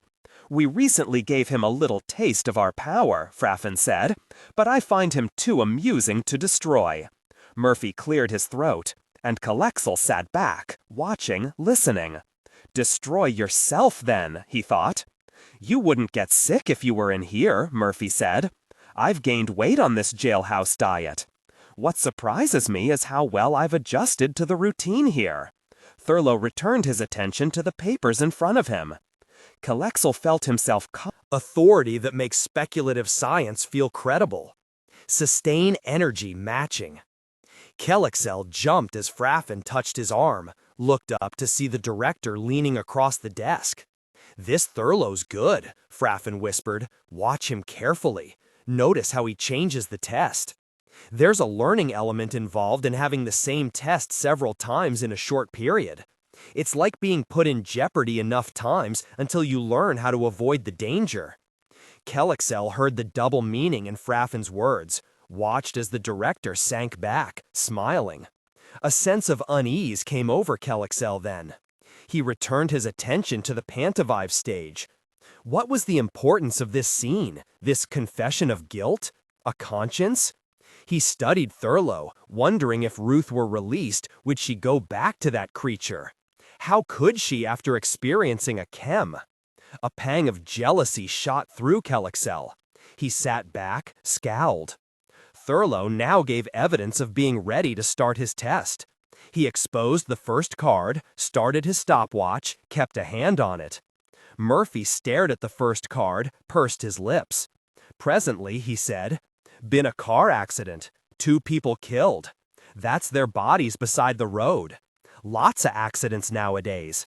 People just don't know how to handle fast cars. Are you isolating part of the pattern, or does the whole card give you that picture? Thurlow asked. Murphy blinked. Just this little part here. He turned the card face down, lifted the second one. This is a will or a deed like to property, but somebody's let it fall in the water, and the writing's all smeared. That's how you can't read it. A will? Any idea whose? Murphy gestured with the card. You know, when Grandpa died, they never found the will. He had one. We all knew he had one, but Uncle Amos wound up with most of Gramps' stuff. That's how I learned to be careful with my papers. You've got to be careful with important papers. Was your father cautious like that? Pa? Hell no. Thurlow appeared caught by something in Murphy's tone. He said, You and your father ever fight? Jawed some, that's all. You mean argued? Yeah, he always wanted me to stay with the mules and wagon. Thurlow sat waiting, watchful, studying. Murphy assumed a death's head grin. That's an old saying we had in the family. Abruptly, he put down the card in his hand, took up the third one. He cocked his head to one side. Hide of a muskrat stretched out to dry. They brought 11 cents apiece when I was a boy. Thurlow said, Try for another association. See if you can find something else in the card. Murphy flicked a glance at Thurlow, back to the card. An appearance of spring-wound tension came over him. The silence dragged out. Watching the scene, Kelexel had the sensation that Thurlow was reaching through Murphy to the pantovive's audience. He felt that he himself was being examined by the witch doctor. Logically, Kelexel knew this scene already lay in the past, that it was a captured record. There was an immediacy about it, though, a sensation of moving freely in time. Again Murphy looked at Thurlow. "It might be a dead bat," he said. "Somebody might have shot it." "Oh? Why would anyone do that?" "Because they're dirty." Murphy put the card on the table, pushed it away from him. He looked concerned. Slowly, he reached for the next card, exposed it as though fearful of what he might find. Thurlow checked the watch, returned his attention to Murphy. Murphy studied the card in his hand. Several times he appeared about to speak. Each time he hesitated, remained silent. Presently he said, "4th of July rockets, the fire kind that go off in the air. Dangerous damn things." "The explosive kind?" Thurlow asked. Murphy peered at the card. "Yeah, the kind that explode and shoot out stars. Those stars can start fires. Have you ever seen one start a fire?" "I've heard about it." "Where?" "Lots of places. Every year they warn people about those damn things. Don't you read the papers?" Thurlow made a note on the pad in front of him. Murphy glowered at him a moment, went on to the next card. "This one's a drawing of where they've poisoned an anthill and cut the hill in half to map out how the holes were dug." Thurlow leaned back, his attention concentrated on Murphy's face. "Why would someone make such a map?" "To see how the ants work it out. I fell on an anthill when I was a kid. They bit like fire. Ma put soda on me. Pa poured coal oil on the hill and set a match to it. Man, did they scatter. Pa jumping all around, smashing 'em." With a reluctant motion, Murphy put down the card, took up the next one. He glared at Thurlow Fernand making notes, turned his attention to the card. A charged silence settled over him. Staring at the card in Murphy's hand, Kelexel saw chem flitters against a sunset sky, a fleet of them going from nowhere to nowhere. He experienced a sudden fearful wondering at what Thurlow might say to this. Murphy extended the card at arm's length, squinted his eyes. "Over on the left there, it could be that mountain in Switzerland where people are always falling off and getting killed." "The Matterhorn?" "Yeah." "Does the rest of the card suggest anything to you?" Murphy tossed the card aside. "Nothing." Thurlow made a notation on the pad, looked up at Murphy, who was studying the next card. "All the times I've seen this card," Murphy said, "I never noticed this place up at the top." He pointed. "Right up here. It's a shipwreck with lifeboats sticking up out of the water. These little dots are the drowned people." Thurlow swallowed. He appeared to be debating a comment.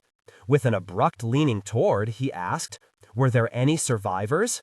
A look of sad reluctance came over Murphy's face. "No," he sighed. "This was a bad one. You know, my Uncle Al died the year the Titanic sank." "Was he on the Titanic?" "No, that's just how I fixed the date. Helps you remember. Like when that Zeppelin burned, that was the year I moved my company into the new building." Murphy went to the next card. "Here's an easy one. It's a mushroom cloud from an atomic bomb." Thurlow wet his lips with his tongue. Then, "The whole card?" "No, just this white place here at the side." He pointed. "It's like a photograph of the explosion." Murphy's blocky hand shuffled to the next card. He held it close, squinting down at it. An air of brooding silence settled over the room. Kelexel glanced at Fraffin, found the director studying him. "What's the purpose of all this?" Kelexel whispered. "You're whispering," Fraffin said. "Don't you want Thurlow to hear you?" "What?" "These native witch doctors have strange powers," Fraffin said. "They're very penetrating at times." "It's a lot of nonsense," Kelexel said. "Mumbo-jumbo. The test doesn't mean a thing." "The natives' answers are perfectly logical. I might have said comparable things myself." "Indeed?" Fraffin said. Kelexel remained silent, returned his attention to the Pantovive stage. Murphy was peering warily at Thurlow. "Part through the middle might be a forest fire," Murphy said. He watched Thurlow's mouth. "Have you ever seen a forest fire?" "Where? One's been. Stank to heaven with dead cows. Burned out a ranch up on the Suslaw." Thurlow wrote on the pad. Murphy glowered at him, swallowed, turned to the final card. As he looked at it, he drew in a sharp, hard breath as though he'd been hit in the stomach. Thurlow looked up quickly, studied him. A look of confusion passed over Murphy's face. He squirmed in his chair. Then, "Is this one of the regular cards?" "Yes." "I don't remember it." "Oh. Do you remember all the other cards?" "Kinda." "What about this card?" "I think you've rung in a new one." "No, it's one of the regular Rorschach cards." Murphy turned a hard stare on the psychologist, said, "I had a right to kill her, Doc. Let's remember that. I had a right. A husband has to protect his home." Thurlow sat quietly waiting. Murphy jerked his attention back to the card. "A junkyard," he blurted. "It reminds me of a junkyard." Still, Thurlow remained silent. "Wrecked cars, old boilers, things like that," Murphy said. He tossed the card aside, sat back with a look of cautious waiting. Authority that makes speculative science feel credible. Sustain energy matching. Thurlow took a deep breath, collected the cards and data sheets, slipped them into a briefcase which he lifted from the floor beside his chair. Slowly, he turned, stared directly into the Panavive. Kelexel had the disquieting sensation that Thurlow was staring him in the eyes. "Tell me, Joe," Thurlow said, "what do you see there?" He pointed at the Panavive's watchers. "Huh? Where?" "There," Thurlow continued to point. Murphy now stared out of the Panavive at the audience. "Some dust or smoke," he said. "They don't keep this place too clean." "But what do you see in the dust or smoke?" Thurlow persisted. He lowered his hand. Murphy squinted, tipped his head to one side. "Oh, maybe it's kinda like a lot of little faces, babies' faces, like cherubs or, no, like those imps they put in pictures of hell." Thurlow turned back to the prisoner. "Imps of hell," he murmured. "How very appropriate."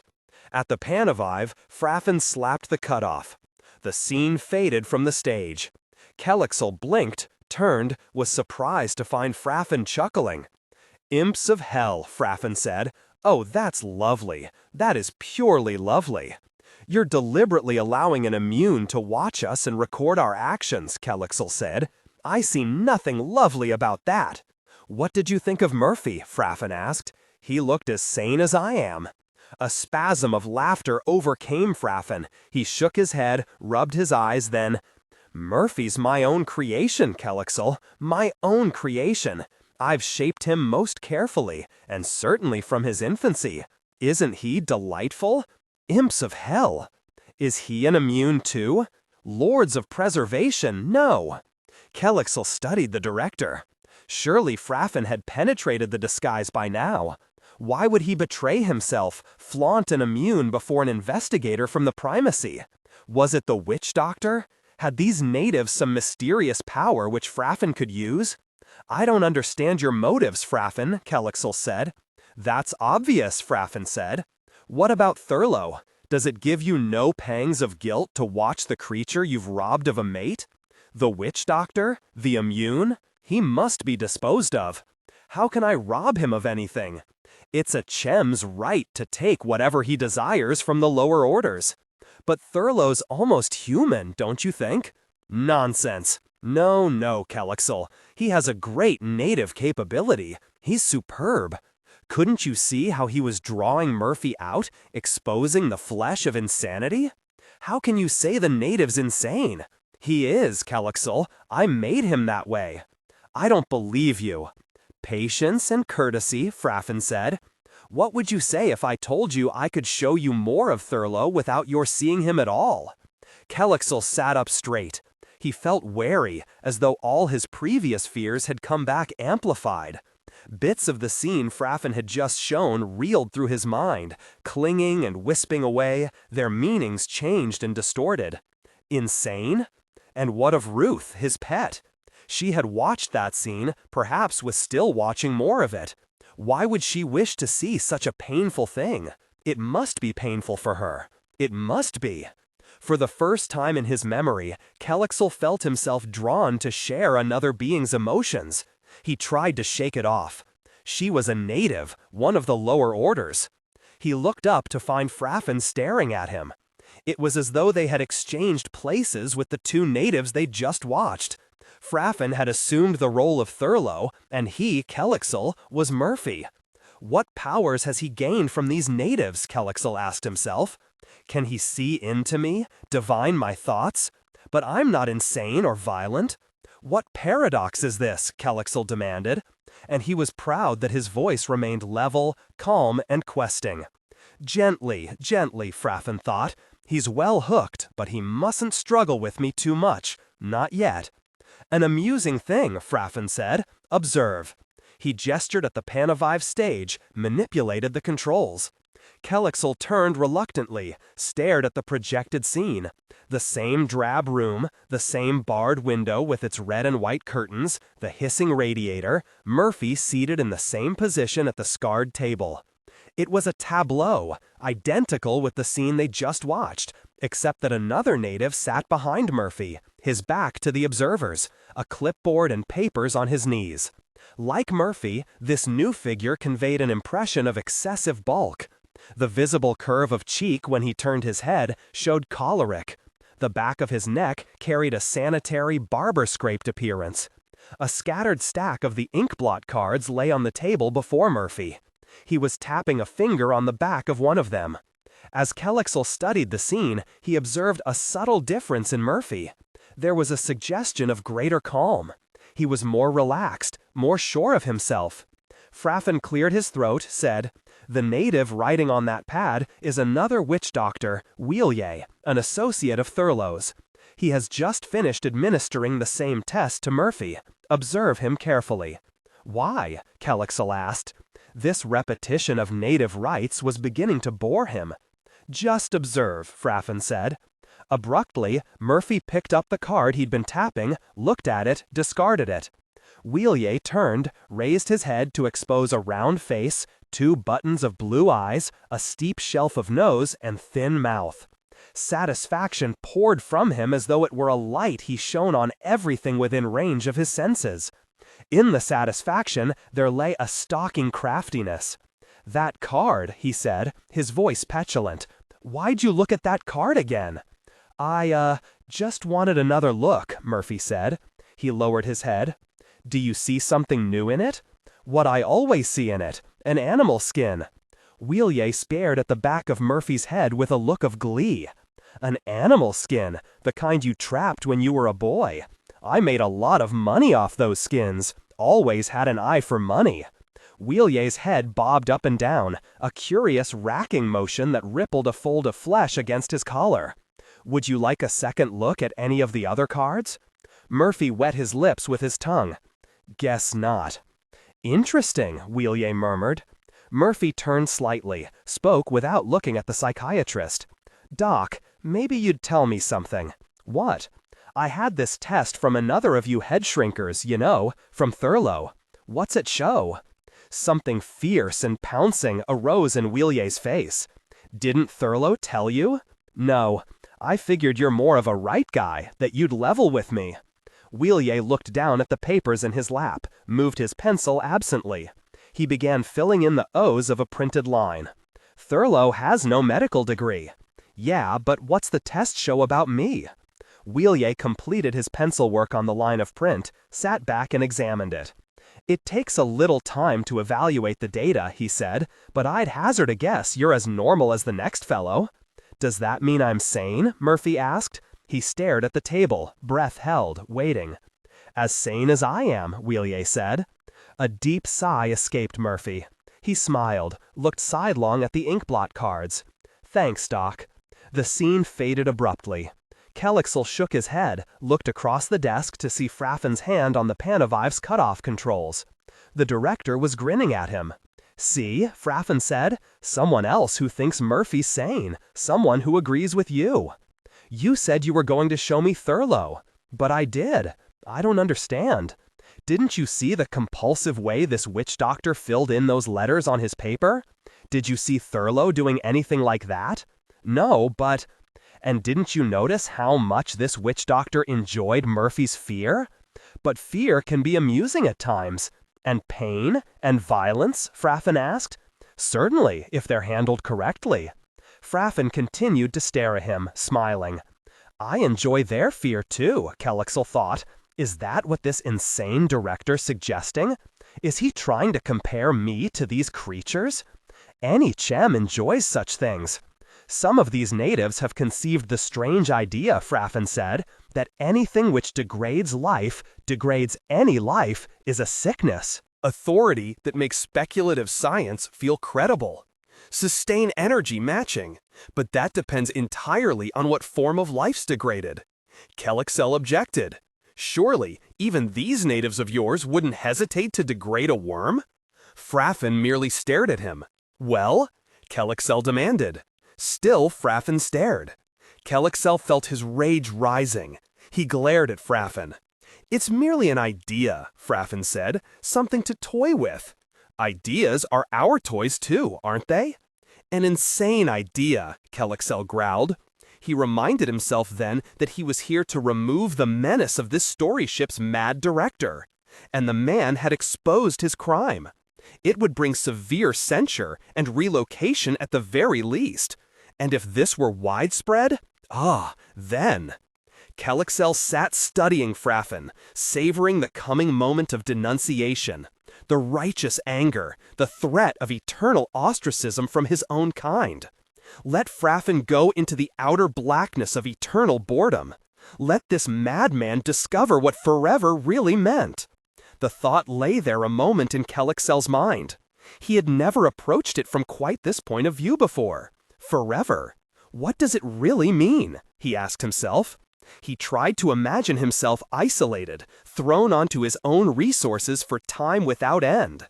His mind recoiled from the thought, and he felt a twinge of pity for what might happen to Fraffin. Now, Fraffin said, now is the moment. Can he be goading me to denounce him? Kelexel wondered. It isn't possible. It's my pleasant task to tell you, Fraffin said, that you're going to have another offspring. Kelexel sat staring, stupefied by the words. He tried to speak, couldn't. Presently he found his voice, rasped, But how can you— Oh, not in the legally approved manner, Fraffin said. There'll be no delicate little operation, no optimum selection of ovarian donor from the banks in the primacy's creche. Nothing that simple. What do you— Your native pet, Fraffin said. You've impregnated her. She's going to bear your child in the ancient way, as we once did before the orderly organization of the primacy. That's impossible, Kelexel whispered. Not at all, Fraffin said. You see, what we have here is a planet full of wild chem.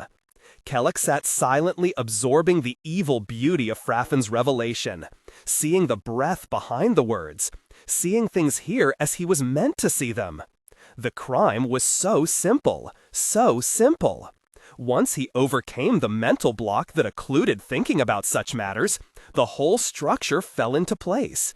It was a crime fitting Fraffin's stature, a crime such as no other chem had ever conceived. A perverse admiration for Fraffin seeped through Kelexel.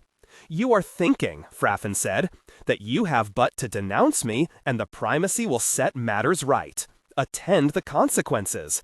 The creatures of this planet will be sterilized so as not to contaminate the chem bloodlines. The planet will be shut down until we can put it to some proper use. Your new offspring, a half-breed, will go with the rest. Abruptly, Kelexel sensed forgotten instincts begin to war in him. The threat in Fraffin's words opened a horde of things Kelexel had thought locked away. He'd never suspected the potency or danger of these forces he'd supposed were chained forever. Odd thoughts buzzed in his mind like caged birds. Something free and wild rose in him, and he thought, imagine having an unlimited number of offspring. Then, so this is what happened to the other investigators. In this instant, Kelexel knew he had lost. Will you let them destroy your offspring? Fraffin asked. The question was redundant. Kelexel had already posed it and answered it. No chem would hazard his own offspring. So rare and precious a thing. That lonely link with the lost past. He sighed. In the sigh, Fraffin saw victory and smiled. Kelexel's thoughts turned inward. The primacy had lost another round with Fraffin. The precise and formal way he had participated in that loss grew clearer to Kelexel by the minute. There was the blind, was it really blind, way he'd walked into the trap. He'd been as easy for Fraffin to manipulate as any of the wild creatures on this wonderful world. The realization that he must accept defeat, that he had no choice, brought an odd feeling of happiness to Kelexel. It wasn't joy, but a backward sorrow as poignant and profound as grief. I will have an unlimited supply of female pets, he thought, and they will give me offspring. A cloud passed across his mind then, and he spoke to Fraffin as a fellow conspirator. What if the primacy sends a female investigator? Make our task easier, Fraffin said. Chem females, deprived of the ability to breed, but not deprived of the instinct, find great joy here. They dabble in the pleasures of the flesh, of course. Native males have a wonderful lack of inhibitions. But the magnetic attraction for our females is a very simple thing. One exposure, and they're addicted to watching at the births. They get some vicarious pleasure out of it that I don't understand, but Yunvik assures me it's profound. Kelexel nodded. It must be true. The females in this conspiracy must be held by some strong tie. But Kelexel was still the investigator in his training. He noted the way Fraffin's mouth moved, the creasing of lines at the eyes, little betrayals. There was an element here that Fraffin was refusing to recognize. The battle would be lost someday. Forever was too long for the primacy to lose every exchange. Suspicions would mount to certainty, and then any means would be employed to unveil this secret. Seeing this, Kelexel felt a pang of grief. It was as though the inevitable already had happened. Here was an outpost of the chem mortality, and it too would go in time. Here was a part of all chem that rebelled against forever. Here was the proof that somewhere in every chem the fact of immortality hadn't been accepted. Well, we'll find you a planet of your own, Fraffin said. The instant he'd spoken, Fraffin wondered if he'd been too precipitate. Kelexel might need time to digest things. He'd appeared to stiffen there, but now he was rising. The polite chem taking his leave, accepting defeat, no doubt going to be rejuvenated. He'll see the need for that at once, of course. 16. Kelexel lay face up on the bed, his hands behind his head, watching Ruth pace the floor. Back and forth she went, her green robe hissing against her legs. She did this almost every time he came here now, unless he set the manipulator at a disgustingly high pressure. His eyes moved to follow the pacing. Her robe was belted at the waist with emeralds, chained in silver, that glittered under the room's yellow light. Her body gave definite visible hints of her pregnancy, a mounding of the abdomen, a rich glow to her skin. She knew her condition, of course, but aside from one outburst of hysterics, which the manipulator controlled quickly, she made no mention of it. Only 10 rest periods had passed since his interview with Fraffin. Yet Kelexel felt the past which had terminated in the director's salon had receded into dimness. The amusing little story centered on Ruth's parent had been recorded and terminated. Kelexel found it less amusing every time he viewed it. All that remained was to find a suitable outpost planet for his own uses. Back and forth, Ruth paced. She'd be at the Pantavive in a moment, he knew. She hadn't used it yet in his presence, but he could see her glancing at it. He could sense the machine drawing her into its orbit. Kelexel glanced up at the manipulator controlling her emotions. The strength of its setting frightened him. She'd be immune to it one day, no doubt of that. The manipulator was a great metal insect spread over the ceiling. Kelexel sighed. Now that he knew Ruth was a wild chem, her ancestry heavily infused with story ship bloodlines, he found his feelings about her disturbed. She had become more than a creature, almost a person. Was it right to manipulate a person? Wrong? Right? Conscience? The attitudes of this world's exotics infused strange doubts into him. Ruth wasn't full chem, never could be. Authority that makes speculative science feel credible. Sustain energy matching. She hadn't been taken in infancy, transformed and stunted by immortality. She was marked down at no position in Tiggywa's web. What would the primacy do when they found out? Was Fraffin correct? Would they blot this world? They were capable of it. But the natives were so attractive, it didn't seem possible they'd be obliterated. They were chem-wild chem. But no matter the primacy's attentions, this place would be overwhelmed. No one presently partaking of its pleasures would have a part in the new order. Arguments went back and forth in his mind in a pattern much like Ruth's pacing. Her movement began to anger him. She did this to annoy him, deliberately testing the limits of her power. Kelexel reached beneath his cloak, adjusted the manipulator. Ruth stopped as though drawn up against a wall. She turned, faced him. "Again?" she asked, her voice flat. "Take off your robe," he said. She stood unmoving. Kelexel exerted more pressure, repeated his command. The manipulator's setting went up, up, up. Slowly, woodenly, she obeyed. The robe dropped to the silvery piled carpet, leaving her nude. Her flesh appeared suddenly pale. Rippling tremors moved up and down her stomach. "Turn around," he said. With the same wooden movement, she obeyed.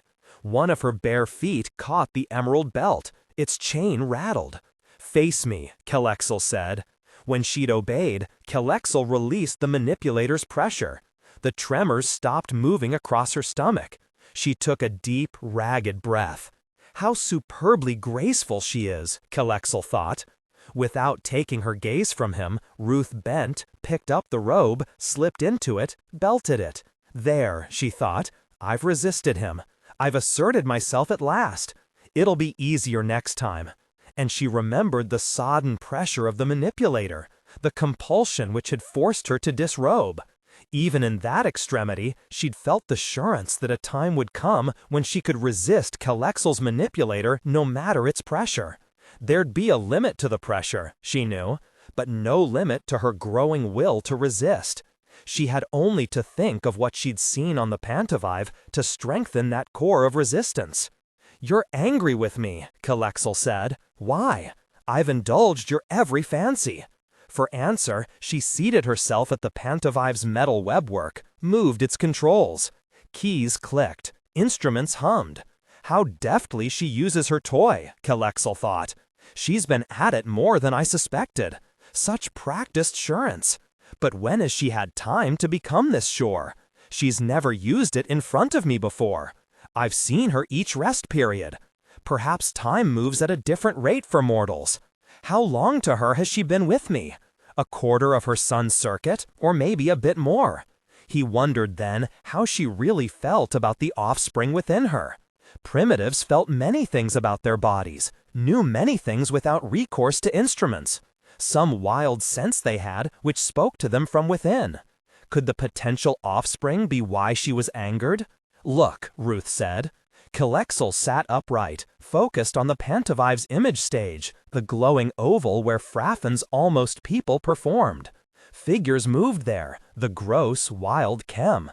Kelexel was suddenly reminded of a comment he'd heard about Fraffin's productions. Their reverse dollhouse quality. Yes, his creatures always managed to seem emotionally as well as physically larger than life. "These are relatives of mine," Ruth said. "My father's brother and sister. They came out for the trial. This is their motel room." "Motel?" Kelexel slipped off the bed, crossed to stand beside Ruth. "Temporary housing," she said. She sat down at the controls. Kelexel studied the stage. Its bubble of light contained a room of faded maroon. A thin, straw-haired female sat on the edge of a bed at the right. She wore a pink dressing gown. One heavily veined hand dabbed a damp handkerchief at her eyes. Like the furniture, she appeared faded, dull eyes, sagging cheeks. In the general shape of her head and body, she resembled Ruth's father. Kelexel wondered then if Ruth would come to this one day. Surely not. The strange female's eyes peered from deep sockets beneath thin brows. A man stood facing her, his back to the viewers. "Now, Claudie," the man said. "There's no sense. I just can't help remembering," she said. a sob in her voice. Kelexel swallowed. His body drank emotional identification with the creatures in the pantovive. It was uncanny, repellent, and at once magnetic. The pantovive's sensomesh web projected a cloying, sweet emotion from the woman. It was stifling. "I remember one time on the farm near Marion," she said. "Joey was about 3 that night. We was sittin' on the porch after the preacher'd been there to dinner. Pa was wonderin' out loud how he could get that 12 acres down by the creek. He was always wonderin' that. And Joey said he had to go toy-toy. That danged outhouse," Grant said. "Remember them narrow boards across the mud? Joey was still wearin' that white suit Mad made for him. Claudie, what's the use remembering all that? You remember that night? Claudie, that was a long time ago. I remember it. Joey asked all around for someone to go out with him across them boards, but Pa said for him to get along. What's he scared of? Doggone, Claudie, you sound like Pa sometimes. I remember Joey going out there all by hisself, a little white blot like in the dark. Then Pa yipped, 'Joey, look out for that buck nigger behind you!' And Joey ran," Grant said. "I remember. And he slipped off into the mud. He come back all dirty," Grant said. "I remember." He chuckled. "And when Pa found out he'd wet himself too, he went and got the razor strop." Her voice softened. "Joey was such a little feller. Pa was a strict one, all right. Funny the things you remember sometimes," she said. Grant moved across to a window, picked at the maroon drapery. Turning, he revealed his face. The same fine bone structure as Ruth, but with heavy flesh over it. A sharp line crossed his forehead where a hat had been worn, the face dark beneath it, light above it. His eyes appeared hidden in shadowed holes. The hand at the drapery was darkly veined. "This is real dry country," he said. "Nothing ever looks green out here." "I wonder why he done it?" Claudie asked. Grant shrugged. "He was a strange one, that Joey." "Listen to you," she said. "Was a strange one. Already talking like he was dead." "I guess he is, Claudie. Just as good as." He shook his head. "Either dead or committed to an insane asylum. Same thing, really, when they stick you away like that." "I heard you talk plenty about what happened when we was kids," she said. "You figure that had anything to do with him going like this?" "What had anything to do with it?" "The way Pa treated him." Grant found a loose thread in the drapery. He pulled it out, rolled it between his fingers. The sensomesh web projected a feeling of long repressed anger from him. Kelexel wondered then why Ruth showed him this scene. He understood in a way the pain she must feel at seeing this, but how could she blame him or be angry at him for this? What had happened to her parents that had been Fraffin's doing? "That time we went to the county fair to hear the darky singers," Grant said. "In the mule wagon, remember? Joey didn't want to come along. He was mad at Pa for something, but Pa said he was too young to leave at home alone. He must have been all of 9 then," she said. Grant went on as though he hadn't heard. "Then when Joey refused to leave the wagon, remember? Pa says, 'Come along, boy. Don't you want to hear them niggers?' And Joey says, 'I guess I'll stay with the mules and wagon.'" Claudie nodded. Another thread came out of the drapery into Grant's hand. He said, "I heard you plenty of times when you didn't want to go someplace say, 'Guess I'll stay with the mules and wagon.' We had half the county saying it. Joey was like that," she said, "always wanting to be alone." Grant's lips formed a harsh smile. "Everything seemed to happen to Joey. Was you there when he ran away?" "Yep." Authority that makes speculative science feel credible. Sustain energy matching. That was after you was married, wasn't it? Pa sold Joey's horse that he'd worked all summer cutting wood to buy from old poor John Weeks, Ned Tolliver's brother-in-law.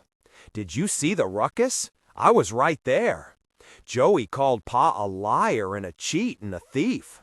Pa went to reach for the white oak club, but Joey was quicker. He must have been 17 then, and strong. He brung that club down on Pa's head like he wanted to kill him. Pa went down like a poleaxe steer. Joey ripped the money Pa'd got for the horse out in his pocket, ran upstairs, packed the Gladstone, and left. "That was a terrible thing," she said. Grant nodded. "Long as I live, I'll remember that boy standing there on the porch, that bag in his hand, and holding that screen door. Ma was sobbing over Pa, dabbing at his head with a wet towel. Joey spoke so low we'd never have heard if we hadn't all been so scared and quiet. We thought Pa was dead for sure. I hope I never see any of you ever again," Joey says, and he run off. "He had Pa's temper, and that's for sure," Claudie said. Ruth slapped the pantovive cutoff. The images faded. She turned, her face composed and blank from the pressures of the manipulator, but there were tear stains down her cheeks. "I must know something," she said. "Did you, Kem, do that to my father? Did you make him that way?" Kelexel recalled Fraffin boasting how the killer had been prepared, boasting and explaining how an investigator from the primacy stood no chance to escape the traps of this world. But why waste concern over a few suborders demeaned and shaped to Kem needs? Precisely because they were not suborders. They were wild Kem. "You did, I see," Ruth said. "I suspected it from what you've told me." "Am I so transparent to her?" Kelexel asked himself. "How did she know that? What strange powers do these natives have?" He covered his confusion with a shrug. "I wish you could die," Ruth said. "I want you to die." Despite the manipulator's pressure on her, Ruth could feel rage deep inside her, remote but distinct, a burning and smoldering anger that made her want to reach out and waste her fingernails clawing at this Kem's impervious skin. Ruth's voice had come out so level and flat that Kelexel found he'd heard the words and almost passed over them before he absorbed their meaning. Die! She wished him dead. He recoiled. What a boorish, outrageous thing for her to say. "I am a Kem," he said. "How dare you say such a thing to a Kem?" "You really don't know, do ya?" she asked. "I've smiled upon you, brought you into my society," he said. "Is this your gratitude?" Kelexel slipped off the bed, crossed the room. She glanced around her prison room, focused on his face. The silvery skin dull and metallic, the features drawn into a sharp frown of disdain. Kelexel's position standing beside her chair put him only slightly above her, and she could see the dark hairs quivering in his nostrils as he breathed. "I almost pity you," she said. Kelexel swallowed. Pity? Her reaction was unnerving. He looked down at his hands, was surprised to find them clasped tightly together. Pity? Slowly, he separated his fingers, noting how the nails were getting that foggy warning look, the reaction from breeding. Reproducing itself, his body had set the clock of flesh ticking. Rejuvenation was needed, and that soon. Was this why she pitied him? Because he delayed his rejuvenation? No, she couldn't know of the Chem's subservience to the rejuvenators. Delay, delay. Why am I delaying? Kelexel wondered. Suddenly he marveled at himself, his own bravery and daring. He'd let himself go far beyond the point where other Chem ran racing for the rejuvenators. He'd done this thing almost deliberately, he knew, toying with sensations of mortality. What other Chem would have dared? They were cowards all. He was almost like Ruth in this, almost mortal, and here she railed at him. She didn't understand. How could she, poor creature? A wave of self-pity washed through him. How could anyone understand this? Who even knew? His fellow Chem would all assume he'd availed himself of a rejuvenator when he'd needed it. No one understood. Kelexel hesitated on the verge of telling Ruth this daring thing he'd done, but he remembered her words. She wished him dead. "How can I show you?" Ruth asked. Again, she turned to the pantovive, adjusted its controls. This disgusting machine, product of the disgusting Chem, was suddenly very important to her. It was the most vital thing in her life at this moment, to show Kelexel why she nurtured such a seed of violent hate toward him. "Look," she said. Within the Pantovive's bubble of light, there appeared a long room, with a high desk at one end, rows of benches below it set off behind a rail, tables, another railed-off section on the right with 12 natives seated in it in various poses of boredom. The side walls held spaced Greekan columns separated by dark wood paneling and tall windows.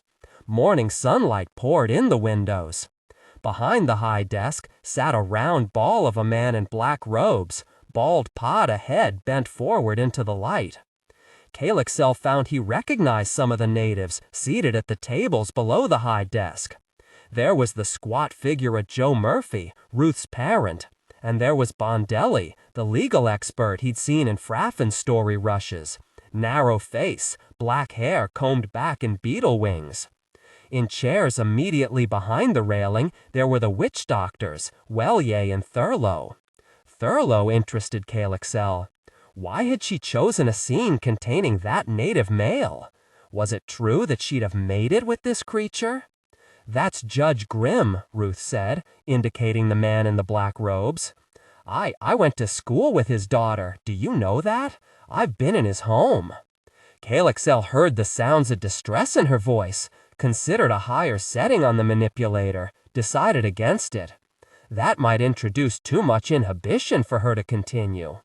He found himself intensely curious now as to what Ruth was doing. What could her motives be? "The man with the cane there at the left, at that table, that's Parrott, the district attorney," Ruth said.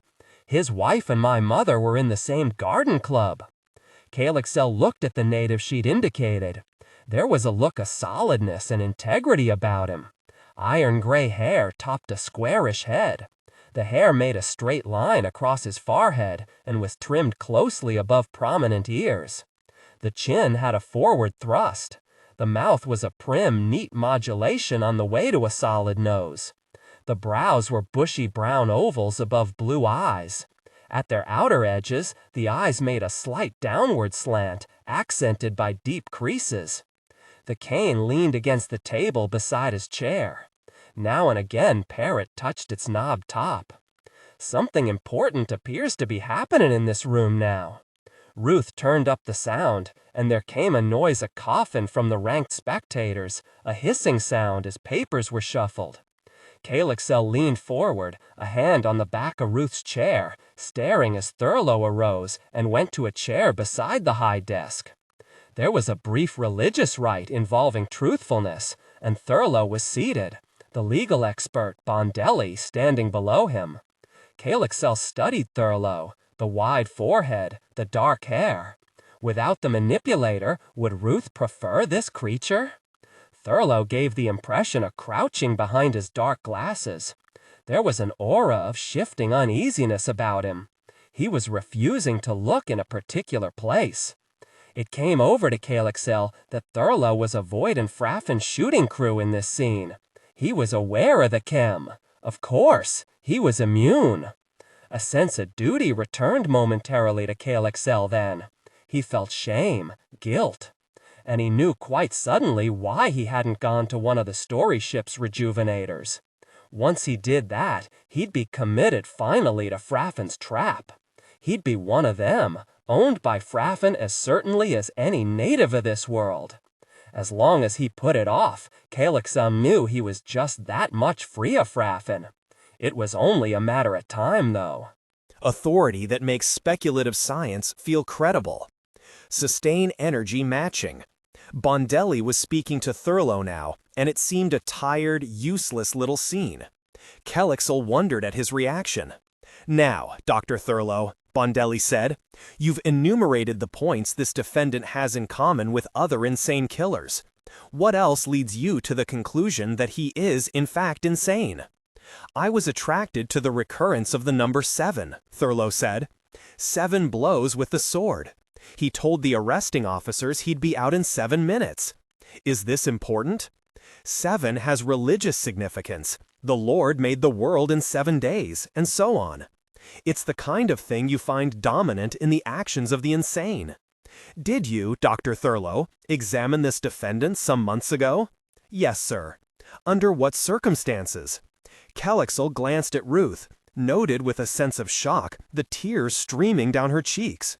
He looked at the manipulator's setting and began to understand how profound her emotions must be. Mr. Murphy had turned in a false fire alarm, Thurlow said. He was identified and arrested. I was called in as court psychologist. Why?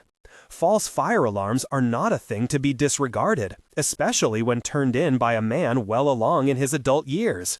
This is why you were called in? No, that was routine, more or less. But what's the significance of the false fire alarm? It's sexual, basically. This incident occurred at about the time this defendant first complained of sexual impotency. These two things, taken together, paint a very disturbing psychological picture. How is that? Well, he also displayed an almost complete lack of warmth in his nature. It was a failing in those things we usually refer to as kindly.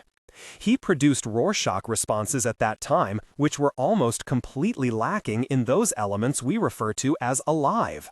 In other words, his outlook was centered on death. I took all of those things into consideration. A cold nature, centered on death, plus sexual disturbance. Kelexel stared at the figure on the Pantovive stage. Who was he talking about? Cold, centered on death, sexually disturbed. Kelexel glanced at the figure of Murphy.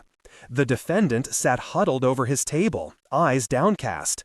Bondelli ran a finger along his mustache, glanced at a note in his hand. "What was the substance of your report to the probation department, Doctor?" Bondelli asked. As he spoke, he looked at Judge Grimm. "I warned them that unless he changed his ways radically, this man was headed for a psychotic break." Still, without looking at Thurlow, Bondelli asked, "And would you define psychotic break, Doctor?" "By example. A sword slaying of a loved one using violence and wild passion is a psychotic break." Judge Grimm scribbled on a piece of paper in front of him.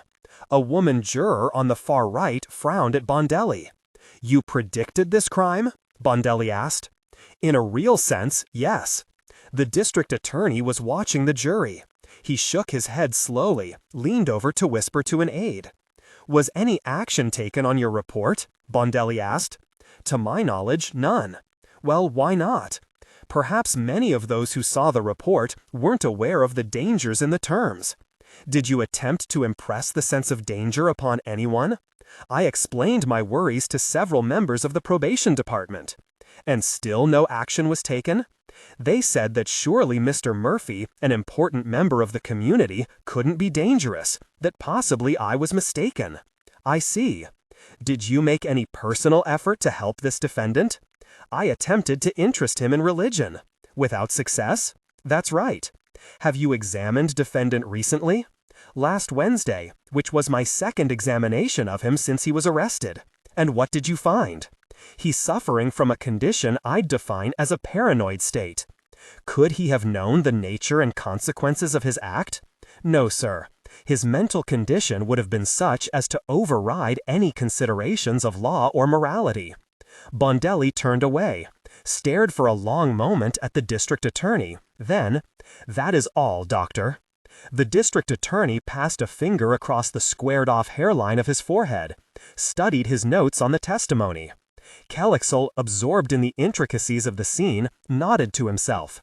The natives obviously had a rudimentary legal system and sense of justice, but it was all very crude.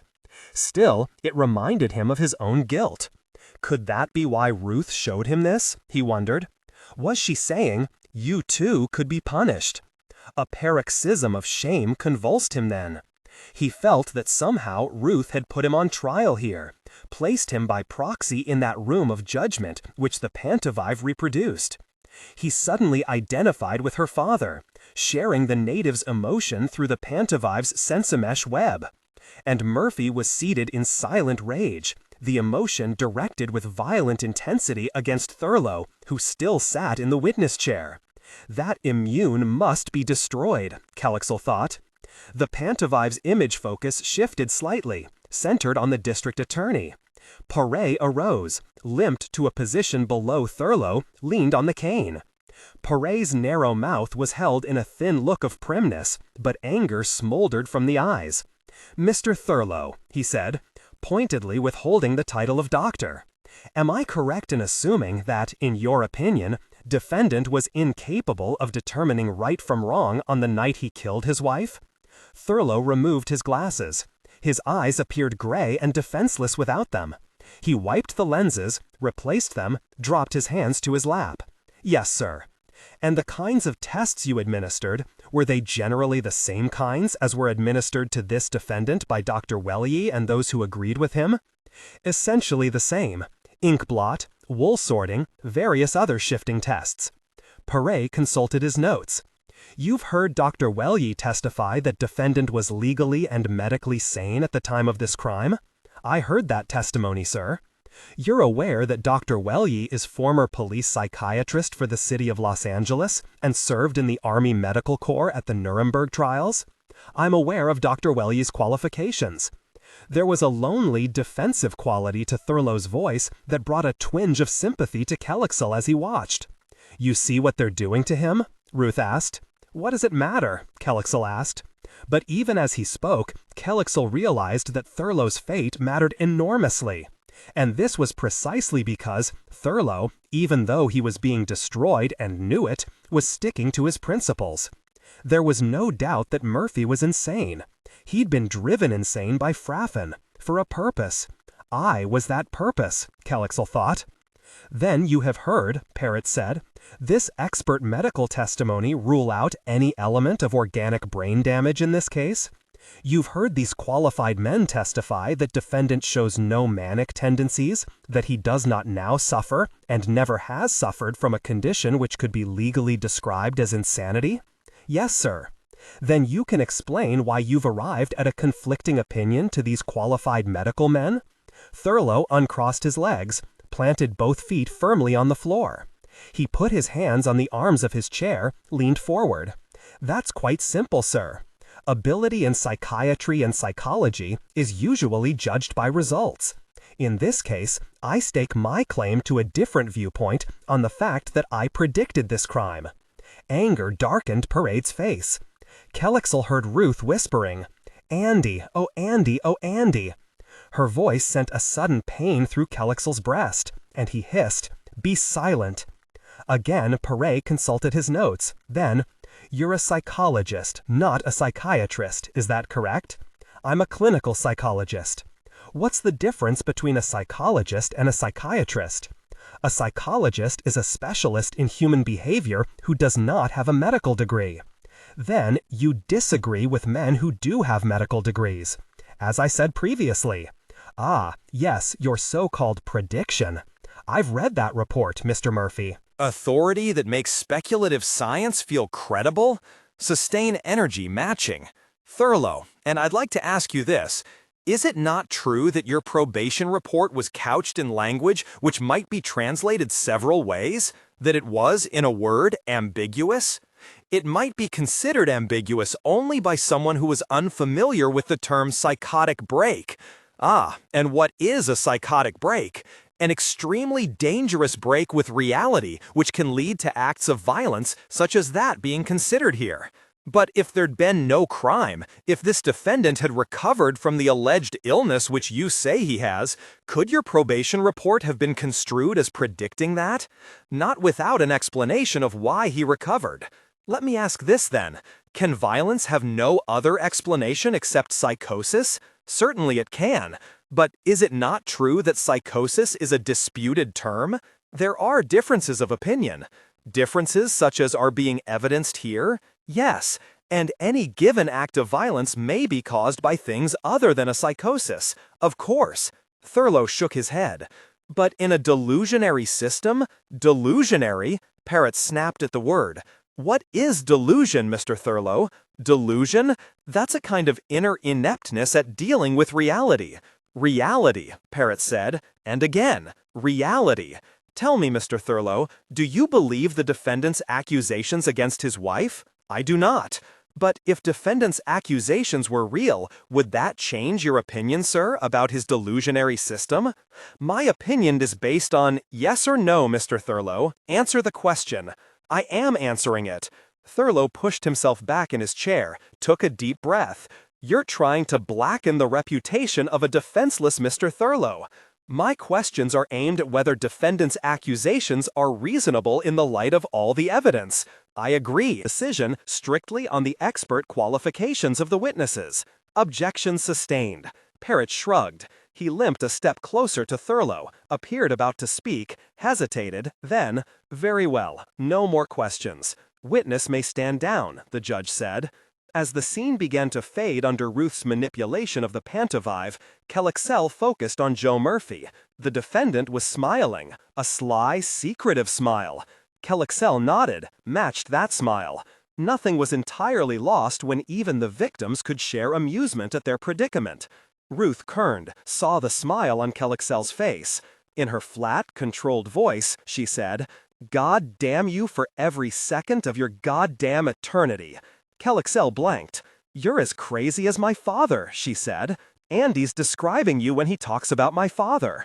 She whirled back to the pantovive. "See yourself." Kelexel took a deep, shivering breath. The pantovive screeched as Ruth twisted its controls and wrapped keys. He wanted to jerk her away from the machine, fearful of what she might show him. See myself? He wondered. It was a terrifying thought. Achem did not see himself in the pantovive. The bubble of light on the image stage became Bondelli's law office, the big desk, glass-fronted bookcases shielding the mud-red backs of law books with their gold lettering.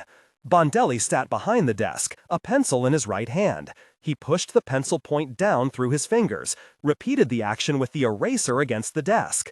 The eraser left little rubber smudges on the polished surface. Thurlow sat across from him, behind a scattering of papers. He clutched his heavy glasses like a lecturer's pointer in his left hand, waving them as he spoke. "The delusional system is like a mask," Thurlow said. Vertical cords smoothed and reappeared in his neck as he gestured. Behind that mask, Murphy wants to be found sane, even though he knows that this condemns him to death. "It's not logical," Bondelli muttered. "And if it isn't logical, it's the most difficult thing there is to prove," Thurlow said. "This is hard to put into words that can be understood by people who haven't had long familiarity with such things.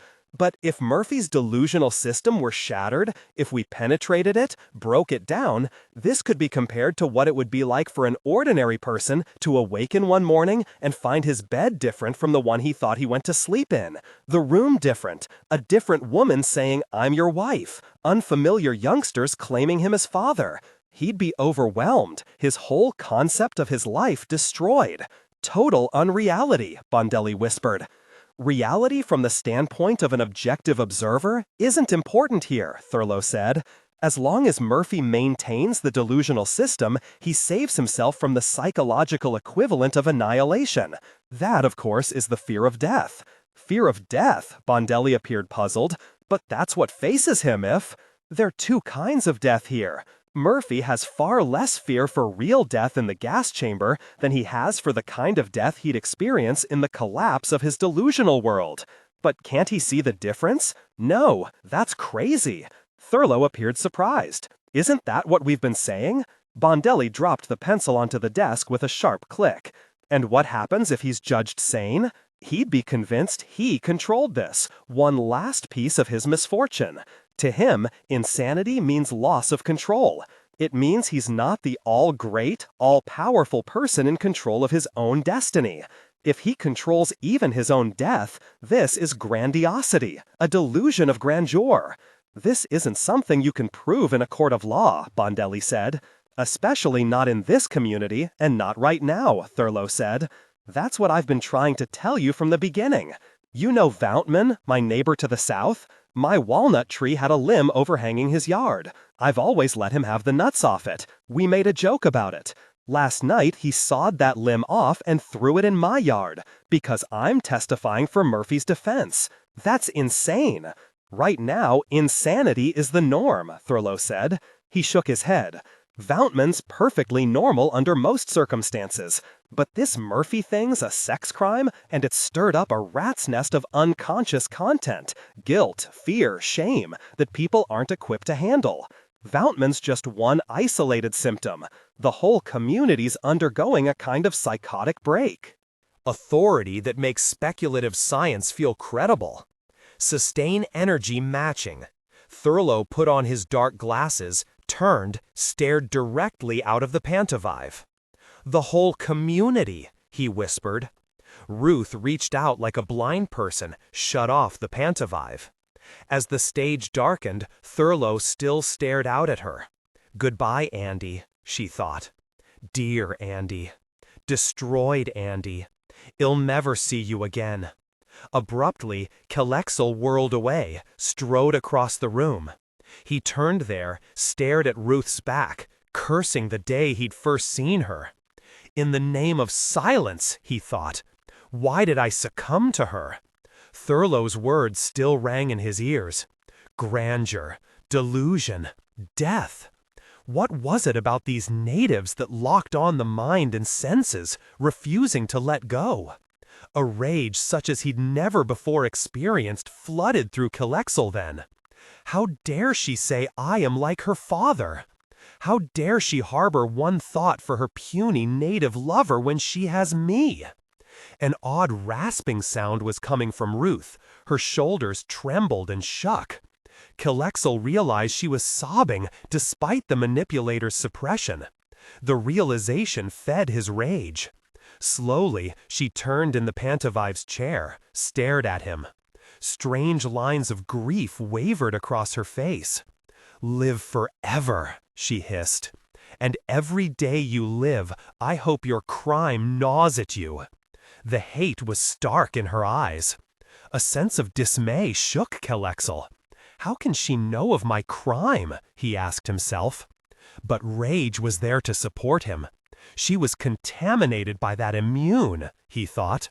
Let her see what a chem can do to her lover then. With a vicious movement, Kelexel twisted the manipulator's controls beneath his tunic. The pressure, building up abruptly, jerked Ruth backward into her chair, stiffened her body, then relaxed it. She slumped into unconsciousness. 17 swept onto the landing platform with long, angry strides, his cloak whipping about his bowed legs. The sea shone like dark green crystals beyond the spider lines of the enclosing field. A file of 10 flitters stood ready along the gray ramp, prepared to debark on his orders, checking the status of their lovely little war. Perhaps it could still be saved. There was a biting smell of damp ozone in the air. It made the guardian layers of Fraffin's skin crawl in a protective reflex. He could sense the planet flowering for him up there, spewing forth story after story in such a profusion as it had never done before. But if the report on Kelexel were true, it couldn't be true. Logic said it couldn't be true. Fraffin slowed his stride as he approached traffic control, the yellow bubble eye with Lut, his master of craft, personally in charge. The squat, solid body of the crewman imparted a feeling of reassurance to Fraffin. Lut's square face was bent over the yellow eye. There was a crafty look to Lut, though, and Fraffin suddenly remembered Cato saying, "Fear kings whose slaves are crafty." Ah, there'd been a native to admire, Cato. And Fraffin recalled Cato's Carthaginian enemies, the 2 kings looking down from Citadel Bursa onto the inner harbor of Corthon. Proper sacrifice, right thinking, the best gods, those bring victory. Cato had said that too. But Cato was dead, his life whirled up in the crazy time blur that was a chem's memory.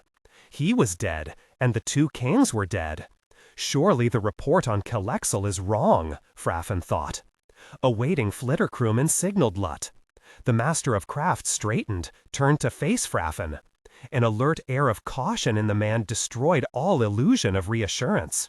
He looks a little like Cato, Fraffin thought, as he stopped 3 paces from Lut. The same sort of bone structure in the face. Ah, we've bred much of ourselves into this place. Fraffin pulled his cloak around him, aware of a sudden chill in the air. "Honored director," Lutz said. How warily he spoke. "I've just heard a disturbing report about the investigator," Fraffin said. "The investigator? Kelexel, you oaf!" Lutz's tongue darted out and across his lips. He glanced left, right, returned his attention to Fraffin. He said he had your permission to... He had the native female with him in a tag-along floater. What is wrong? Fraffin took a moment to compose himself. There was a slack drum throbbing through every micro-instant that lay immersed in his being. This planet and its creatures. The erection detumescence of each instant he'd shared with them lay on his awareness with scalding pressure. He felt like a bivalve at the tide edge of the universe. History was collapsing within him, and he could only remember the ages of his crime. "The investigator is gone, then?" Fraffin asked, and he was proud of how calmly his voice emerged. "Just a short trip," Lut whispered. He said, "Just a short trip." Lut nodded, a swift jerking motion full of nervousness. Everyone said the investigator'd been snared. He had the female with him. She was unconscious." Lut pounced on this revelation as though it were a most important discovery. The native female was unconscious in the flitter. A sly smile twitched Lut's mouth. "The better to control her," he said. Fraffin spoke through a dry mouth. "Did he say where?" "Planet side." Lut hooked a thumb upward. Fraffin's eyes followed the motion, noting the warty skin. His mind filled with wonder that such a casual gesture could carry such a weight of terrifying possibilities. "In the needle ship?" Fraffin asked. "He said he was more familiar with its controls," Lut said.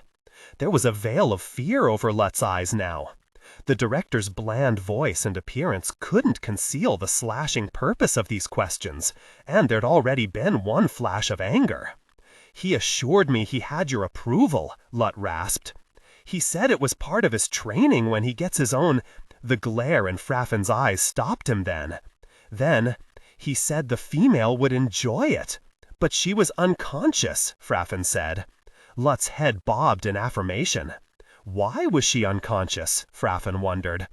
Hope began to grow in him. What can he do? We own him. I was a fool to panic. Beside Lut, the eye of the traffic control selector shifted from yellow to red, blinked twice for override. The instrument emitted a harsh buzzing and projected Janvik's round face onto the air in front of them. Her ship surgeon's features were drawn into a tight mask of worry. Her eyes stared fixedly at Fraffin. "There you are," she snapped. Her gaze darted to Lut, to the platform background, returned to Fraffin. "Has he gone?" "And taken the female with him?" Fraffin said. "He's not been rejuvenated," Janvik blurted. It took a long minute for Fraffin to find his voice. "But all the others, Again he felt the distant slack drum. "Yes, all the others went immediately to the rejuvenator," Janvik agreed. "So I assumed this one been handled, or that Kelexel had taken care of it himself." "You do?" A rasp of feral anger touched her voice. "Who'd think otherwise? But there's not a trace of him in master records. He's not been rejuvenated." Fraffin swallowed in a dry throat. This was unthinkable. He felt himself go deathly still, as though listening for the passage of suns and moons and planets his kind had all but forgotten. Not rejuvenated! The time! His voice came out a husky whisper. "It's been at least. One of my assistants saw him with the female just a short while ago and alerted me," Janvik said. "Kelexel shows obvious signs of deterioration." Fraffin found it difficult to breathe. His chest ached. Not rejuvenated. If Kelexel destroyed all traces of the female. But he couldn't. The story ship had a complete record of the liaison with the native. But if Kelexel destroyed her... Lut tugged at Fraffin's coat. In a rage, Fraffin whirled on him. "What do you want?" Lut ducked backward, peered up at Fraffin. "Honored Director, the intercom." Lut touched the pickup instrument embedded in the bone of his neck. "Kelexel's needle ship has been seen planet-side." "Where?" "In the home region of the female." "Do they still see him?" Fraffin held his breath. Lut listened a moment, shook his head. The ship was seen to pass without shields.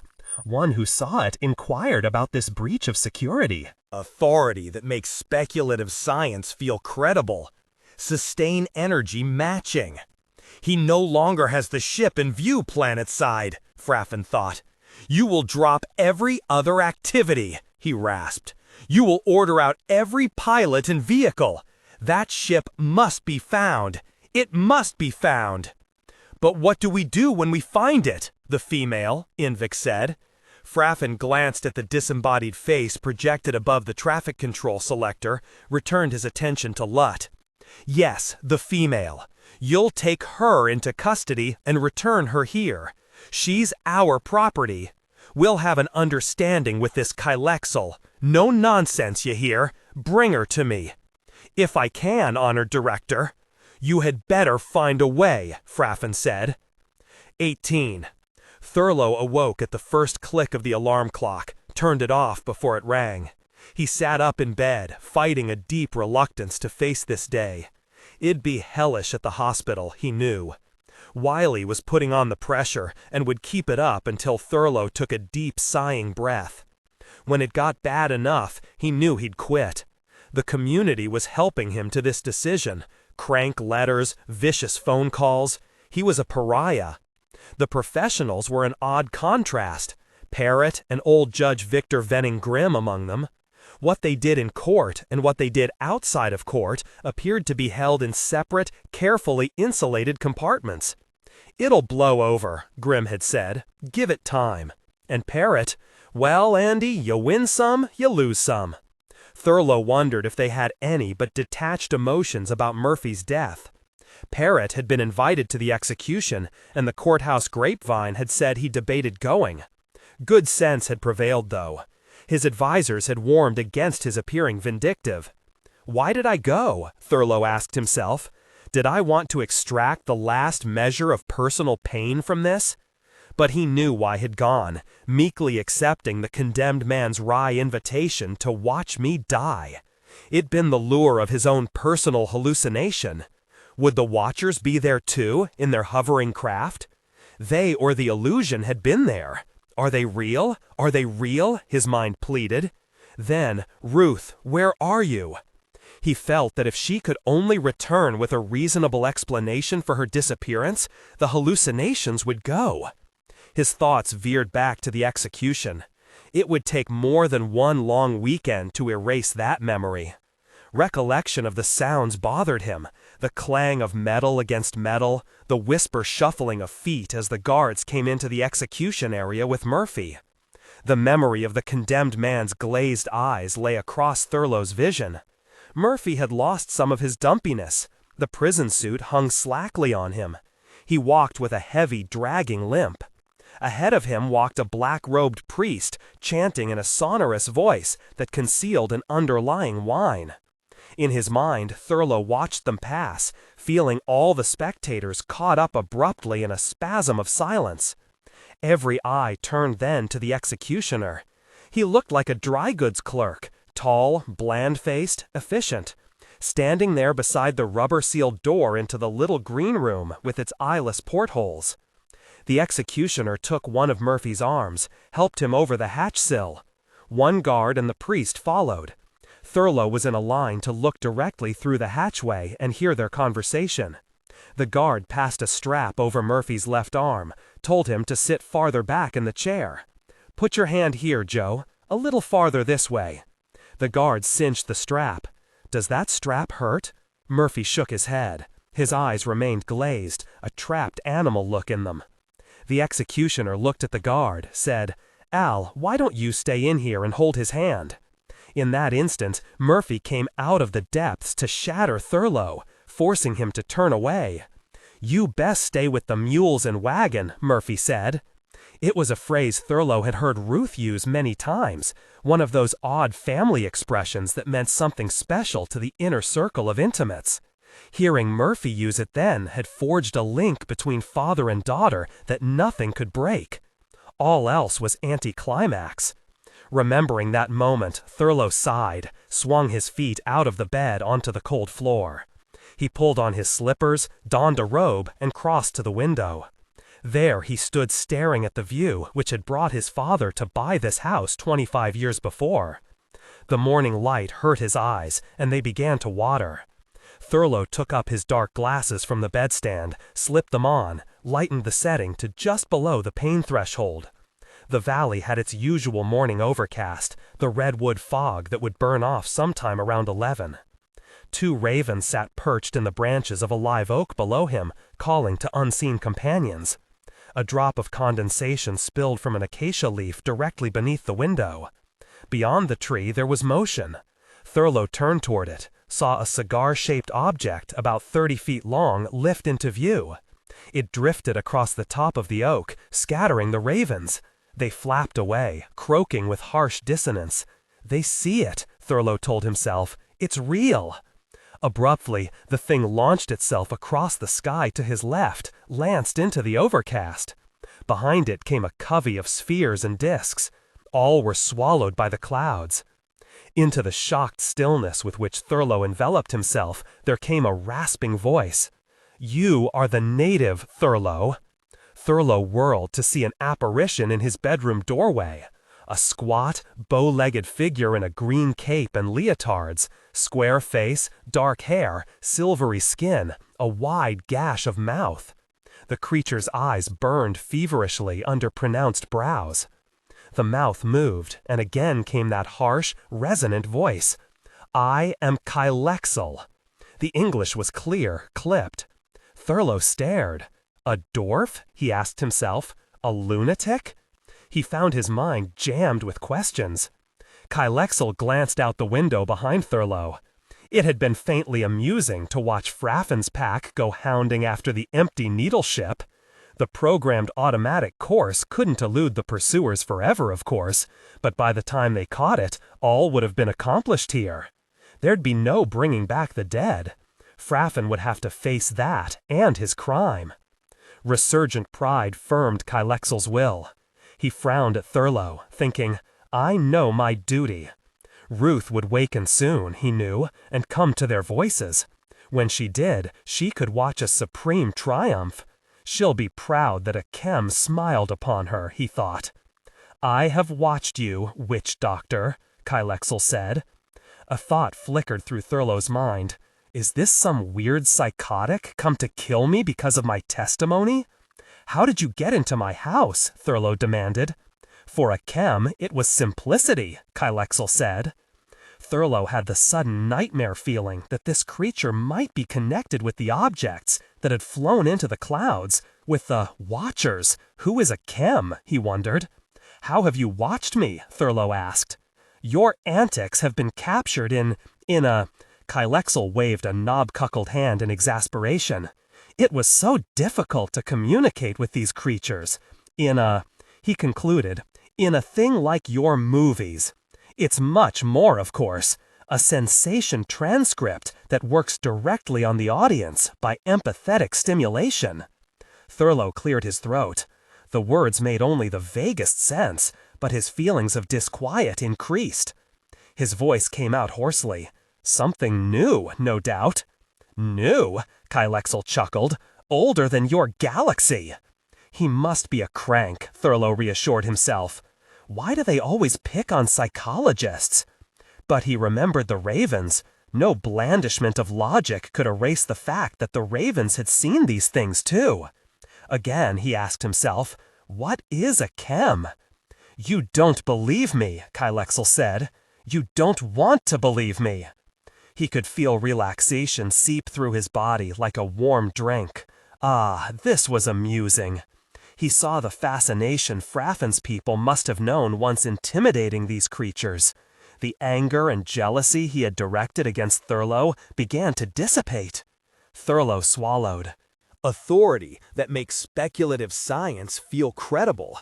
Sustain energy matching. His reason directed him into outrageous channels of thought.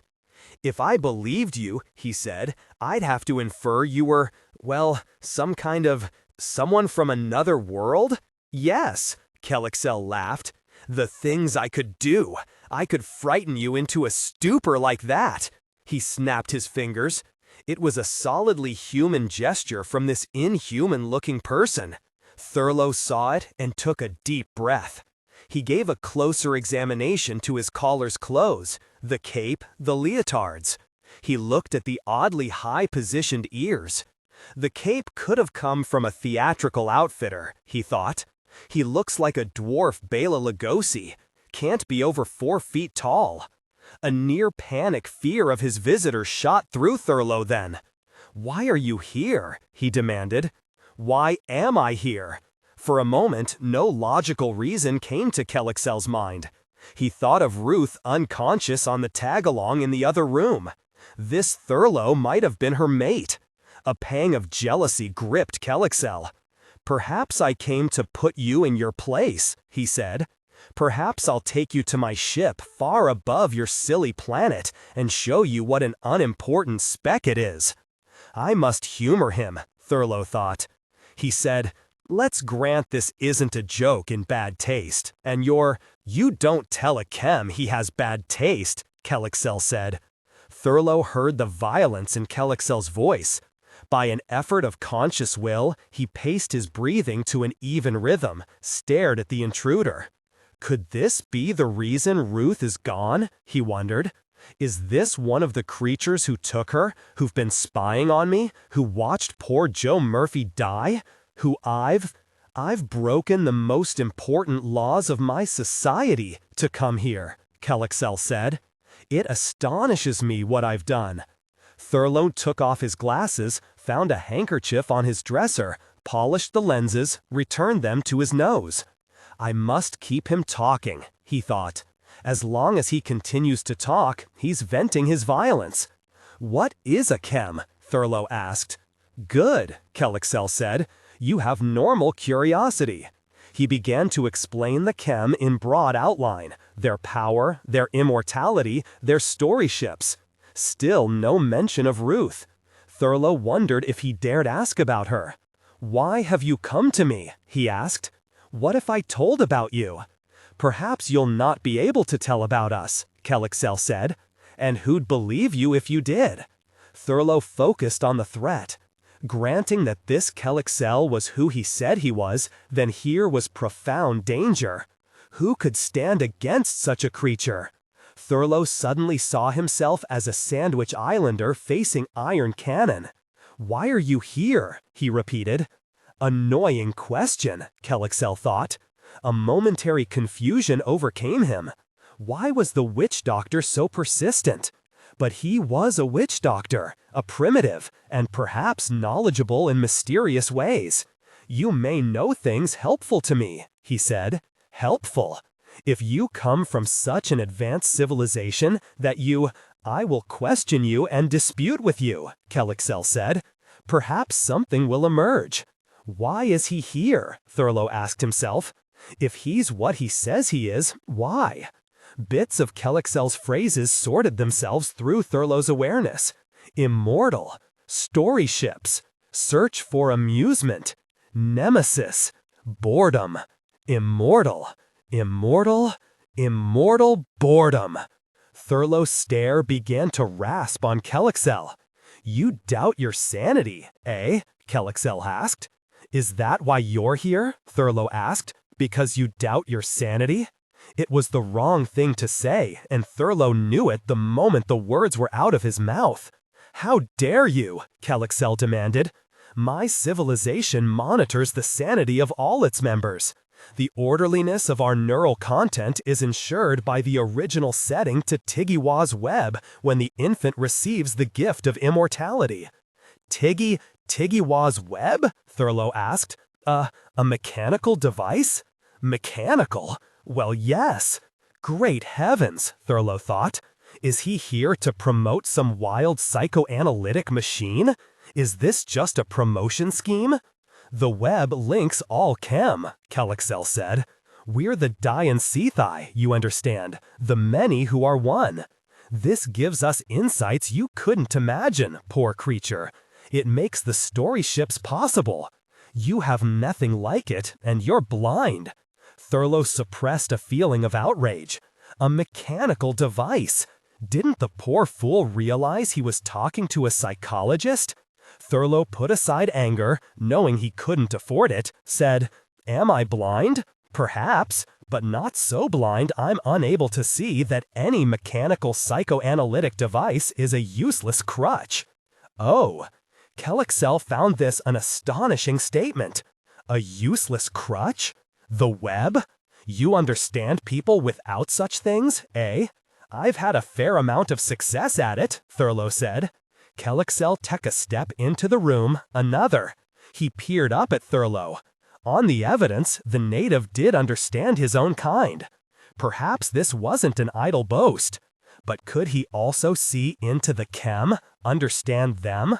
What do you see in me? He asked. Thurlow studied the oddly squared-off, sensitive face. There'd been pathos, a pleading in that question. The answer must be gentle.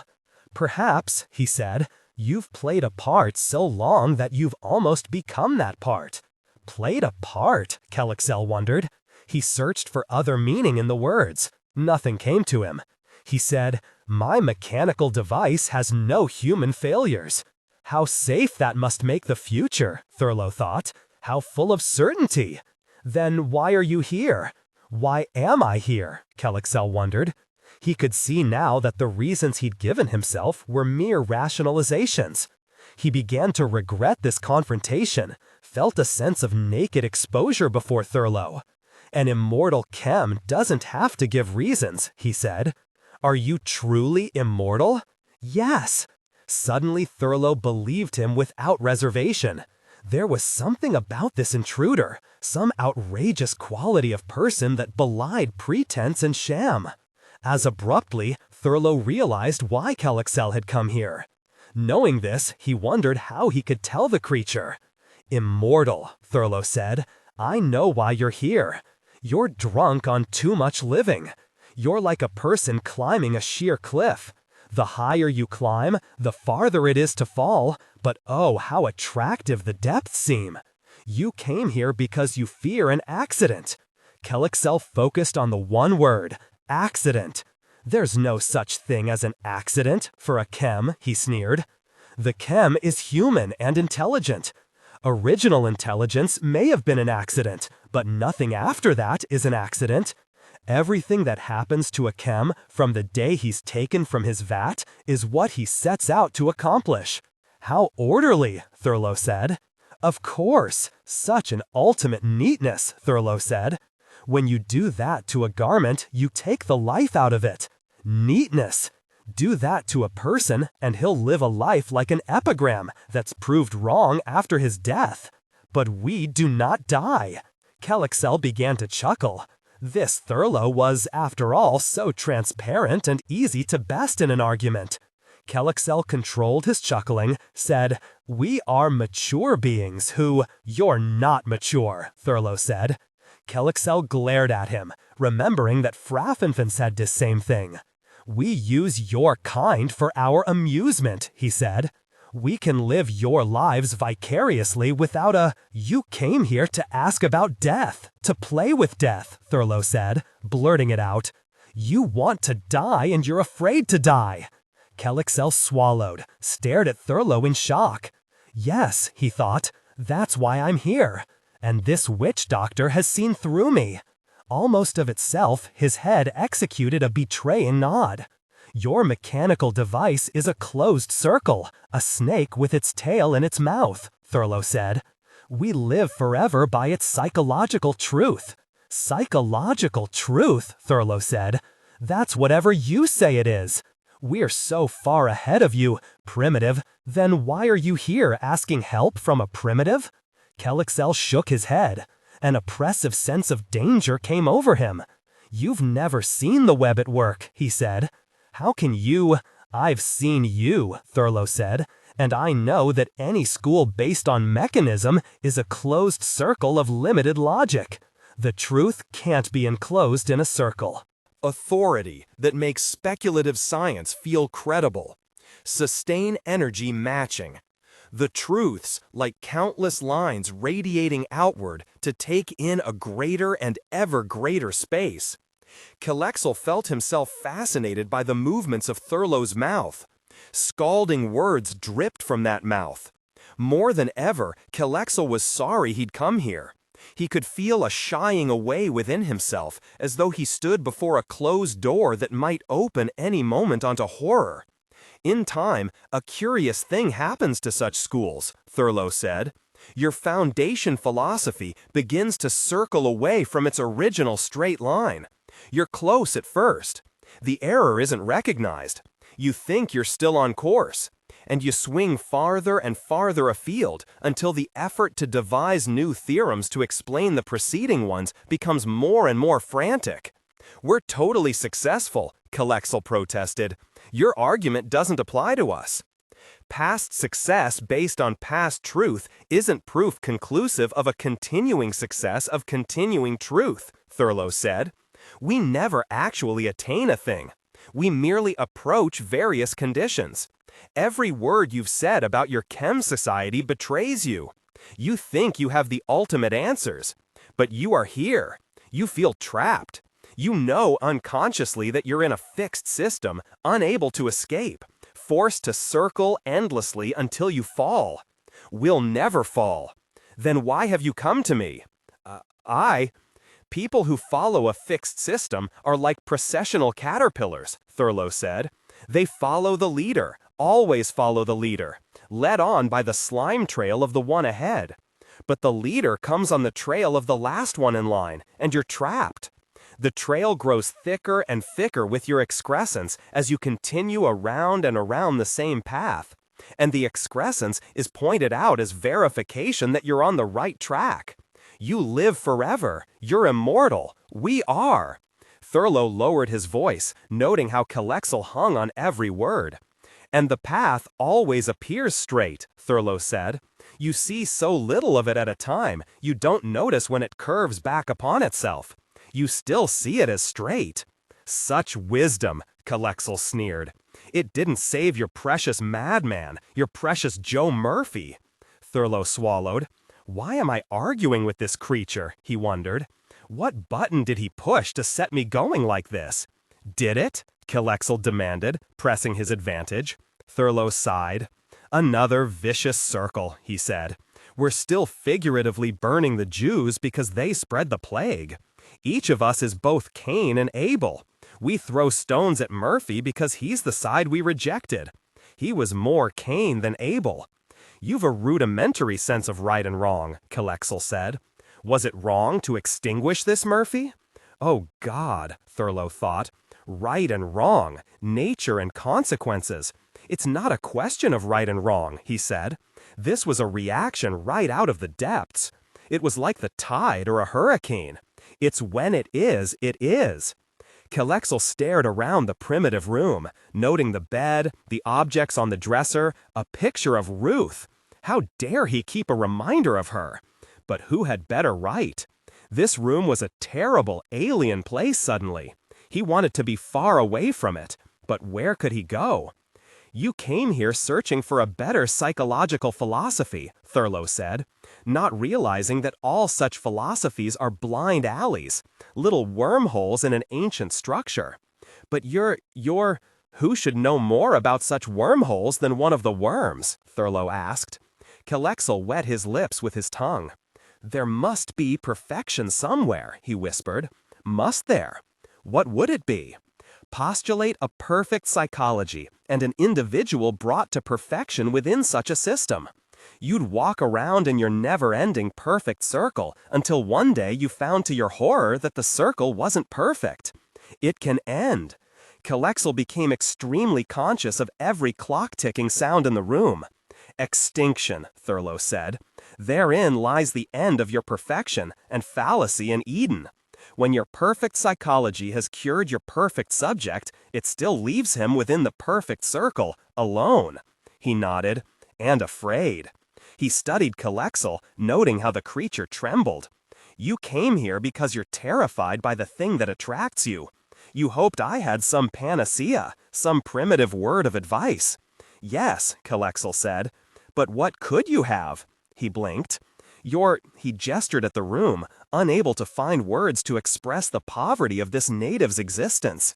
You've helped me reach a decision, and that's a great favor, for which I thank you, Thurlow said. If I was put here on Earth to enjoy myself, that's what I intend to do. If I was put here at the whim of some super being who wants to watch me squirm, I'm not giving him the satisfaction. Is there a super being? Kelexel whispered.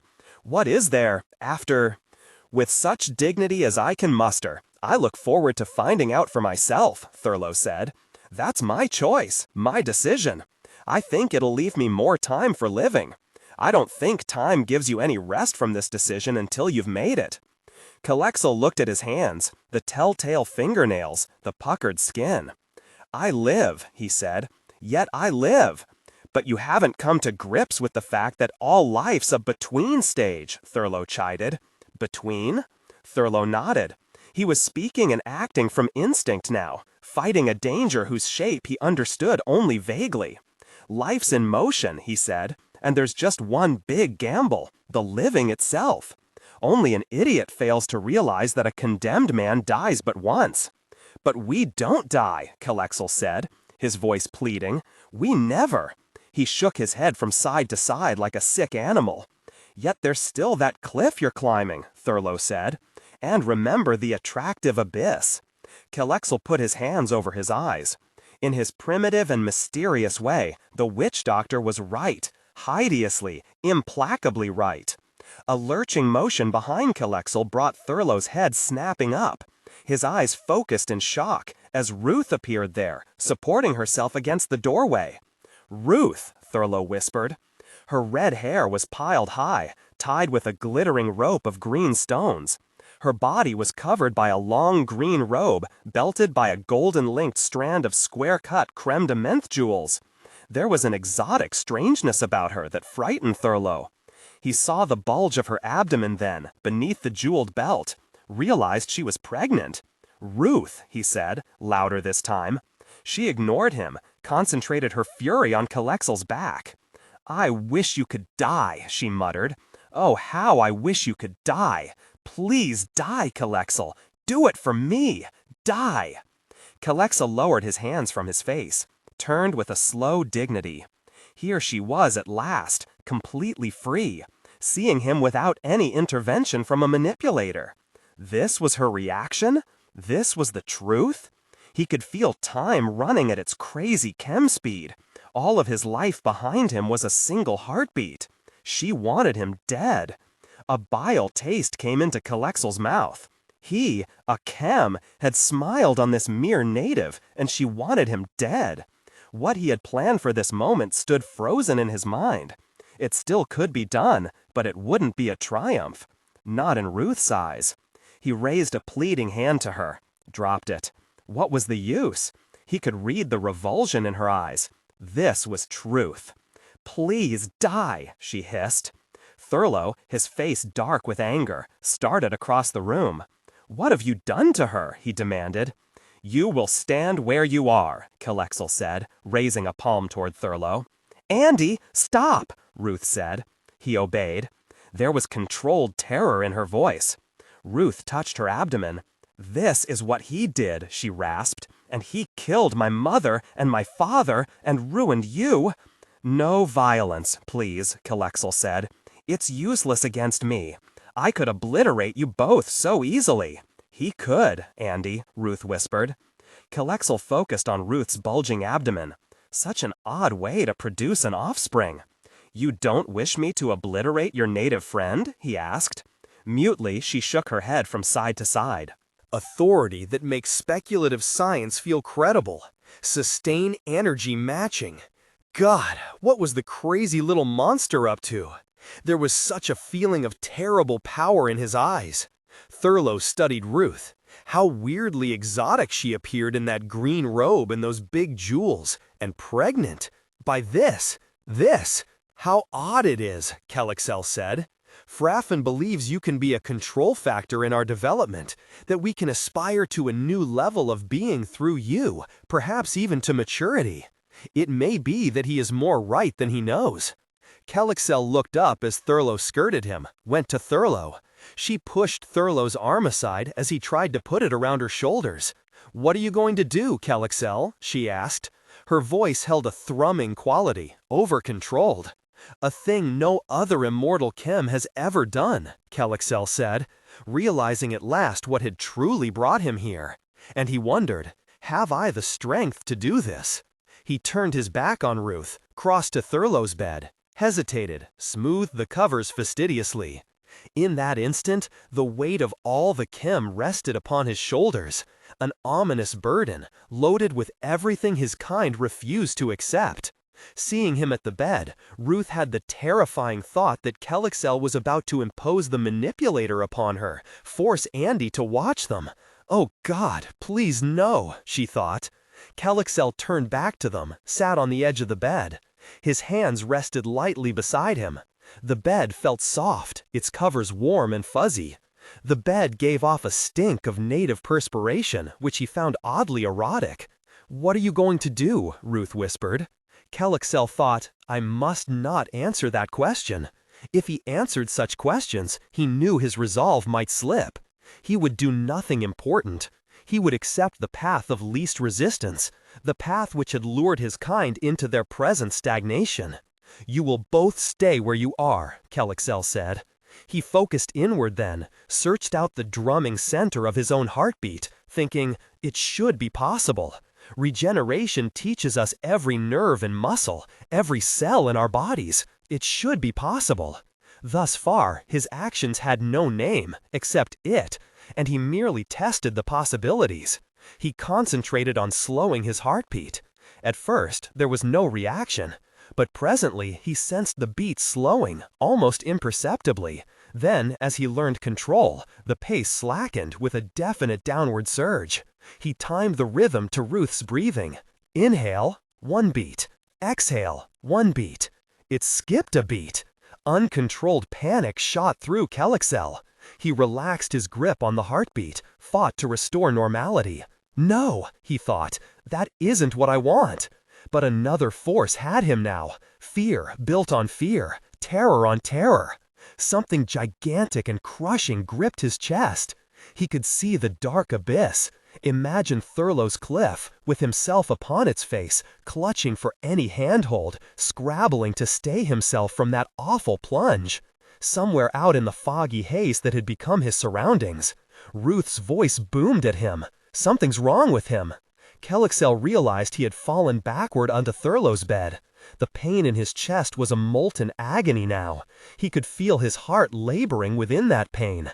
Beat, agony, beat, agony. Slowly, he felt his hands relaxing their grip on the face of the cliff. The abyss yawned. He felt that there was a real wind past his ears as he plunged into the darkness, turning, twisting. Ruth's voice wailed after him to become lost in emptiness. My God, he's dying. Nothingness echoed upon nothingness, and he thought he heard Thurlow's words, delusion of grandeur. Thurlow rushed to the bed, felt for a pulse at Kelexel's temple. Nothing. The skin felt dry, smooth as metal. Perhaps they're not exactly like us, he thought. Maybe their pulse shows in another place. He checked the right wrist. How limp and empty the hand felt. No pulse? Is he really dead? Ruth whispered. I think he is. Thurlow dropped the flaccid hand, looked up at her. You told him to die, and he did. A feeling oddly like remorse shot through her then. She thought of the chem Immortal, all that seemingly endless living come to this. Did I kill him? She wondered. And aloud, did we kill him? Thurlow looked down at the still figure.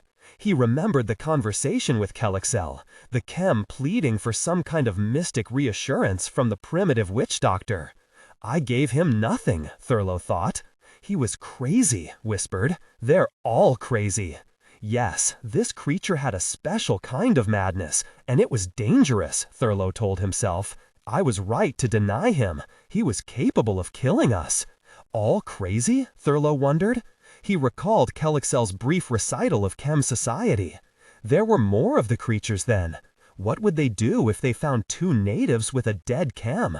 Should we do something? Ruth asked. Thurlow cleared his throat. What did she mean? Artificial respiration, perhaps? But he sensed madness in such action. What did he know about chem metabolism? Futility in his eyes, Thurlow looked up at Ruth and was just in time to see 2 more chem press past her. Ruth stood where the 2 chem pushed her, obviously unable to move. Her face mirrored terror and defeat. But the chem acted as though they were alone in the room. They moved Kelexel's body on the bed. Thurlow was caught by the tightly frozen looks on their faces. One, green-cloaked like Kelexel, was a bald, round-faced female, her body solid and barrel-like.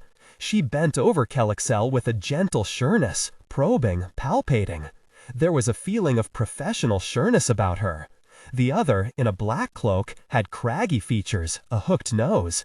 The skin of both was that weirdly metallic silver. Not a word passed between them while the female made her examination. Ruth stood watching as though nailed to the floor. The female was Janvik, and Ruth remembered the sharp encounter with the ship surgeon.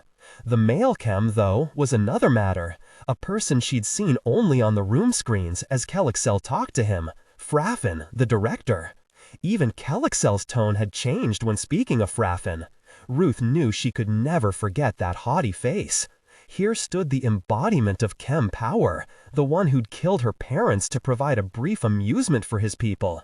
He'd killed countless humans for no better reason.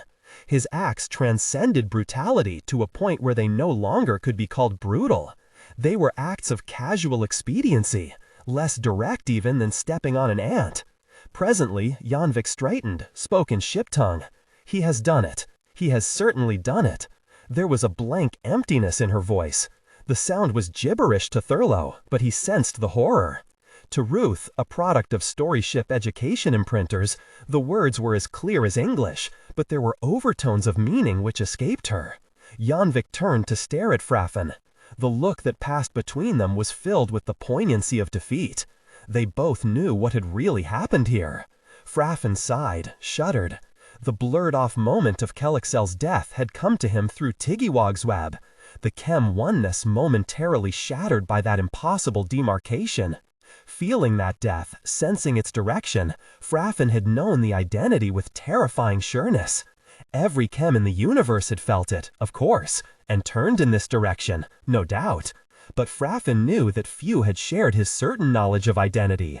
It was as though he'd anticipated the event. Dying, Kelexel had defeated him. Fraffin had known this even as he dashed with Janvik for a flitter and homed on this point in space. The sky up there was full of craft from the story ship, all of the crewmen afraid to come closer. Most of them had guessed who died here, Fraffin realized. They knew the primacy wouldn't rest until it identified the dead one. No chem out there would rest until the mystery was solved. Here was the first immortal chem to die, the first in all that crazy endless time. This planet would soon be aswarm with the primacy's minions, all the story ship's secrets exposed. Authority that makes speculative science feel credible. Sustain energy, matching wild chem. It'd be an emotional blast through the chem universe. There was no telling what might be done with these creatures. What killed him? Ruth ventured, speaking ship tongue. Janvik turned a glassy stare on her. The poor, stupid female. What could she know of chem ways? He killed himself, Janvik said, her voice soft. It's the only way a chem can die. What are they saying? Thurlow asked. He heard his voice come out over loud. He killed himself, Ruth said. That's the only way a chem can die. Ruth heard herself translating as though it were another person revealing this to some part of her which had been sleeping. The only way a chem can die. Fraffin, hearing the exchange, felt the need to speak lest he fall into an abyss which lay within his own skull. He spoke in English to Thurlow. It has never happened before. A chem has never died before. Thurlow absorbed this and thought, "You're mistaken. You have to be mistaken. There would have been other chem deaths long ago. Otherwise, these chem could not be what they obviously were, fugitives. They were fugitives from death." Thurlow almost spoke this thought, but he saw that Fraffin had fallen into a reverie approaching trance. The female chem had finished examining the body on the bed and was staring at her companion. Presently, Janvik spoke in ship tongue. It was the only way he could defeat us. Fraffin nodded, hearing Janvik as though from a distance. What a price to pay for victory! What a story it would have made for the empatheaters of the chem universe! For a chem to kill himself! Fraffin looked at Ruth, beautiful, exotic creature. He felt an abrupt communication with her, and with all the others like her. They have no past, except the past I gave them. The thought was filled with despairing pride. He knew he had lost his world. Kelexel, the primacy, had won. And not one among that primacy could really know what they had won. His nostrils were suddenly filled with the same smell of bitter salt he'd inhaled once in the sistral winds of Carthage. He felt his own life identified with Carthage. The primacy would exile him to lonely, chamless foreverness, he knew. It was the only punishment they could inflict on a fellow chem, no matter what the crime. How long will I be able to withstand it before I take Kelexel's way out, he wondered. Again, he inhaled the dusty salt smell. Carthage, leafless, contaminated, stripped in the blaze light of Cato's gloating.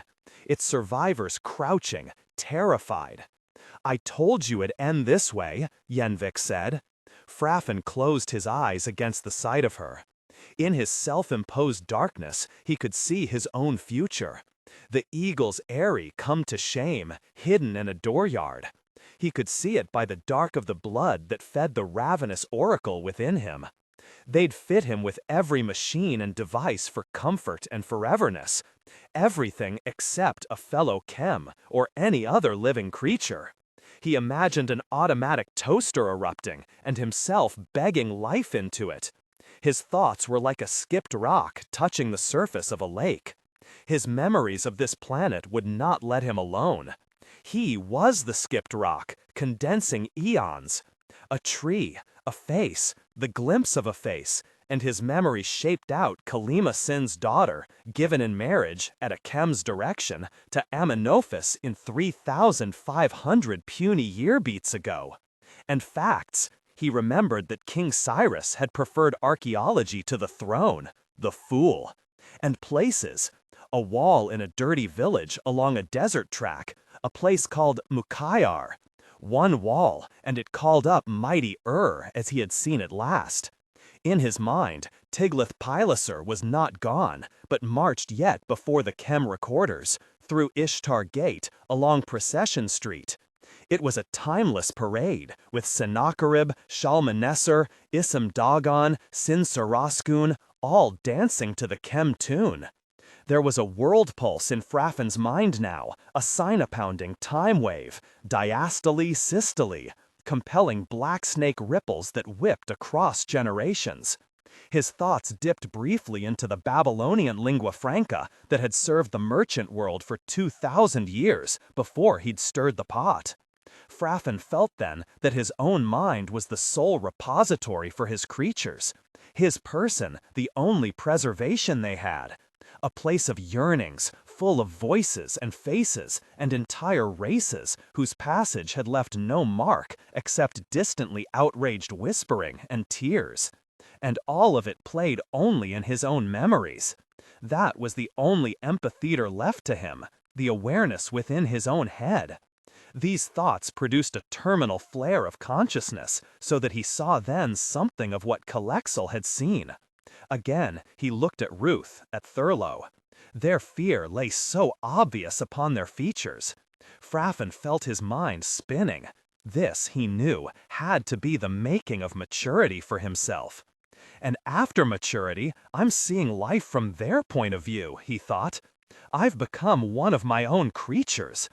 All the history of this planet, his planet, lay collapsed and condensed now within him. From Shaba's time, his memory handed him a vision of her camel station metropolis, a place that withstood Aelius Gallus and his legions, but now, like Carthage and himself, was reduced to petty walls of crumbled dust, kitchen middens, sand spume, silent stones, a place waiting for some King Cyrus with shovels to expose its empty skulls. Aurum et ferrum, he thought, gold and iron. And he wondered if there'd be a wink flare of reason before the burning darkness. I'll have no activity in which to hide my mind, he thought. Nothing at last to protect me from boredom.